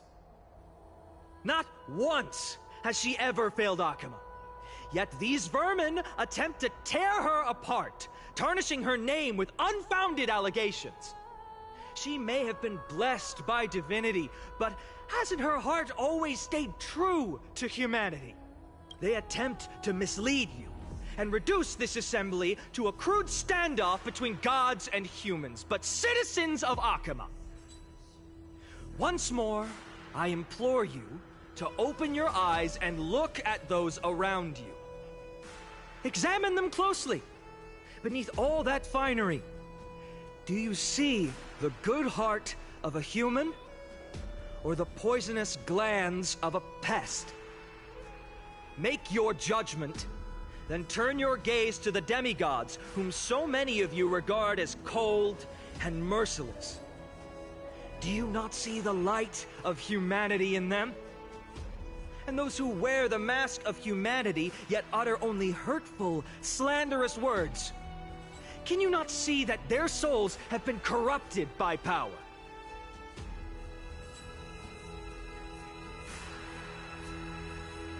Yet, no matter what your answer is, and no matter who your vote goes to, rest assured that you have nothing to fear.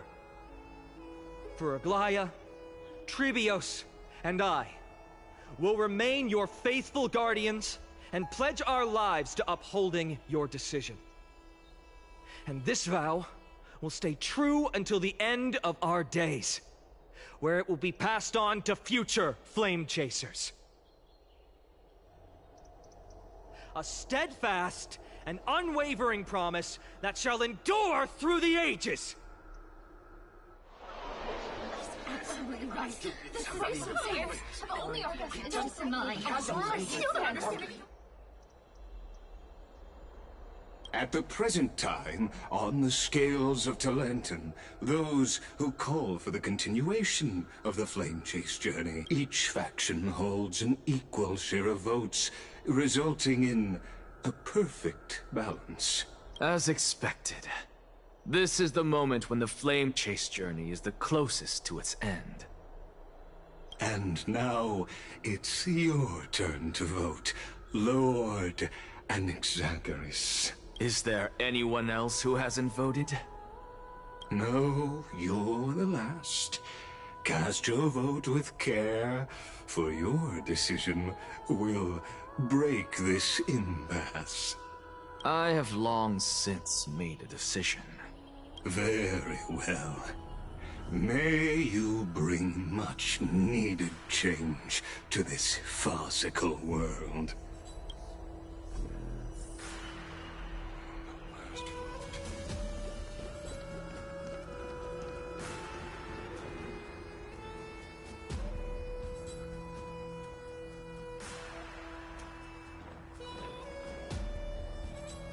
You've done well, Finan. Given the circumstances, delivering a rousing speech to stir up emotions was a prudent move. Thank you all for your patience. On behalf of the 7 sages of the Grove of Epiphany and the scholars of Amphorius, I, Anaxagoras, am ready to cast my vote. But before that, in the interest of fairness, Lady Goldweaver, I pose a question to you before all who are gathered here. Will you, as Finan has promised, stand by the decision made in the Assembly, regardless of outcome?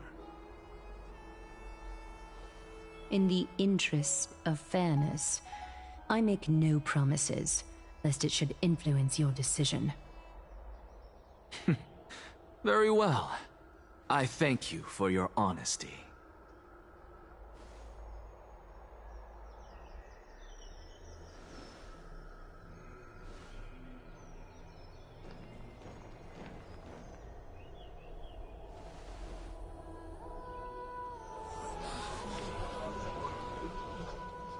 What's he doing? The stakes are high. Let's be patient. Cut the act! Who do you think you are, wasting our time like this? Lord Anaxa, please do not forget that I... Rule number 1, do not call me Anaxa. Rule number 2, never interrupt me. Silence is golden.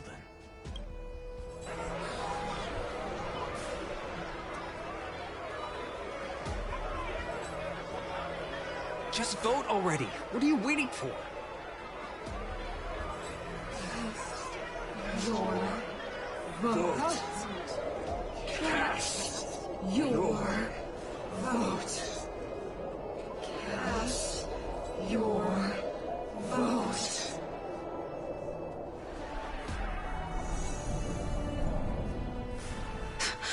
I cannot help but wonder, is every hardship in the world something you will exploit and use to your advantage? How else am I supposed to make use of this situation where my body and soul are separated? Oh, Circes. Or should I say Calypso? Accompany me on this final journey. Let us journey to the Netherrealm and see how she will substantiate the answer to your question and validate my decision. We need only to follow the sound of the tides.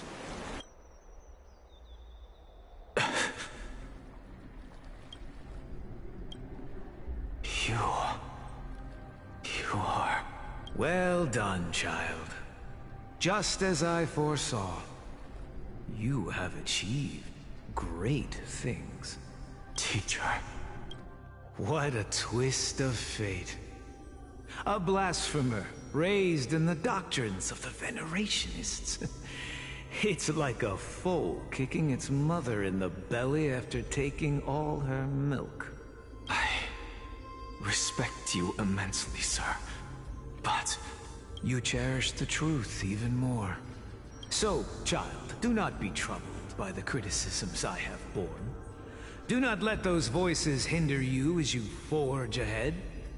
As the sage of the Venerationists, I am duty-bound to oppose you. But, as your friend and mentor, Anaxagoras, I say, go forth, for the truth is already in your hands. I will keep that in mind. Go now, child. Your lonely pursuit is about to welcome a new chapter.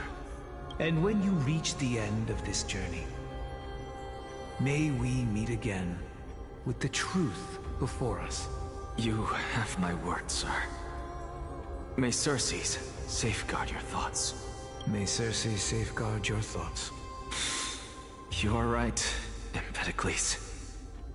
My lonely pursuit is about to welcome a new chapter. I must be on my way now. May we meet again with the truth before us, Empedocles. What are you waiting for? Just cast your vote. Silence! Silence, everyone! Behold, Circes, here at the center of the world, I shall write the final step of my proof. For this place is but one step away from the truth.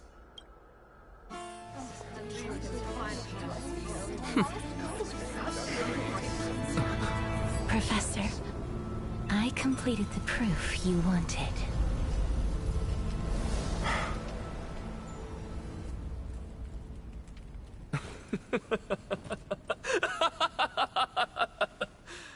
Thank you, Castorus. The answer is plain as day. My vote goes to the Flame Chase journey and nothing else! I have deciphered the truth of this world!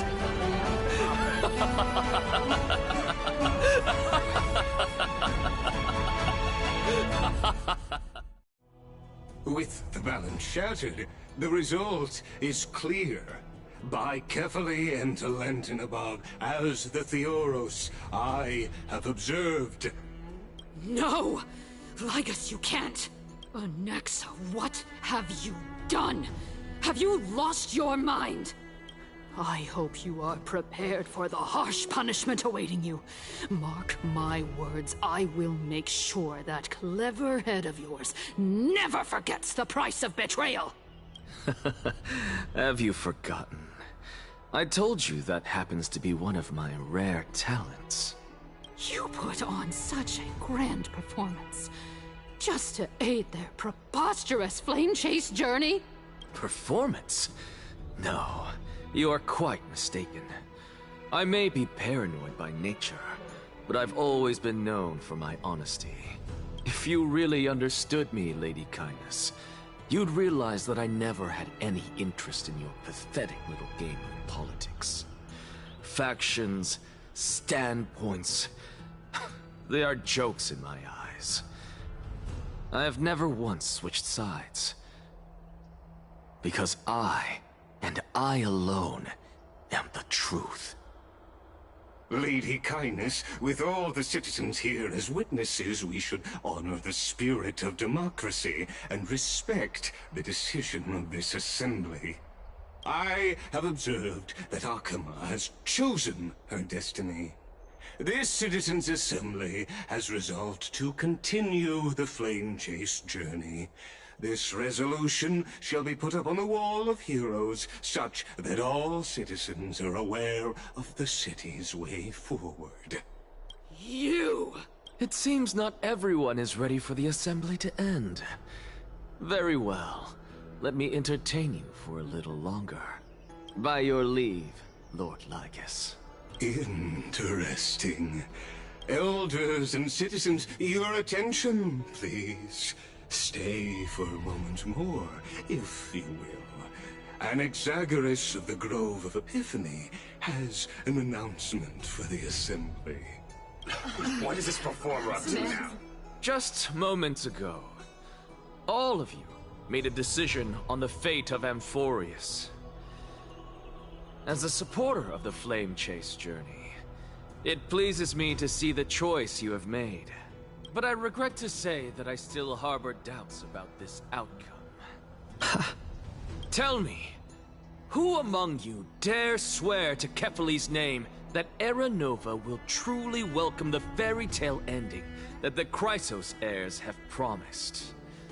A beautiful new world free of calamity and madness? Nonsense! That's impossible! What is he getting at? Of course he... No one? Must I pick somebody to answer? Very well. You, the one acting so wise and profound, in front of all present here, do you dare swear that it will happen for sure? No? Fine. Next. You, the one with ignorance written all over your face. Yes, you. Do you dare swear by it in front of the Titan? What are you trying to do? Useless. Your turn, then. With that smug look of yours, you must be confident that the Flame Chase journey is the best course to take, right? Hey! Mind your tongue! So, no one? I see. In that case, Finan, answer me this. Your speech was filled with such passion just now. How confident, then, are you in making this promise? Professor, what are you doing? Let him continue with his performance.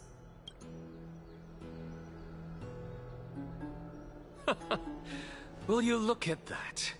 Even Finan and Aglaya lack the courage to make such a promise. And what's even more absurd is that no one but I can promise you this new world. And yet, the Assembly passed the resolution anyway. But you needn't worry, because I knew better than to trust you good-for-nothings. That is precisely why I am here today. To give you one final lecture. Now listen up and listen well. I, Anaxagoras of the Grove of Epiphany, hereby declare everything that the Flame Chase journey promises is true. Finan of Ides Elysiae, the prophesied demigod who shall succeed Kefali, will reforge each and every one of us in the new world with his complete, intact memories. What? The core flame-bearing titans were the Chrysos heirs of yesterday. And the Chrysos heirs who carry the core flames today will become the titans of tomorrow. All of our souls shall endure for eternity in the miracle of the World-Bearer. And all under Kefali's protection shall step into that new world.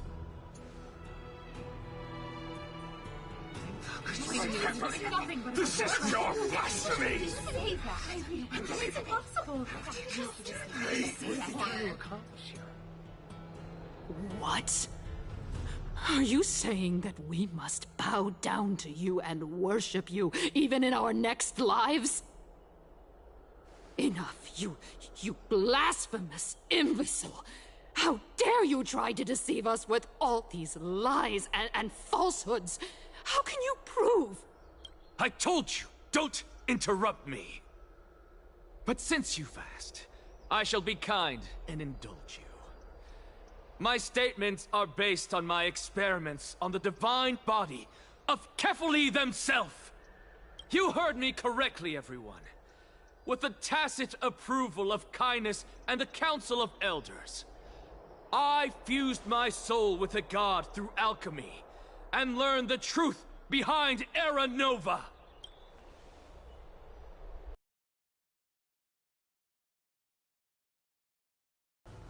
I, the vile, wretched blasphemer, deserve nothing less than death for my sins. And the Council of Elders, which granted me consent and aided in committing this atrocity, should face punishment alongside me. By the gods, even Kindness has betrayed Akuma. The Kindness God! We're carefully evolved!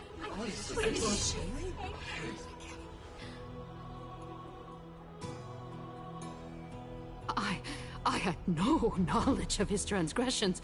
He did that on his own. The Council of Elders bears no responsibility for his actions. Lord Lygus, as the esteemed Theoros, are you going to simply stand by and allow the Council of Elders to be dragged through the mud? If the accusation is true, I will acknowledge it. If not, my conscience stands unburdened. Lady Kindness, the reputation of the Council of Elders was not built in a day, nor will it be shattered overnight. Repercussions await those who fool the people, and punishment must be meted out on those who abandon their vows. We should respect this beautiful city and her people. You... Lady Aglaya, the Gold Weaver, I humbly ask that you take on the responsibility of overseeing this judgment in the name of the fairness of Talantin and the justice of Kefali.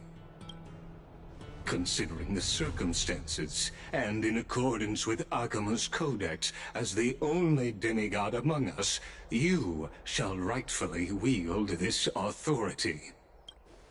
The honor is mine to bear. How is this permitted? Elders and citizens, silence, if you please.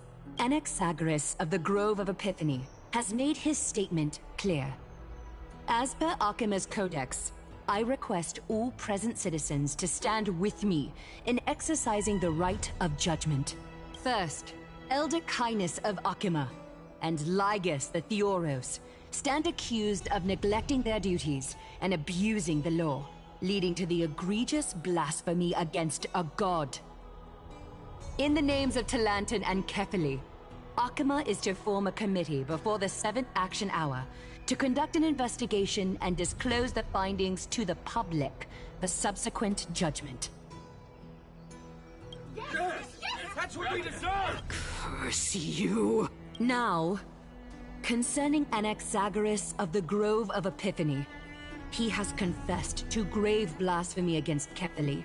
In the names of Talantin and Kefali, the accused must be allowed to hear the people's voice prior to the execution, for a chance at a reduced sentence and possible pardon. Professor. Let him die! Let him die! Let him die! What decision will you make, Lady Goldweaver? Enough with the hesitation, Aglaya. This is not like you. Let him die! Let him die! Then, in light of the people's voice, O Talantin on high, may you bring death upon him.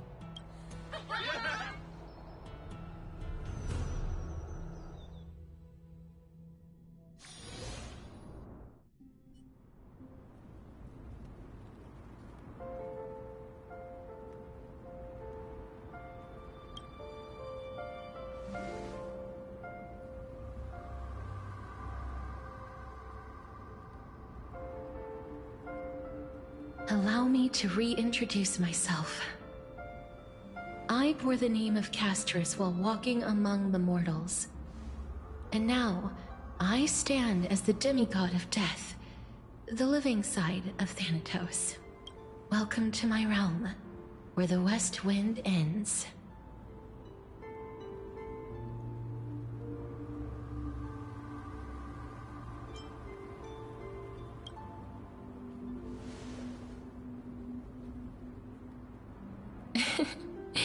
You're still as energetic as always.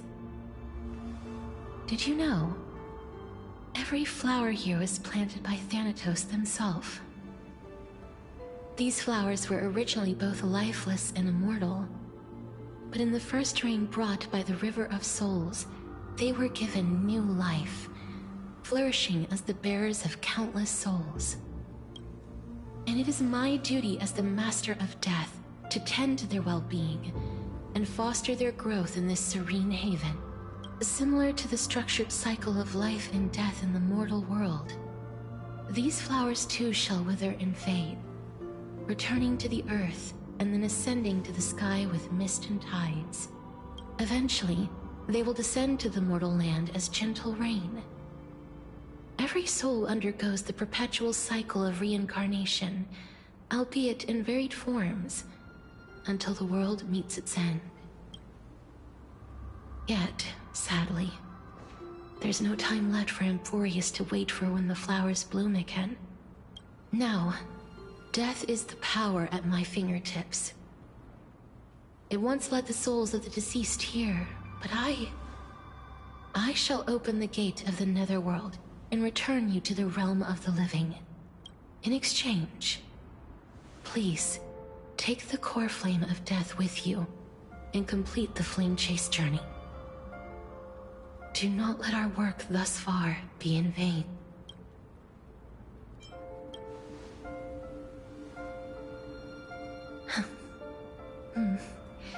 Just like the other demigods, I will stay here and embrace my destiny.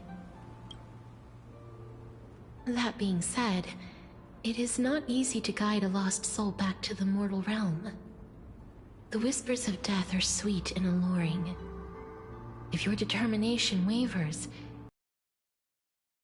ensnared by the Netherworld's grasp. Please consider this a one-time exception. I will do everything in my power for the flame chase journey, and for your life, the only life I can save. I am glad to hear that.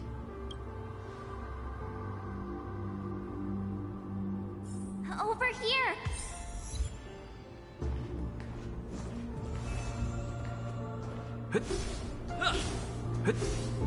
I believe in you. Keep at it.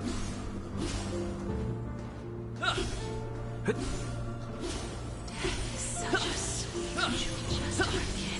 Lift your chin up high and step forward with us. That's right. Keep your eyes on the dawn. Onward. Show me your courage.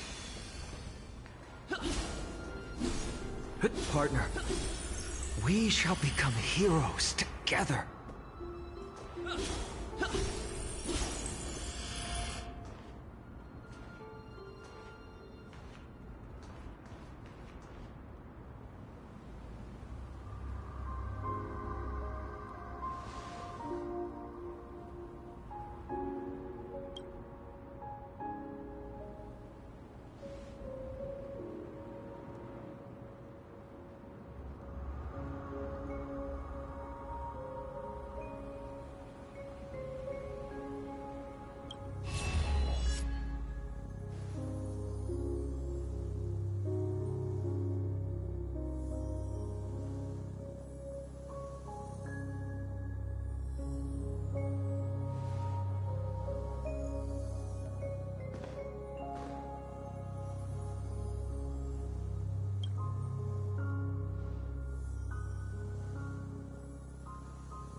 All of this is proof that you once lived. Your soul, your memories, the years you've journeyed through, and the path they revealed, leading you back home. So, continue onward. Do not stop moving forward, and do not let her sacrifice, and the support of all who have stood by you, be in vain. Over here, friend! Take my hand. Let's go home.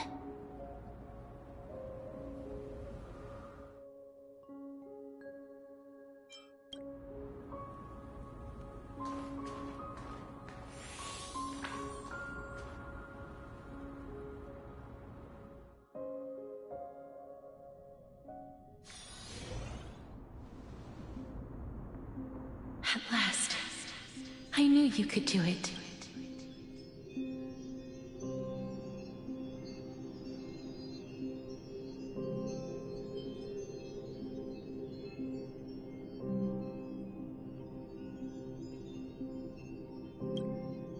Your soul is still perfectly whole, as if some kind of force is trying its best to keep it together. Is it Orynyx's final blessing? Or is it a miracle of your own? It's truly incredible. Such a strange surge of familiarity. So hard to describe. Perhaps it is fate, once again fulfilling its own design. Or perhaps it is the loss from beyond the sky, so familiar to you, that intertwined our fates long ago. It seems that this is the riddle which cannot be solved anytime soon. The sensation of becoming a demigod is truly wondrous. It's as if the river of souls is winding its way through the depths of my spirit, transforming with each breath into a fine rain that nourishes the world. Do you recall that prophecy? At the end of the sea of flowers, the souls of the living shall warm thy fingertips, and after an embrace, there shall be eternal separation. I promised you that I would do everything in my power to give it another meaning. Now, as I stand as a demigod, and destiny draws to a close, I can finally end it in a way that is as beautiful as it deserves. The wish I once sought, but could never grasp, is now within reach. In this brand new world, every blooming life will lift its arms in celebration and recount the profound meaning of this very instant. Every touch, every embrace we share will never again be an ice-cold loss. They will radiate with an intense warmth, sowing love far and wide throughout the land.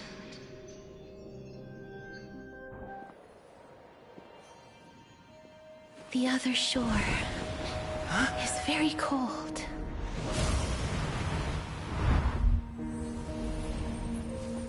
May I borrow your warmth one last time? Thank you for fulfilling this wish of mine. The place I'll be going to is what humans call the Land of Sorrows. But with this heartbeat and the residual heat of this embrace, I shall turn the Netherrealm into a gentle place of rest.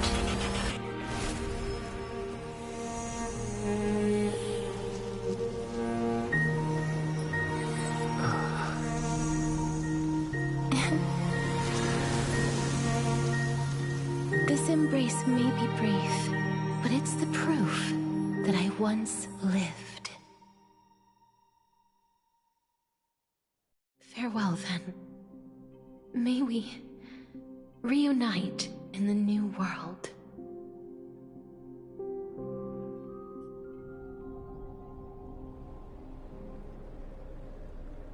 That grand and absurd performance was what you've been seeking your whole life? I gave up everything in search of truth. And it culminated in this very moment. You, on the other hand, performed as I expected. You did not hesitate when you saw the chance to attain power. It's as if you... crave power, like a fly craves rot. Those are your words, not mine. But what you said at the end... did you already know what I had planned for Thynan? I may have lost an eye, but my vision is clearer than anyone else. You've nearly exhausted your humanity. You're no different from my current state as a walking corpse. That's true. I've long since burned to ash over the past 1,000 years. Only he is capable of unleashing a raging fire that rivals our final great enemy, Aquila. So, this is our last chance. How about we let go of the bad blood between us? May I resonate with your core flame, Aglaya? Please do.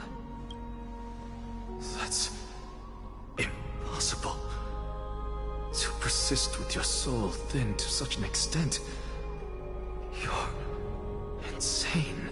Just as you fight to lug your corpse onward to complete your unfinished goals, I have my own reasons for doing this. Until Finan grows into his position as the prophesied leader, I must continue to lead everyone on the flame chase journey. I must keep inching forward, even if only as an empty shell. I've long predicted this was the case, but I didn't think you'd already lost so much. How ironic. We would have avoided so many misunderstandings if you and I had just spoken this candidly before. But casting aside our ideological differences, there is one thing you and I agree on. Finan. Yes. He was born to be a hero. He understands the hearts of the people, and I can confidently say he is a far better leader than you. Only he is capable of fulfilling your mission. Sadly, he is a man cursed by Nestia. But by my estimates, his horribly elaborate sense of style should not impede Era Nova. Congratulations are in order. We found common ground at the very end of our destined paths. When you put it that way, it makes me want to take back what I said. Aglaya, we're back. Come welcome our great hero reborn from the ashes. I hope he didn't hear your earlier assessment. It wouldn't be the first time I criticized him. A man should be aware of his own shortcomings.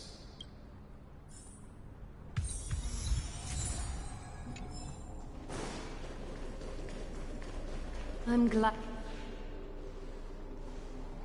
But I don't see Castris among your number. It looks like she not only helped me prove my theory, but helped you fulfill your mission as well.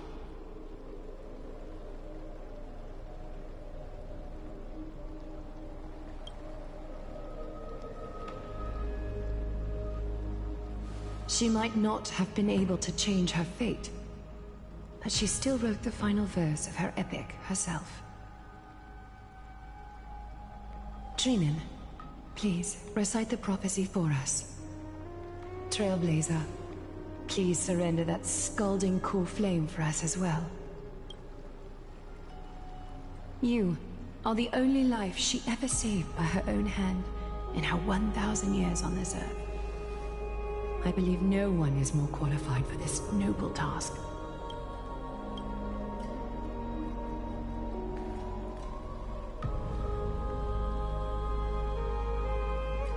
O gods who have returned, and gods who are still watching, today we bring you a soul laid bare. The Hand of Shadow, Thanatos, remembered their name from the past.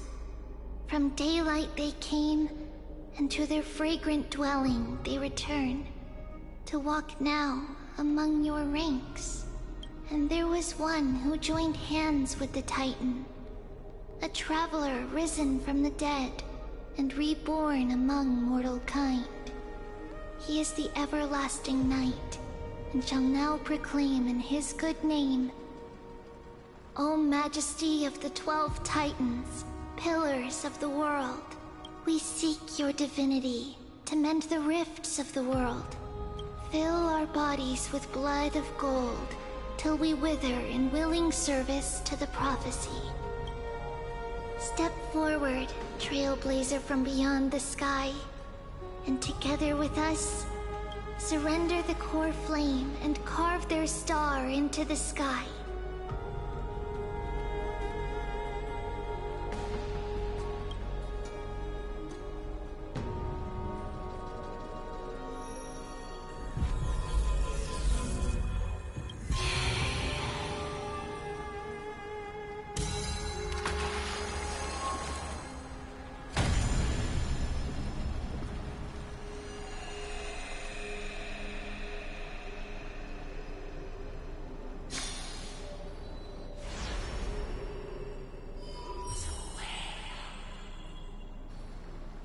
constellation for death. For life and death, to be more precise.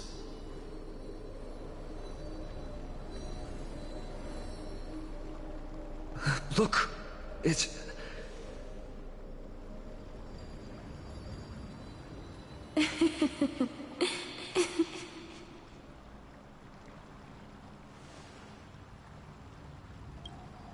No, it's only a divine echo. I think she's here for the trial.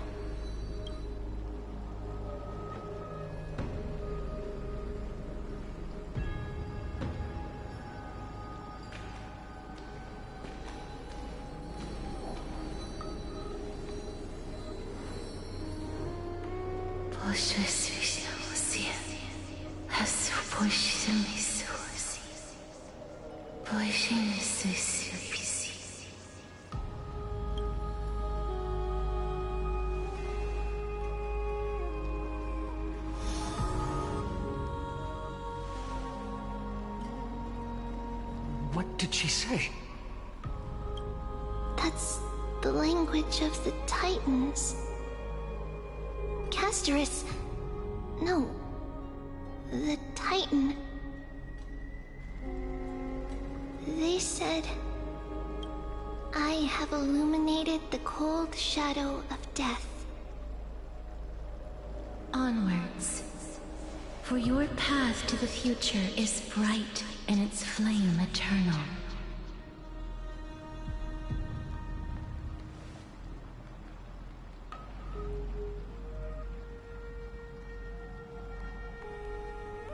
Do not forget.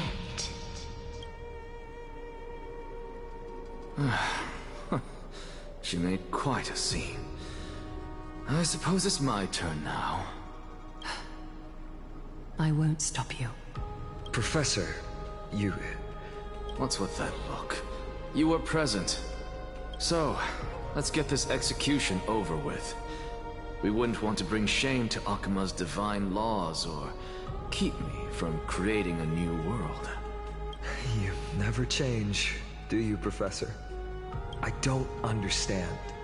If your theory is correct, you'll lose all memories of your past life once you become a Titan. So what's the point of becoming a god? Of course there's a point. Even if I forget who I am, I'll still have my brilliant mind. It goes without saying, I'll find a way to retrieve memories of my past life. Besides, I still have you, don't I? I still don't really understand what you said during the assembly. Even if it were true, things reforged from memory could never be the same as the original anyway. Then allow me to tell you right now that you're wrong. What exactly are we? My answer is that the Chrysos heirs are the future Titans and vice versa. Of course, this answer only applies to us. So, what are we when it comes to regular mortals? The very essence of the world, our souls, are tiny invisible seeds that hold records of each person's memories of the world. And we are the buds that sprout from these seeds to grow into great trees. Is that what new sporism means? Correct. Once our physical bodies are born, we become new extensions of the world. From there, we plant our seeds into someone's memories, and then scatter them into the hearts of countless people in the future. Just as seeds are affected by their environment, so too will our appearances differ across memories. But the partial memories we carry will always be the same, because that is just how the world is. To destroy our very existence, one must destroy the world itself. But we have someone who will still live on with his perfect memory. That person is you, child of Kefali. This is what it means to be the world-bearing Titan. So, carry everything of this world and live on. Don't disappoint those most precious to you. Don't disappoint Lady Goldweaver. And especially, don't bring dishonor to my theory. Anaxa, I swear to you, I'll lead everyone to our reunion in the New World. Good. That is all I have to say. Farewell, everyone. May we meet again in the next life. Farewell, great performer. May Circes safeguard your thoughts. Are you satisfied, Honorable Titan? Very. I hereby swear I have borne witness. Anaxagoras of the New Sporists and the Grove of Epiphany has successfully overcome the trial of reason. Thus, I shall confer upon you these words. You shall transcend the peaks of purity and return to corruption and hardship. Oh, so that's a god's prophecy. It sounds like you just rephrased my past, present, and future. Oh, Circes, Circes. Is that all you've got? Well, you've already transcended the peaks of purity, and you were never the type to give me any leeway. That is true. But I do still have one question. I knew it. What is it? Maybe we're thinking of the same thing. As you've so boldly stated, we and the world itself live on through the memories of others. If that is the case, whose memories did the very first new spore sprout from?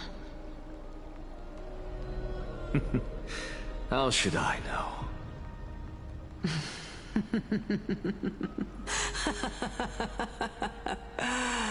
Oh my. But, since we are both equally curious, we should allow the children of humanity who come after us to investigate in our stead.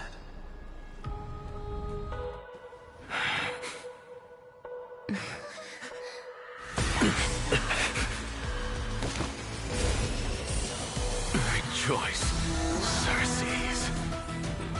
I sow the seeds of suspicion in the new world with your soul! And now, the objective is complete. That is all.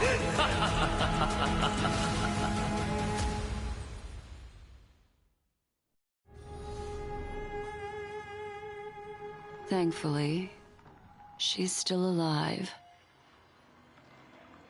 Was March 7th also in this condition when she was first rescued by the Express?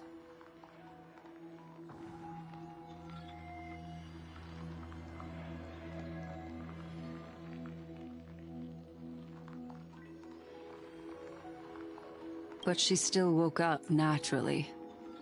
Looking on the bright side, that might happen this time as well.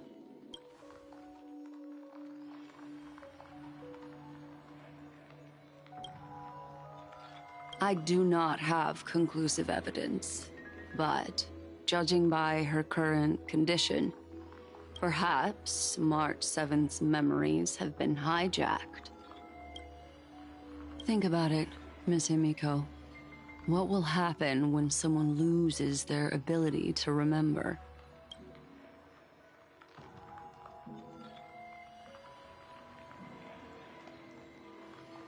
Unfortunately, short-term memory is an entirely different concept from the inability to remember.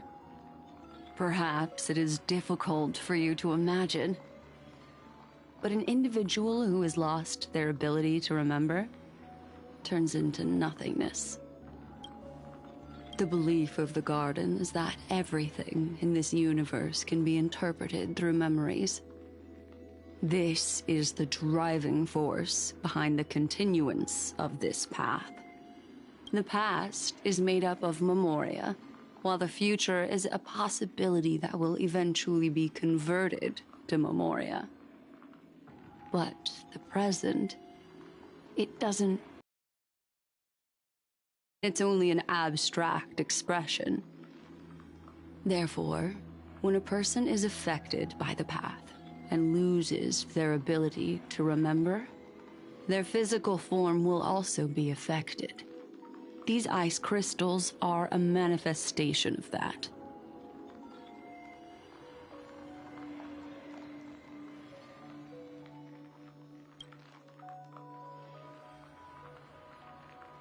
Is Miss Himiko suspicious of me? In other words, now is the time for me to prove my innocence. That's not a problem, of course. The true reason behind my intentions is that Amphorius holds special significance. For some memo keepers of the garden with extremist views, it is a perfect example. A world that can only be seen through the garden's mirror means that memo keepers have the right to keep the world in their private collection.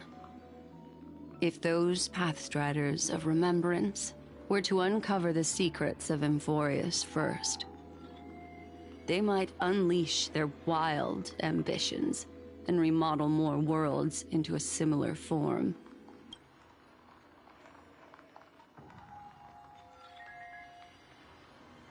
I chose to remain quiet before, because I did not want to involve you in the garden's internal conflicts.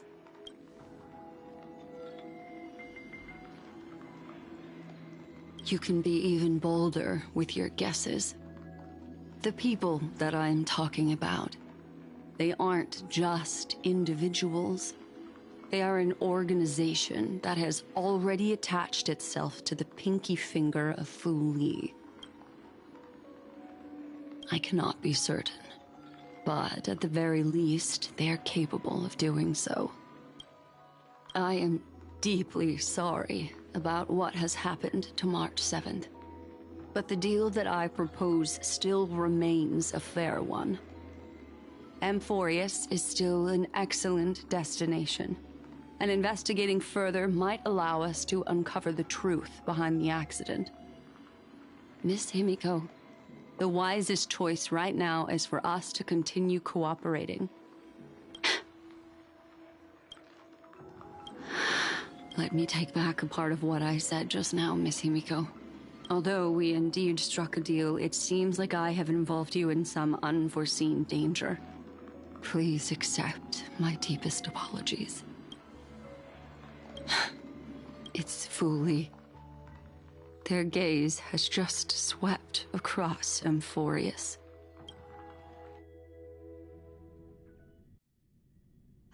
Oh, how interesting. I never expected a mere memo snatcher to be actually hiding so much inside her head. What's even more interesting is that the word Amphorius has appeared in her subconscious. This lady seems to be having fun. Is she usually like this? It's, hard to explain. What are you two whispering about? Has it not occurred to you that I can hear everything clearly? Oh, please pardon me, Madam Herta. Would you mind sharing with us what you've discovered? The ones who need help are the Astral Express. You will have to put up with my methods, even if they are rather unconventional. Let's get back to the topic. By using the fourth mirror, I rummaged through the brain of this memo snatcher and learned a good deal. Not only does this person know of Amphorius, but there are also many memo keepers who are interested in the place.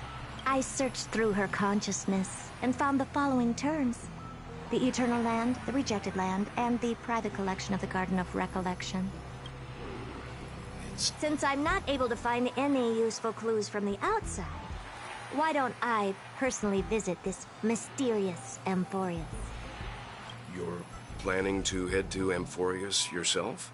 Yes, but not in the flesh like you all foolishly did. See these Herta mirrors? With them, I can project my data spirit entity to any corner of the cosmos through spatial warps, without even needing to leave my room. But of course, these corners of the cosmos must be within the coverage zone of inter-astral peace communications. After all, this is collaborative technology. I see. You do seem like the more indoor type. Although that star zone is not within the network of the IPC, the Express itself can serve as a signal station. Come, give me the astral chart coordinates, then sit back and enjoy the show.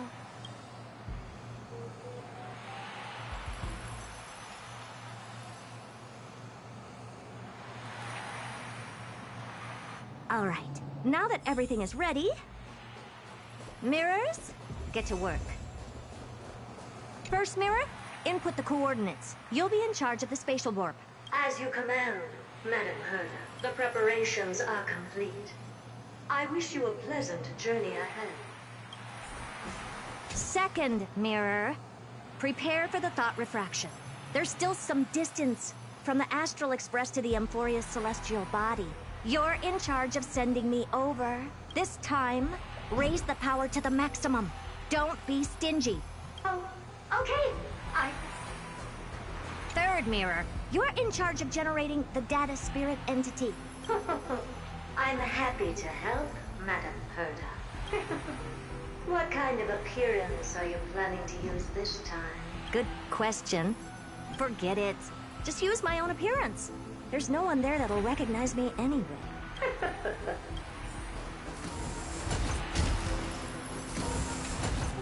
Preparation of the data spirit entity complete.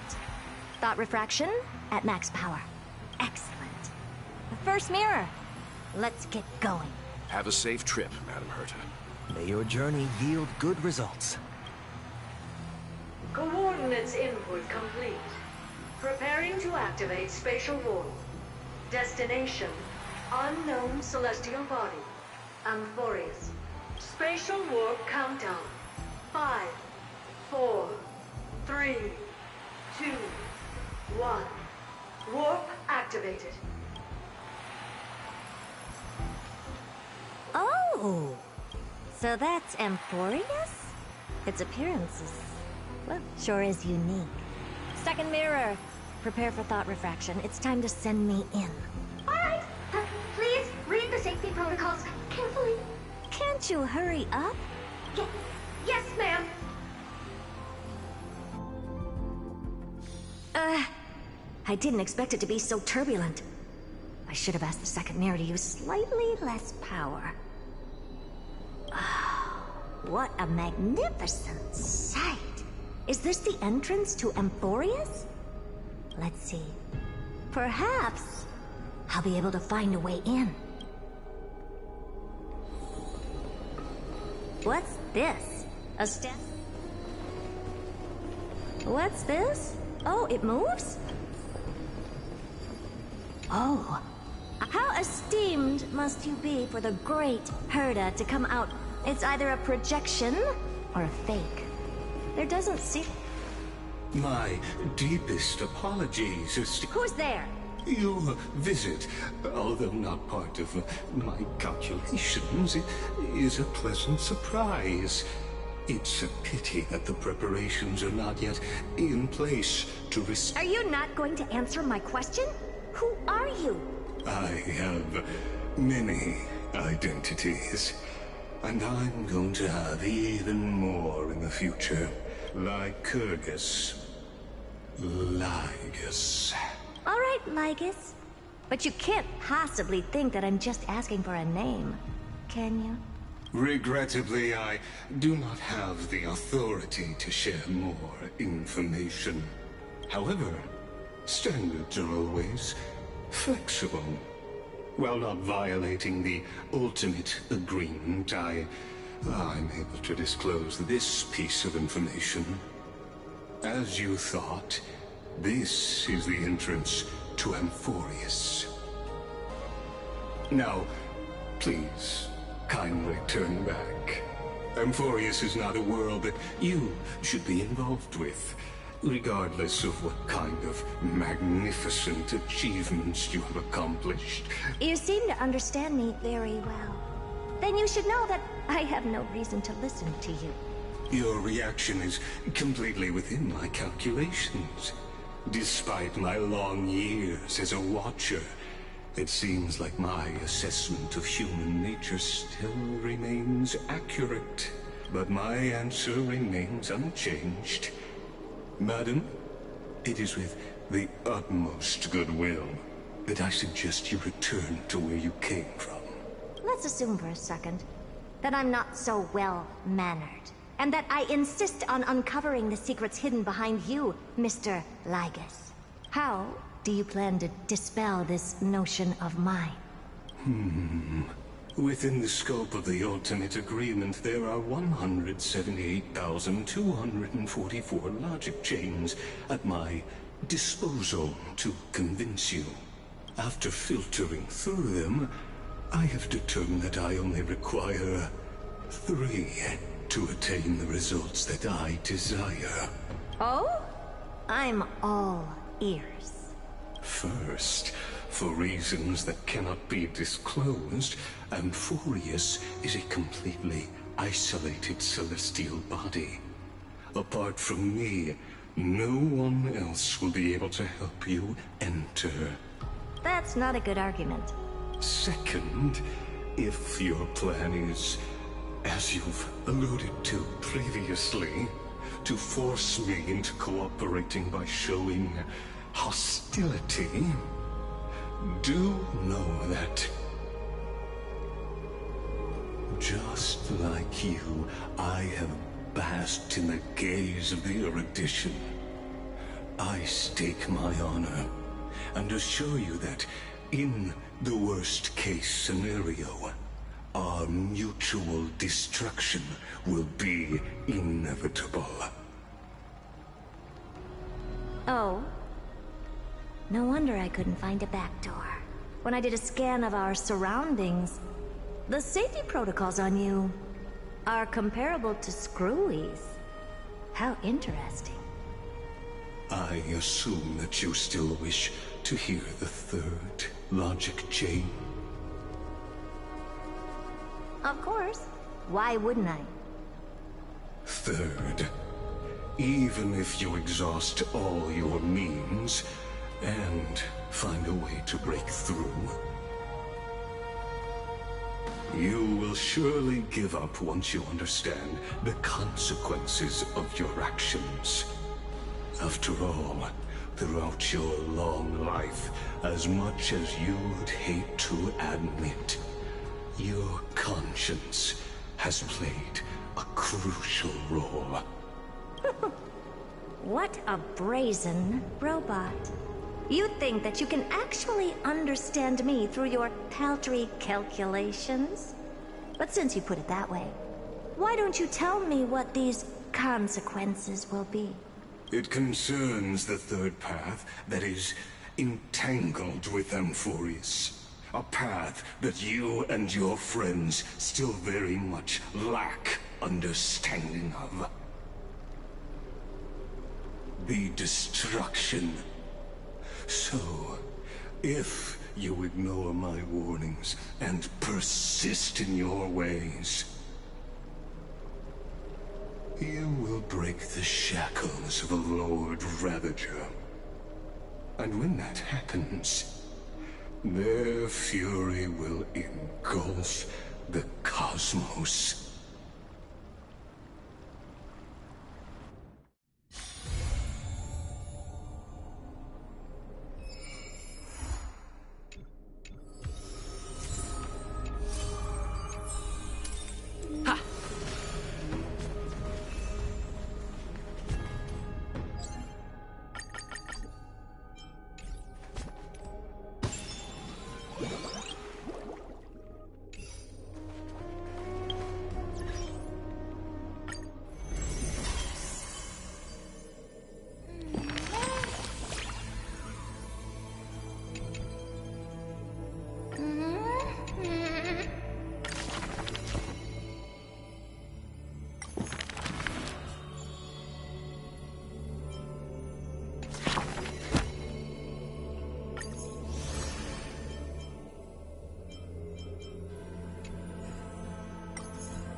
His year... A blade that can cut through the mighty must be enough to slay gods.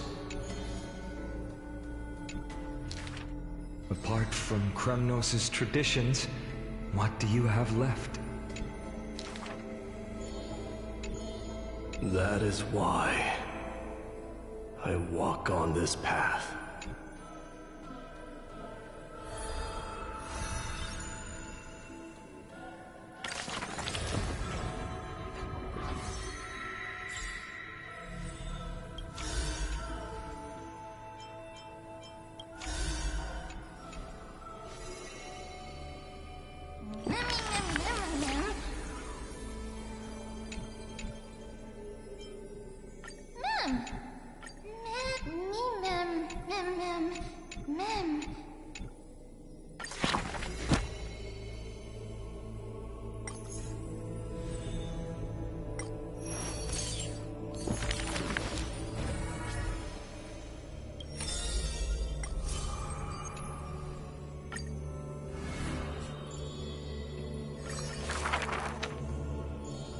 This person's name was seldom mentioned by others. Incomplete, just like his fate.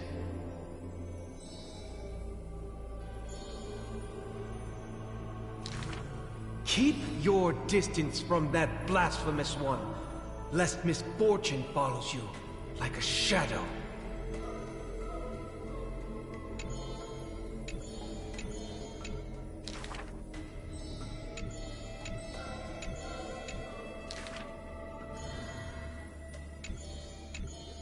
Faced with the god's edict, even I cannot resist.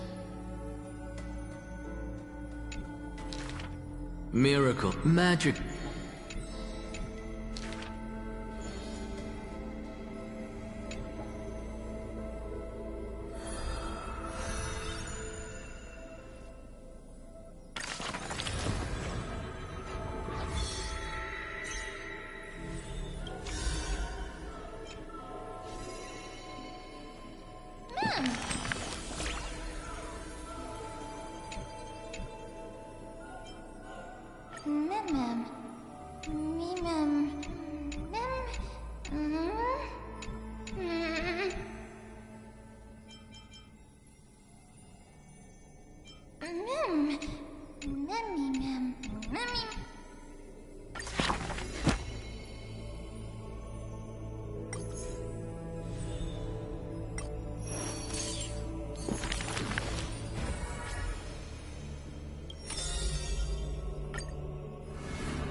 And the history.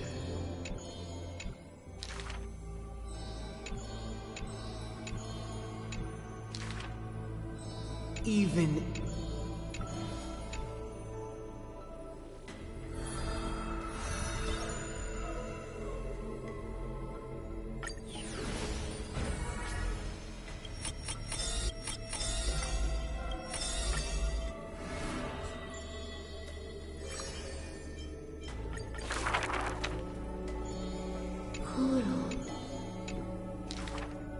We have heard... There will all...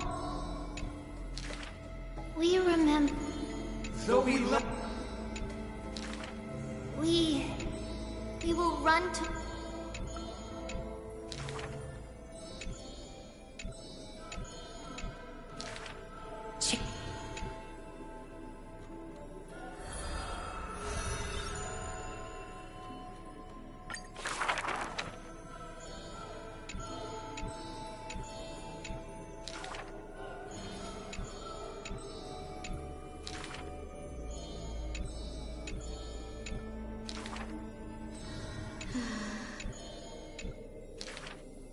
All shall be.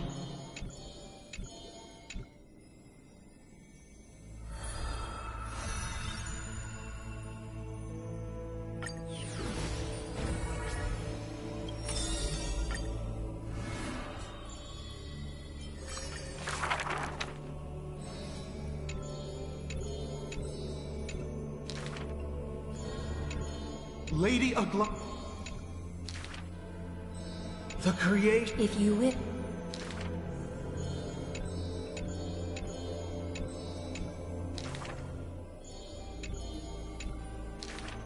Use the...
Is this cool?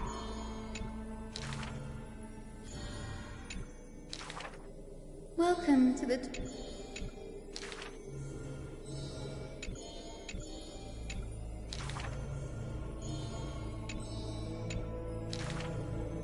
Wow.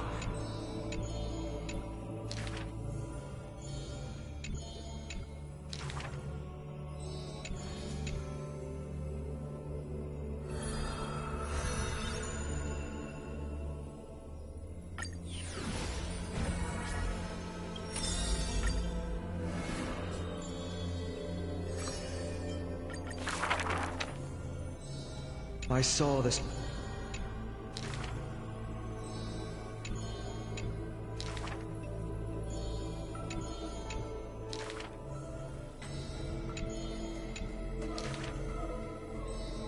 If it's just... for a while...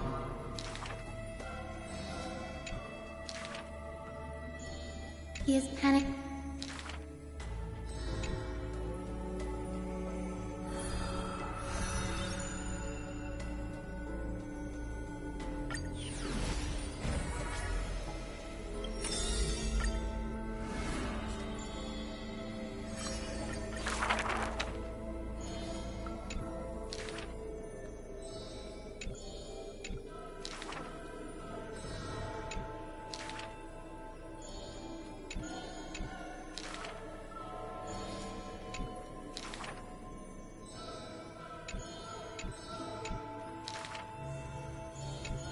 Ah.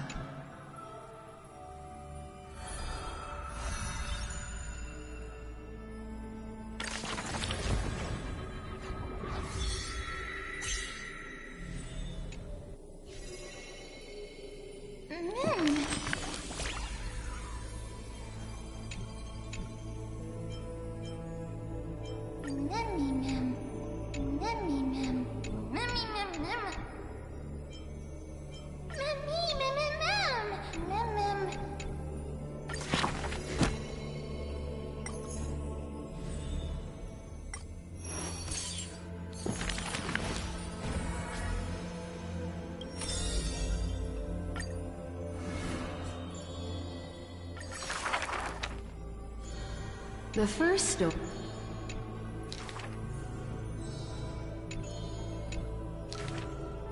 The second Stori.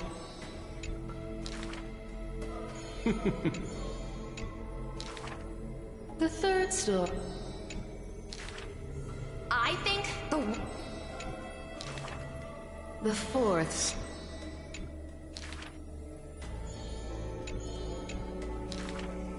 Cypher. The dawn.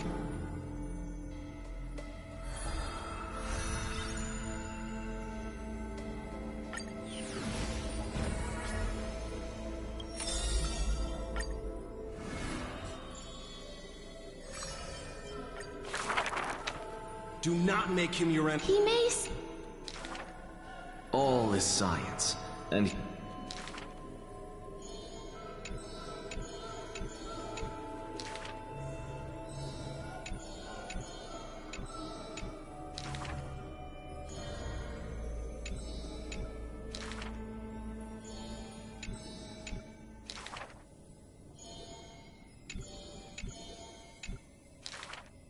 If this road is easy to walk, then future generations will not praise my name in piety.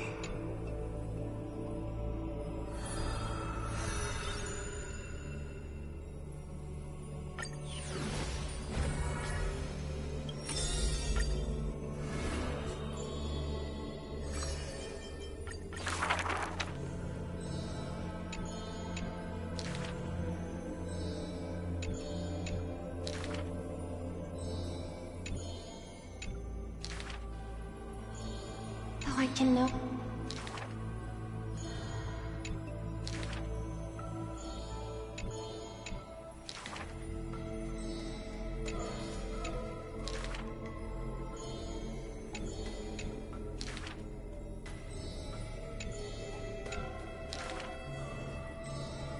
Why are the... If you...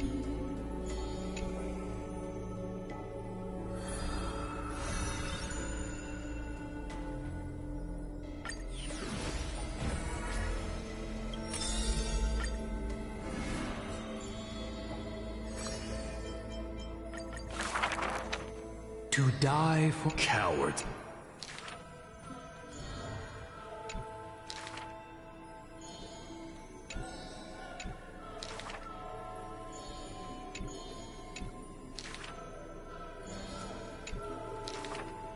Therefore, never turning Your glory.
Before people...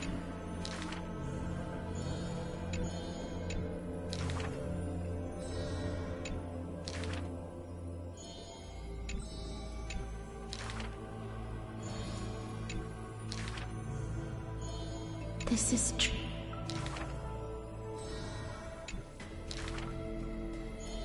What'd she bring? Apart...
To hear a story, just come and find me any.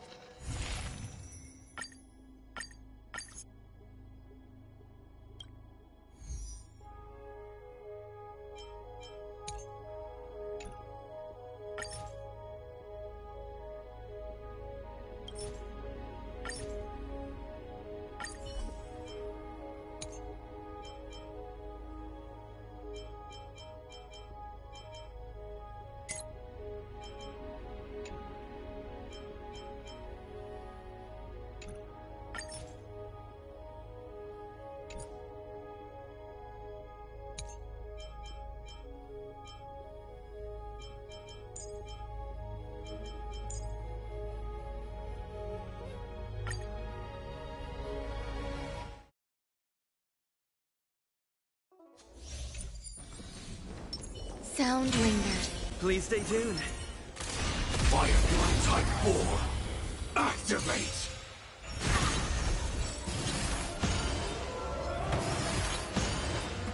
Existence is unity.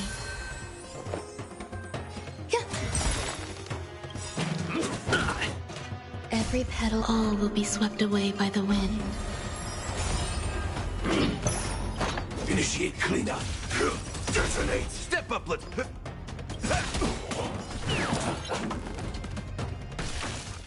Like until everything burns to ashes! Fight to live! The mood is set. Let the show begin! Dreams do come true. Still the same wall. Grace and elegance. Firefly sets the seas aflame!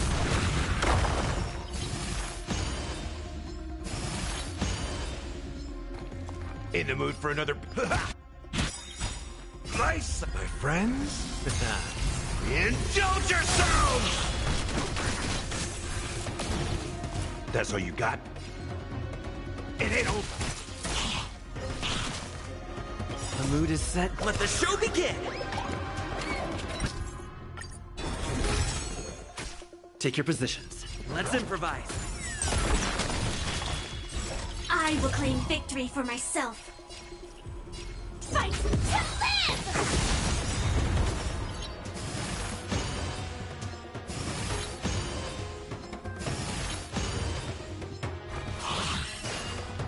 Eternal.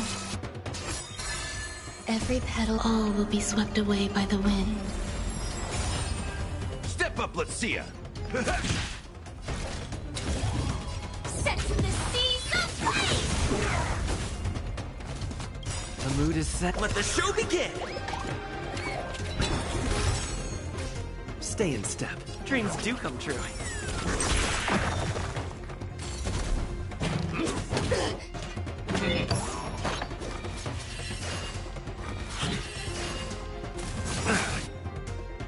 Confidence. Grace and elegance.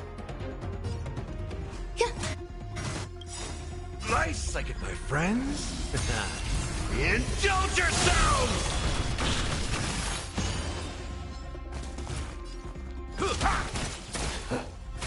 Take your positions.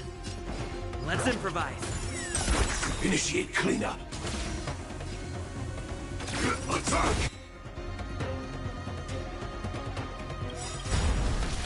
The mood is set. Let the show begin! Like until everything burns to ashes! This fight to live!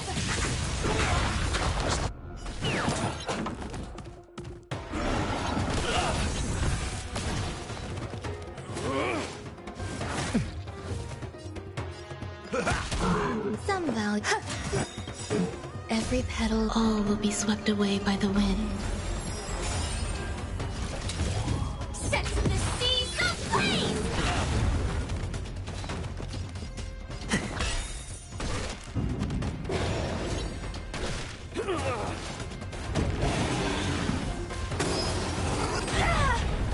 Enjoying yourself? Fight to live! Grace and... In the mood for another... Nice, I get my friends. Indulge yourselves!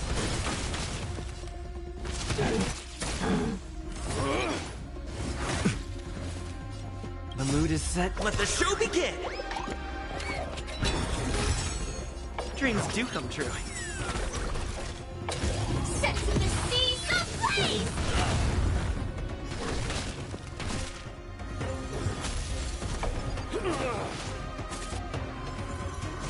Still the same wall.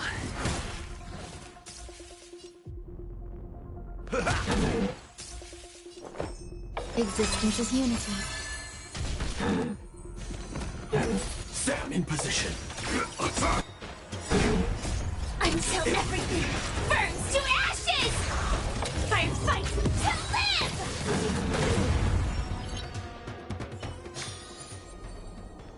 Like the shall begin. Let's wait. Intercepting sword.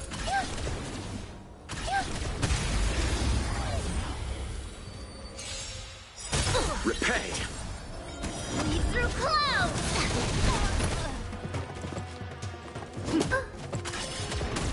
Harmony and unison. Stay back, Clara.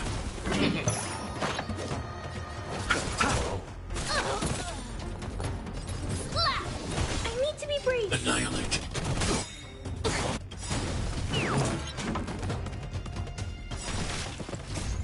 Melt! I want to protect everyone. Help me, Mr. Spark! Mission command. Descend to Earth! Mission command.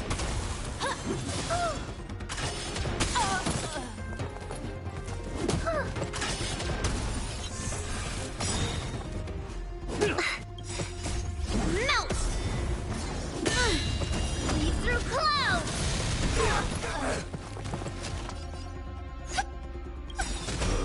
Tonight, Stars echo! Welcome to You chose the wrong. Eternals. The dead return! Strike!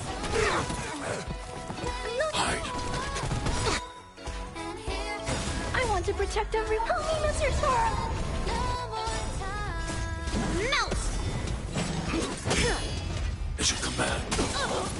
Descend to Earth! We're reaching heights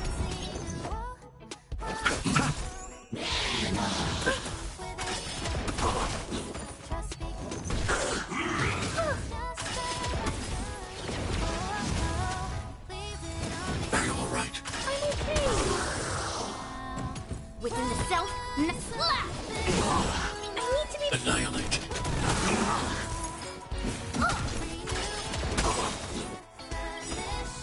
I want to protect everyone. Tell me, Mr. Sora!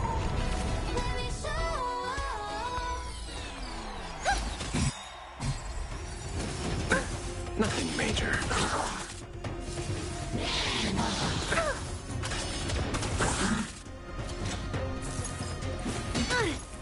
Right on time. I'll see you all. Melt!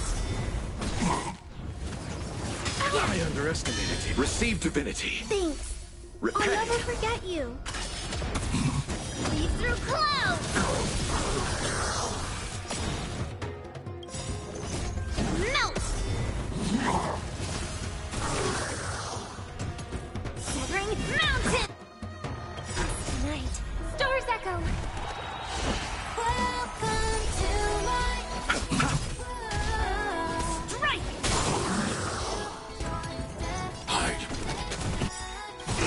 I want to protect everyone. Help me, Mr. Sora! Are you all right? Nothing major.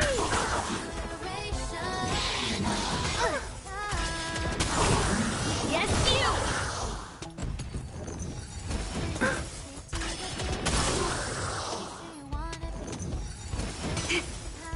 Right on top. Are you all right? Nothing major. Melt! Descend to Earth!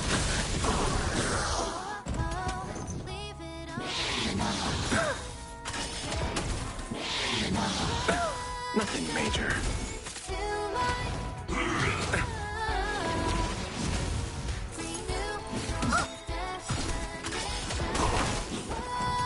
I want to protect everyone. Help me, Mr. Sora! Mission command. Yes, you! You chose the wrong. Are you all right? I'm okay.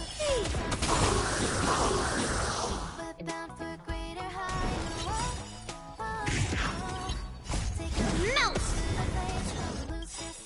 Tonight, Stars echo! Welcome to... Eternals. The dead return! Annihilate. Lead through clouds!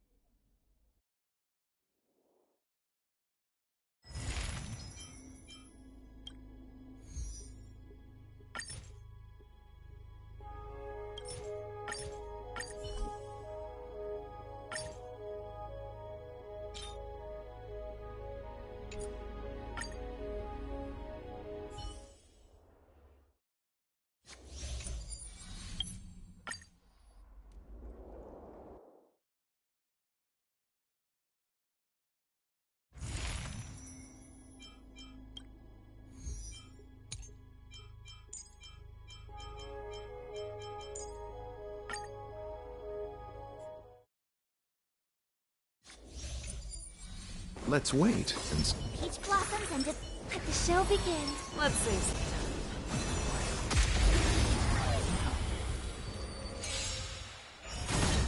Repay! Race the harmony in unison. Here you go, Master! Time to show you what I... Azure Dragon, White Tiger, less cards! Watch this!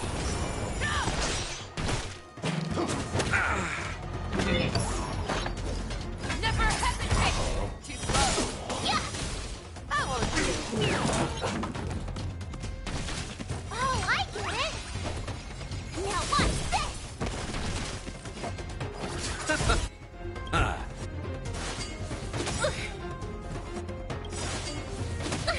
I venture forth to hunt forever. Triumphant! Victory is inevitable!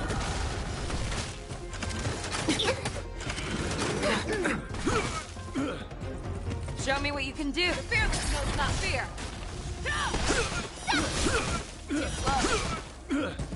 I hope for an end. Tonight, Stars Echo. Welcome to my... Yeah! Awesome! Huh, yeah! Time to show you what Azure Dragon, White Tiger, left cards. Watch this! I venture forth to hunt forever. Triumphant! Victory is inevitable! Eternal step. Dead return! That won't do. Never hesitate!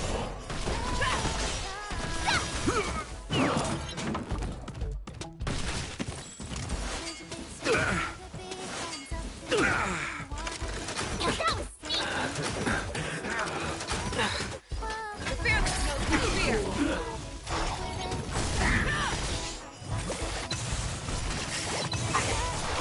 Oh, I get it! Now what? This! That won't do. Time to show you Azure Dragon, White Tiger, less cards. Watch this! I venture forth to forever. Triumphant! Victory is inevitable! Let's settle it. You need to get stronger. May song bring us victory. Show me what you can do. Never hesitate! Yeah! Too slow. Awesome!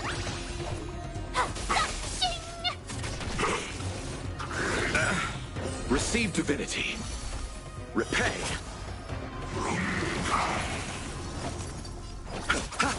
I hope for an end to strife and resonate all together.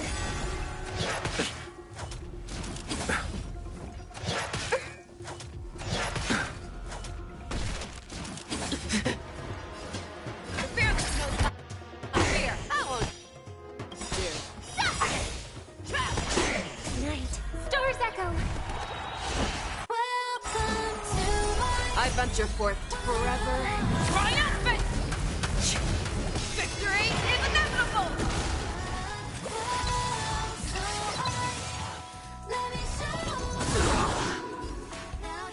Yeah! Oh, I get it! Huh, yeah! I'll see you all. Time to show you what I... Azure Dragon, White Tiger, less cards. Watch this!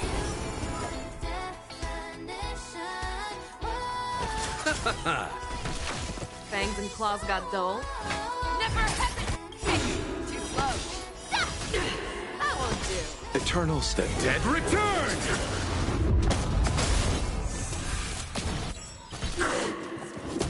Show me what you can do. The fearless knows not fear.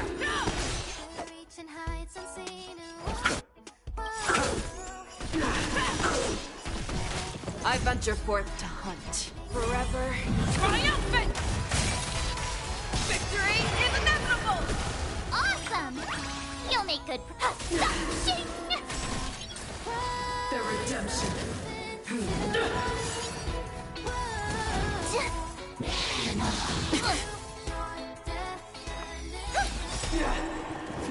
It's Fangs okay. and claws. Never hesitate!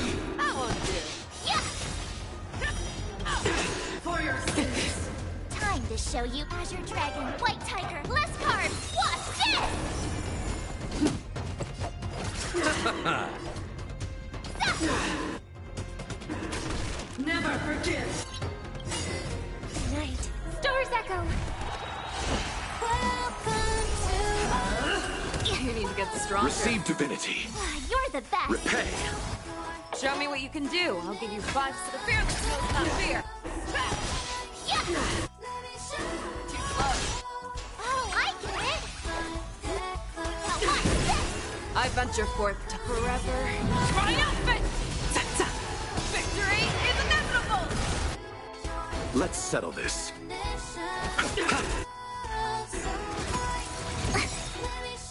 Time to show Azure Dragon, White Tiger, less cards. Watch this.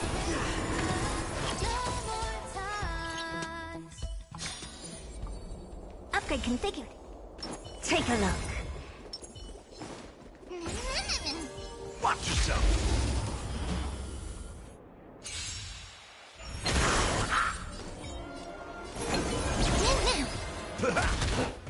Expand your thinking. Time to twirl. Me. Never seen open sesame. Time to twirl. Curiosity. Endless riddles. Nothing but a void.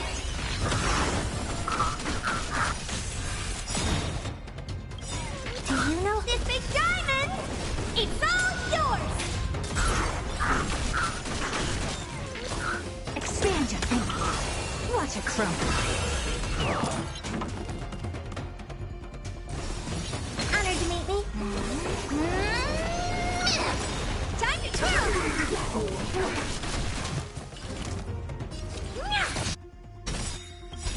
Time to twirl. Do you know who I... This big diamond. It's all yours. Time to twirl.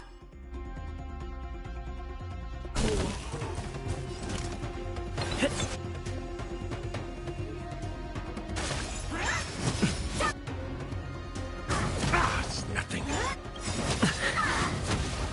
Curious, endless riddles. Nothing but a void. Time to twirl. I don't have time for games. Open sesame. Glimpse the unknown. To be reborn. Me. Expand your thinking. In the mood for another beating? Nice, my friends. Indulge yourselves! What are you looking at? Mimi! Never seen perfection before. Open sesame. Curiosity, endless riddles. Nothing but a void. Time to twirl! I don't have time for games. Expand your thinking. Watch it crumble. Time to twirl!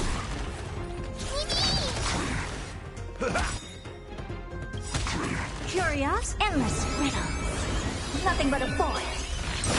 Time to twirl! Helpless open sesame. Glimpse the unknown. Time to twirl!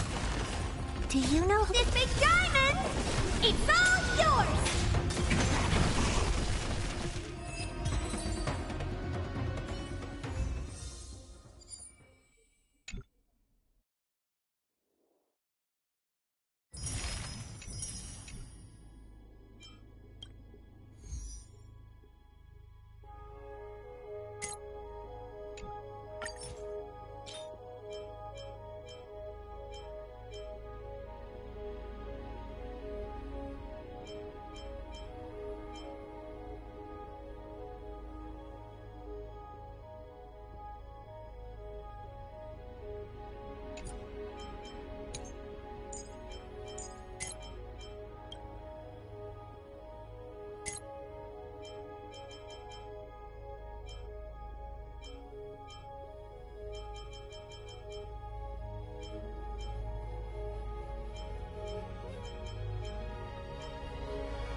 Take a look. We need a strategy. Let's wait and see.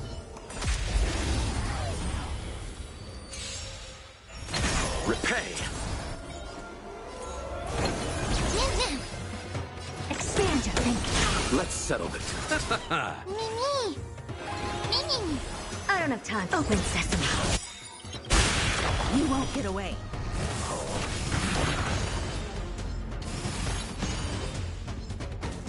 Curiosity. Endless riddles. Nothing but a void.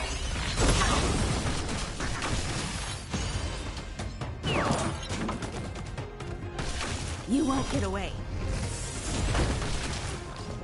Expand your thinking. Glimpse the unknown.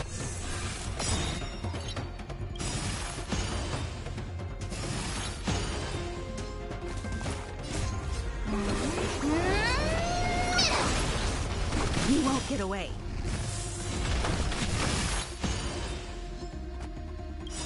Perhaps humanity never conceals its desire to control the heavens, and I'm no exception.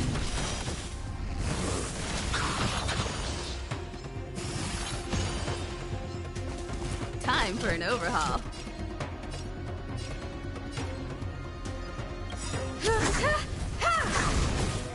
You won't get away.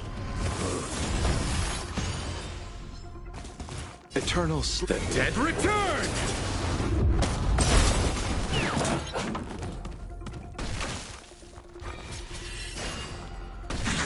Very close.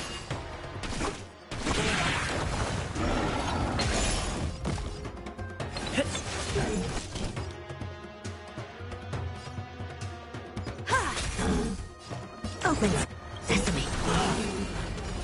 Curiosity. Endless riddle. Nothing but a void. You won't get away. Me!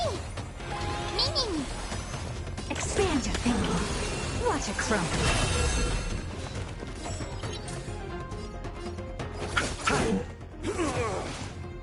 Barely felt it. Perhaps humanity never conceals its desire to control the heavens, and I'm no exception. Mimi, Mimi!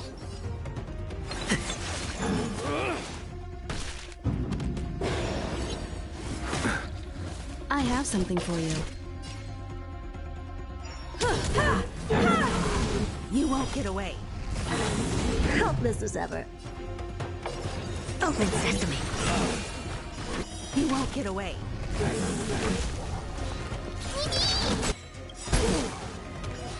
Curious, endless riddle. Nothing but a void.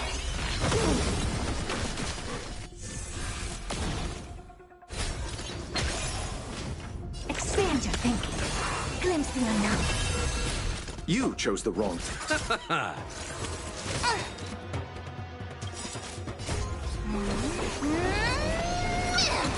You won't get away. Mimi! Mimi! Perhaps humanity never conceals its desire to control the heavens, and I'm no exception. Never seen perfection before. Open sesame. Curious, endless riddle. Nothing but a void. Expand your thinking. Watch it crumble. You won't get away.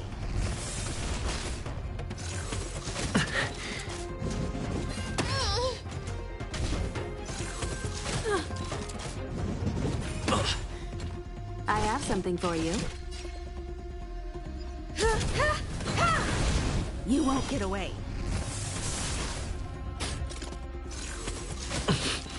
I'll see you off. Eternal The dead return! You won't get away. I don't have time for games. Open sesame. Curiosity, endless riddles. Nothing but a void. Never seen perfection before? Expand your thinking. Glimpse the unknown. You won't get away. bloom. Repay. Mimi! Mimi!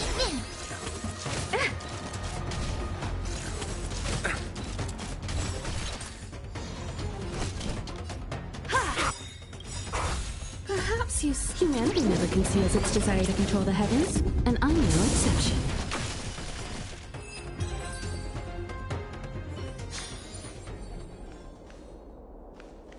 Old metal, let's go. Let the show begin. Upgrade configured. Watch yourself. Lead through clouds! Time to twirl! I like that confidence. Melt! Descend to earth! Time to twirl!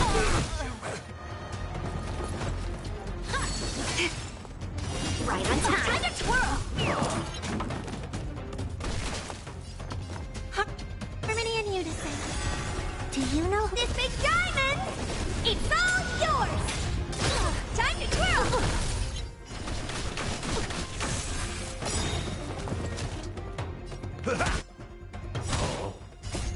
Melt! Lead through clouds! Time to twirl! Nice, like my friends. Indulge yourselves!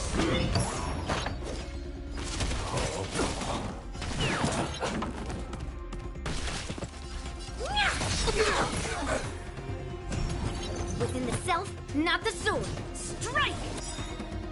Do you know This big diamond! It's all yours! I hope we're in tonight. Stars echo! In the mood for another beating? Time to twirl!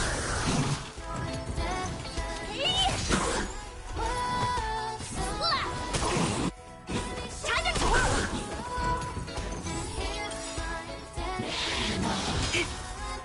Yes, you! Descend to earth! Time to twirl! Melt! Lead through clouds! Time to twirl! I won't break. Right on time. Time to twirl! Melt! Descend to earth! Time to twirl!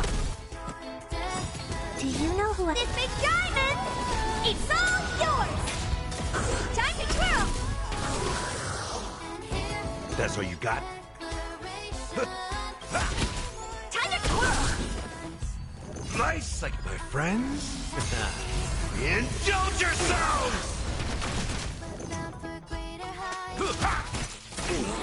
Time to twirl! Yes, you! Time to twirl!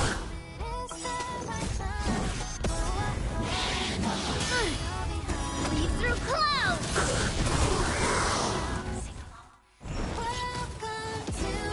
honored to... I hope for an end to strife in the world.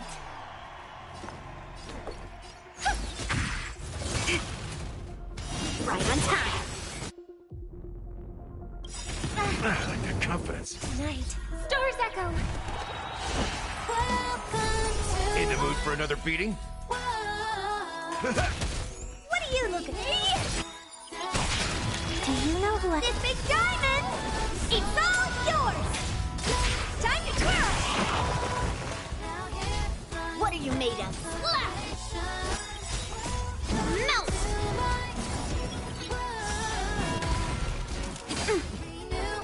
Yes, you! Time to twirl! I won't break. Step up, let's see ya!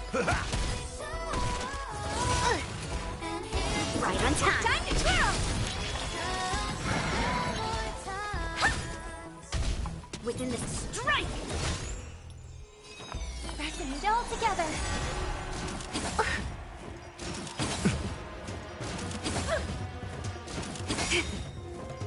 Yes, you! In the mood for another...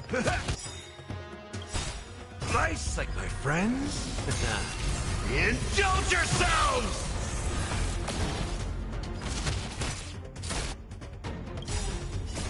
Melt! Descend to earth!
emerge from your cocoon.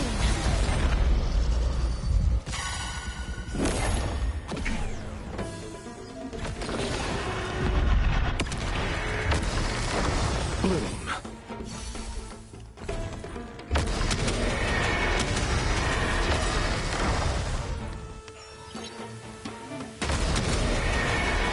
May death protect us!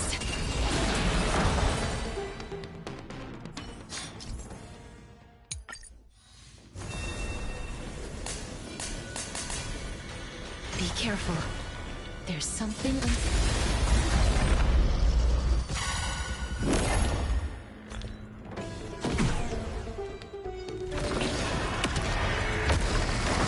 Receive divinity.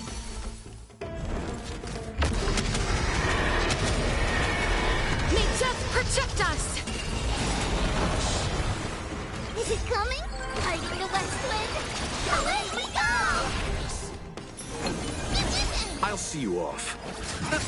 Underestimating Asuka? Delivering warmth!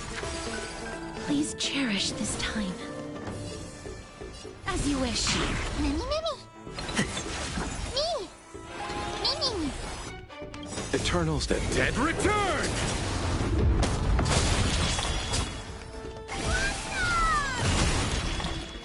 Wilt here.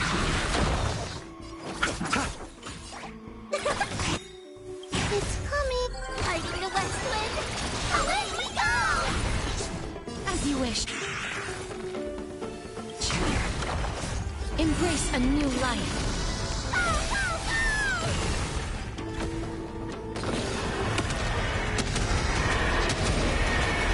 May death protect us!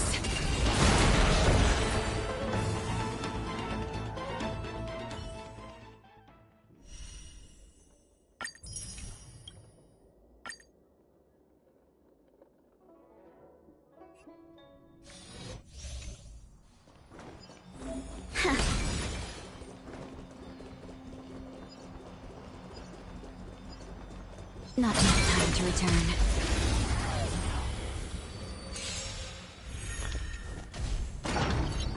There'll be a way. Unite our goals. Dreams of a past. Let us dance once more. Join the battle. Attack!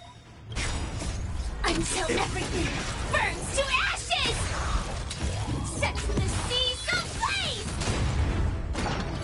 Grace and elegance. Eternal. Every petal, all will be swept away by the wind. Enjoy yourself. Let's seize this fine moment. Dream vanished. I fight to live!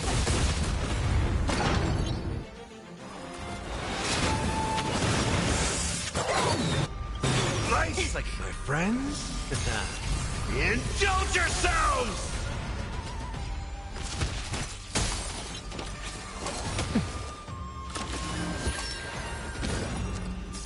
Grace and elegance. Clouds scattered. Sets the seas ablaze! I fight to live!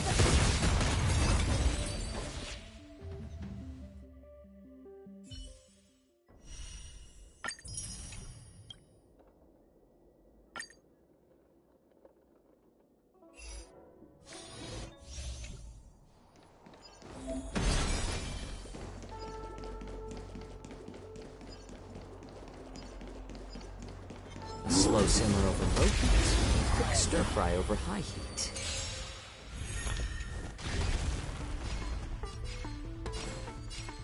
More seasoning.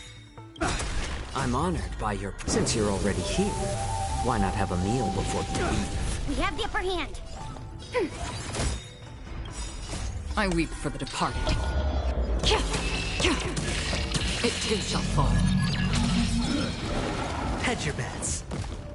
It's on me. Destined for oblivion. A little more heat. Commencing so ready for another. Data signet markers activated. Time for a good old counterattack.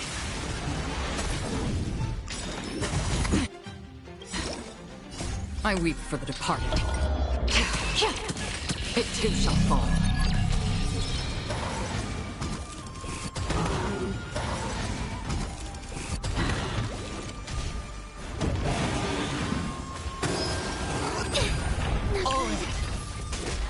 Sure, I'll play along. Spend freely. The dice have been bust. Or maybe I'll take it all! Free will, still waters of oblivion. How about letting the enemy strike more seasoned? I'm honored. Since you're already here, why not have a meal before you leave? I weep for the departed. It too shall fall.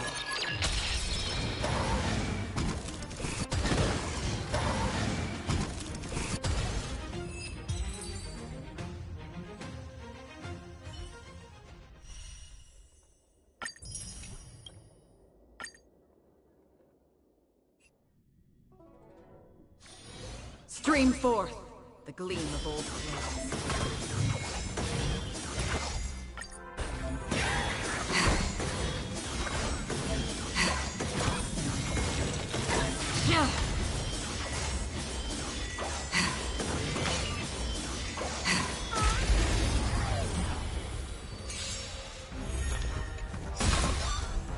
Trickier to crack.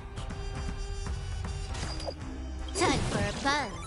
I'm honored, but since you're already here, why not have a meal before you leave? This combat needs up.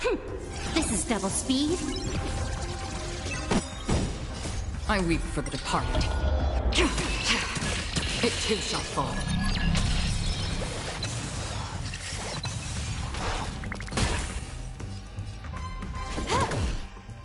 A little more heat. Again.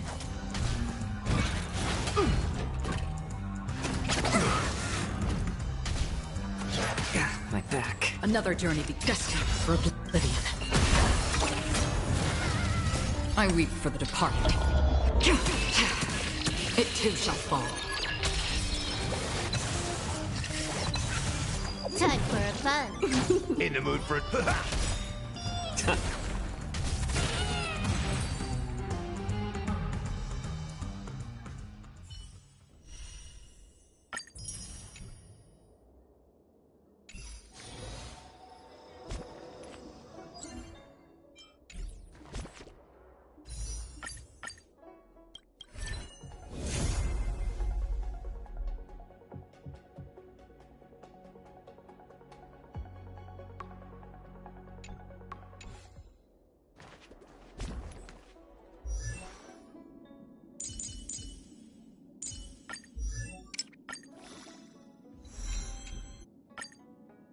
Look, light is coming in.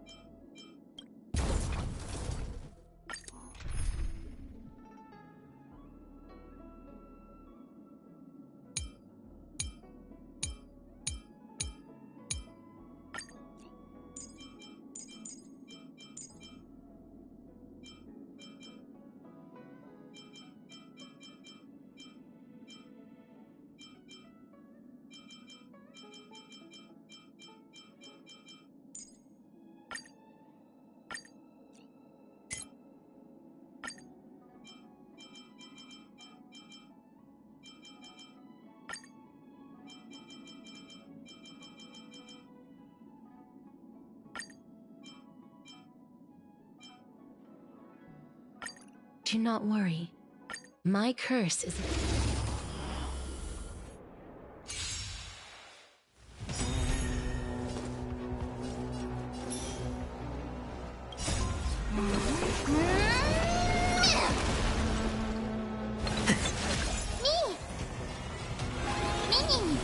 Life is not so fragile as you wish.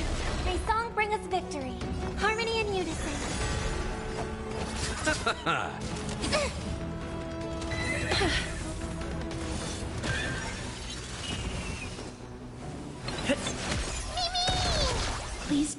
here. Receive divinity.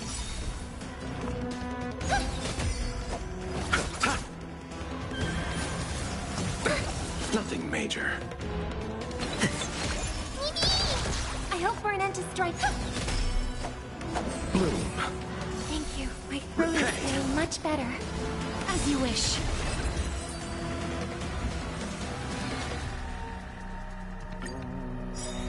Receive divinity.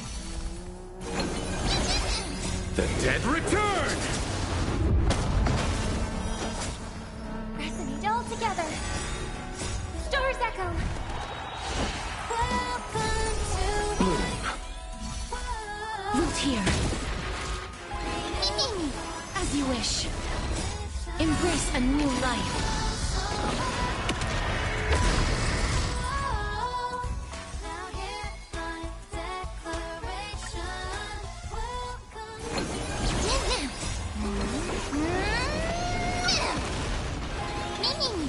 Root here. Harmony and unison. I'm okay. Receive divinity.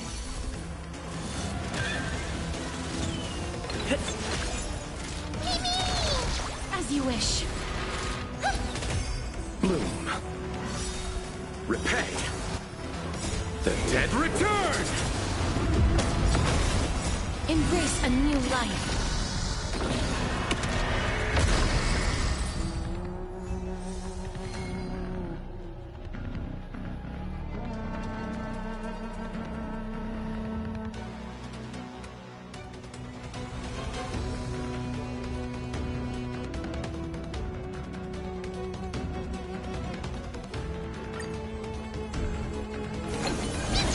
Resonate all together.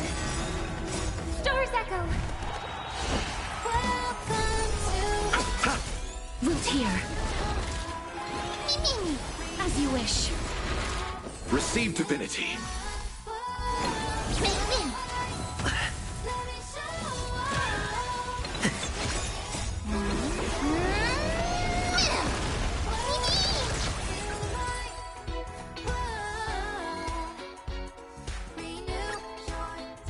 Bloom. Harmony and unison. Receive divinity. Repay. The dead return! Root here. As you wish. Embrace a new life.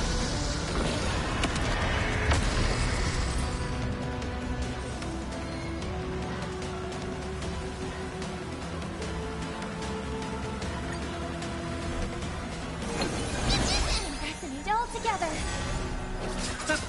Root here. As you wish. Bloom. It's okay. It's okay. Stars echo. Welcome to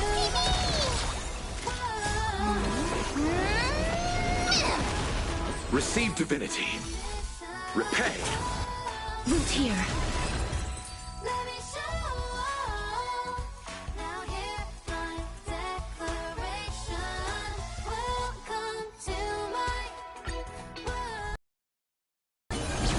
Harmony and unison. Bloom. The dead return! As you wish. Root here. Embrace a new life.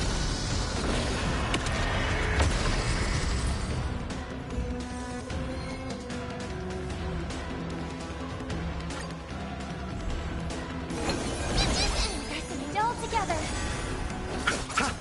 As you wish. Root here. Receive divinity.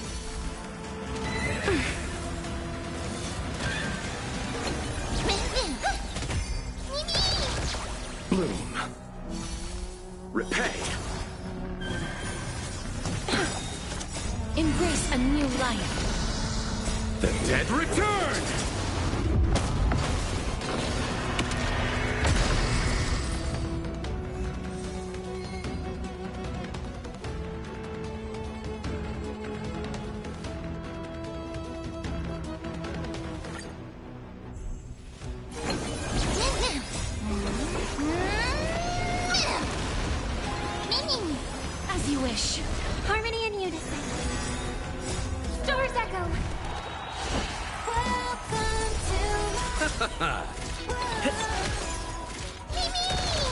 Root here. Receive divinity.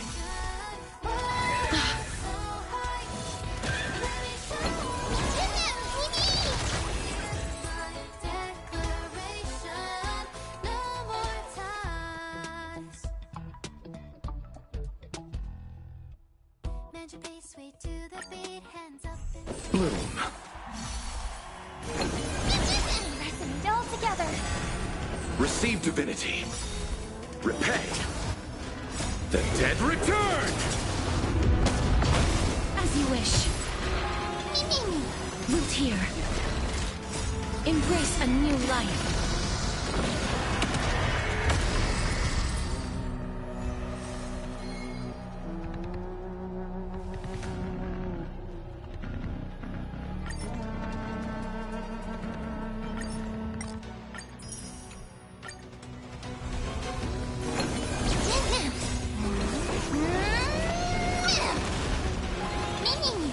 As you wish. Harmony and unison. Stor's echo.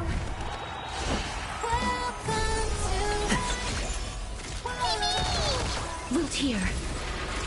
Bloom. Receive divinity. Repay.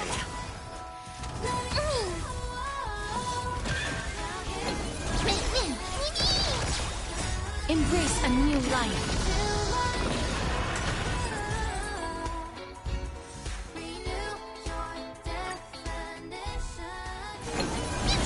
Resonate all together. The dead return! As you wish.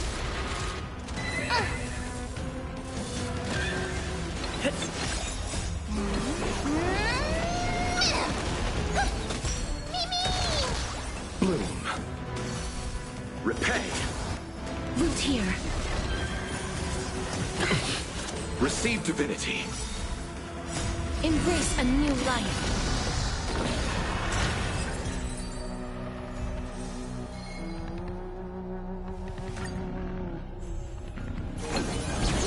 Harmony and unison. Stor's echo. Bloom. As you wish. Root here. Receive divinity. Repay. The dead return! Embrace a new life.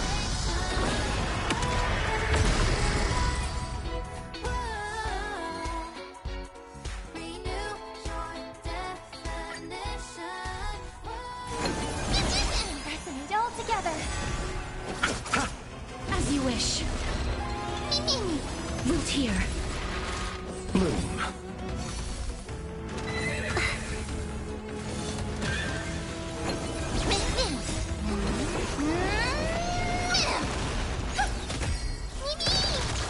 Receive divinity. Repay. Embrace a new life. The dead return!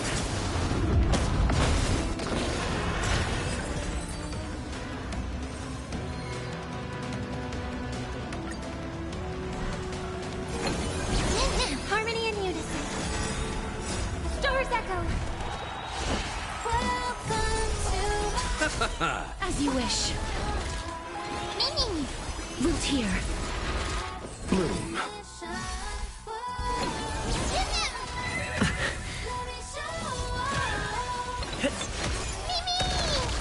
Receive divinity. Repay. Embrace a new life.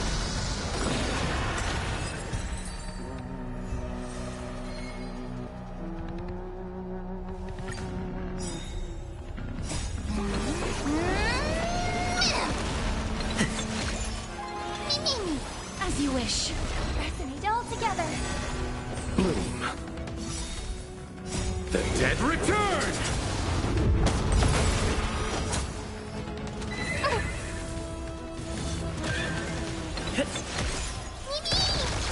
Root here.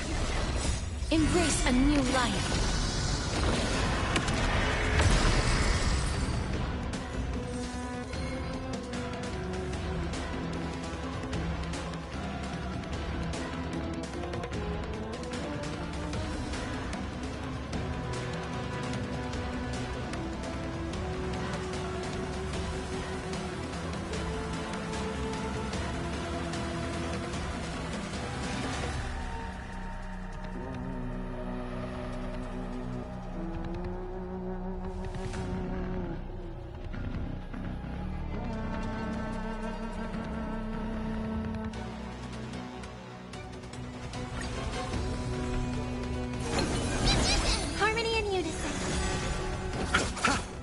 As you wish. Store's Echo! Loot here. Receive divinity.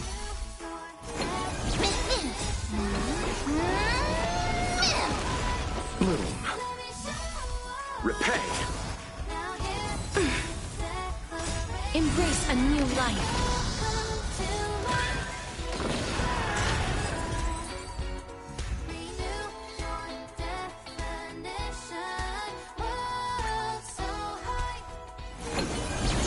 Resonate all together.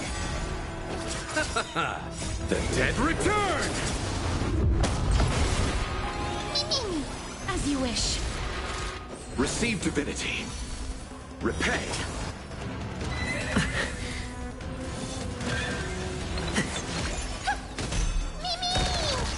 Bloom. Embrace a new life.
Here. As you wish. Receive divinity. The dead return!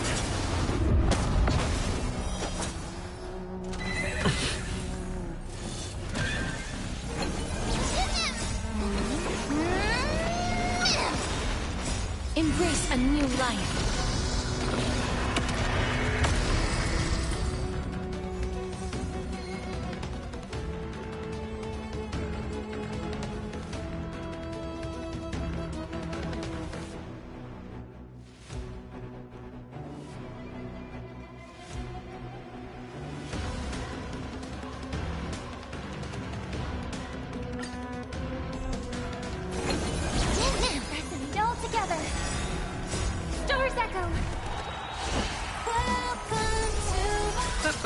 Loot here. As you wish. Bloom.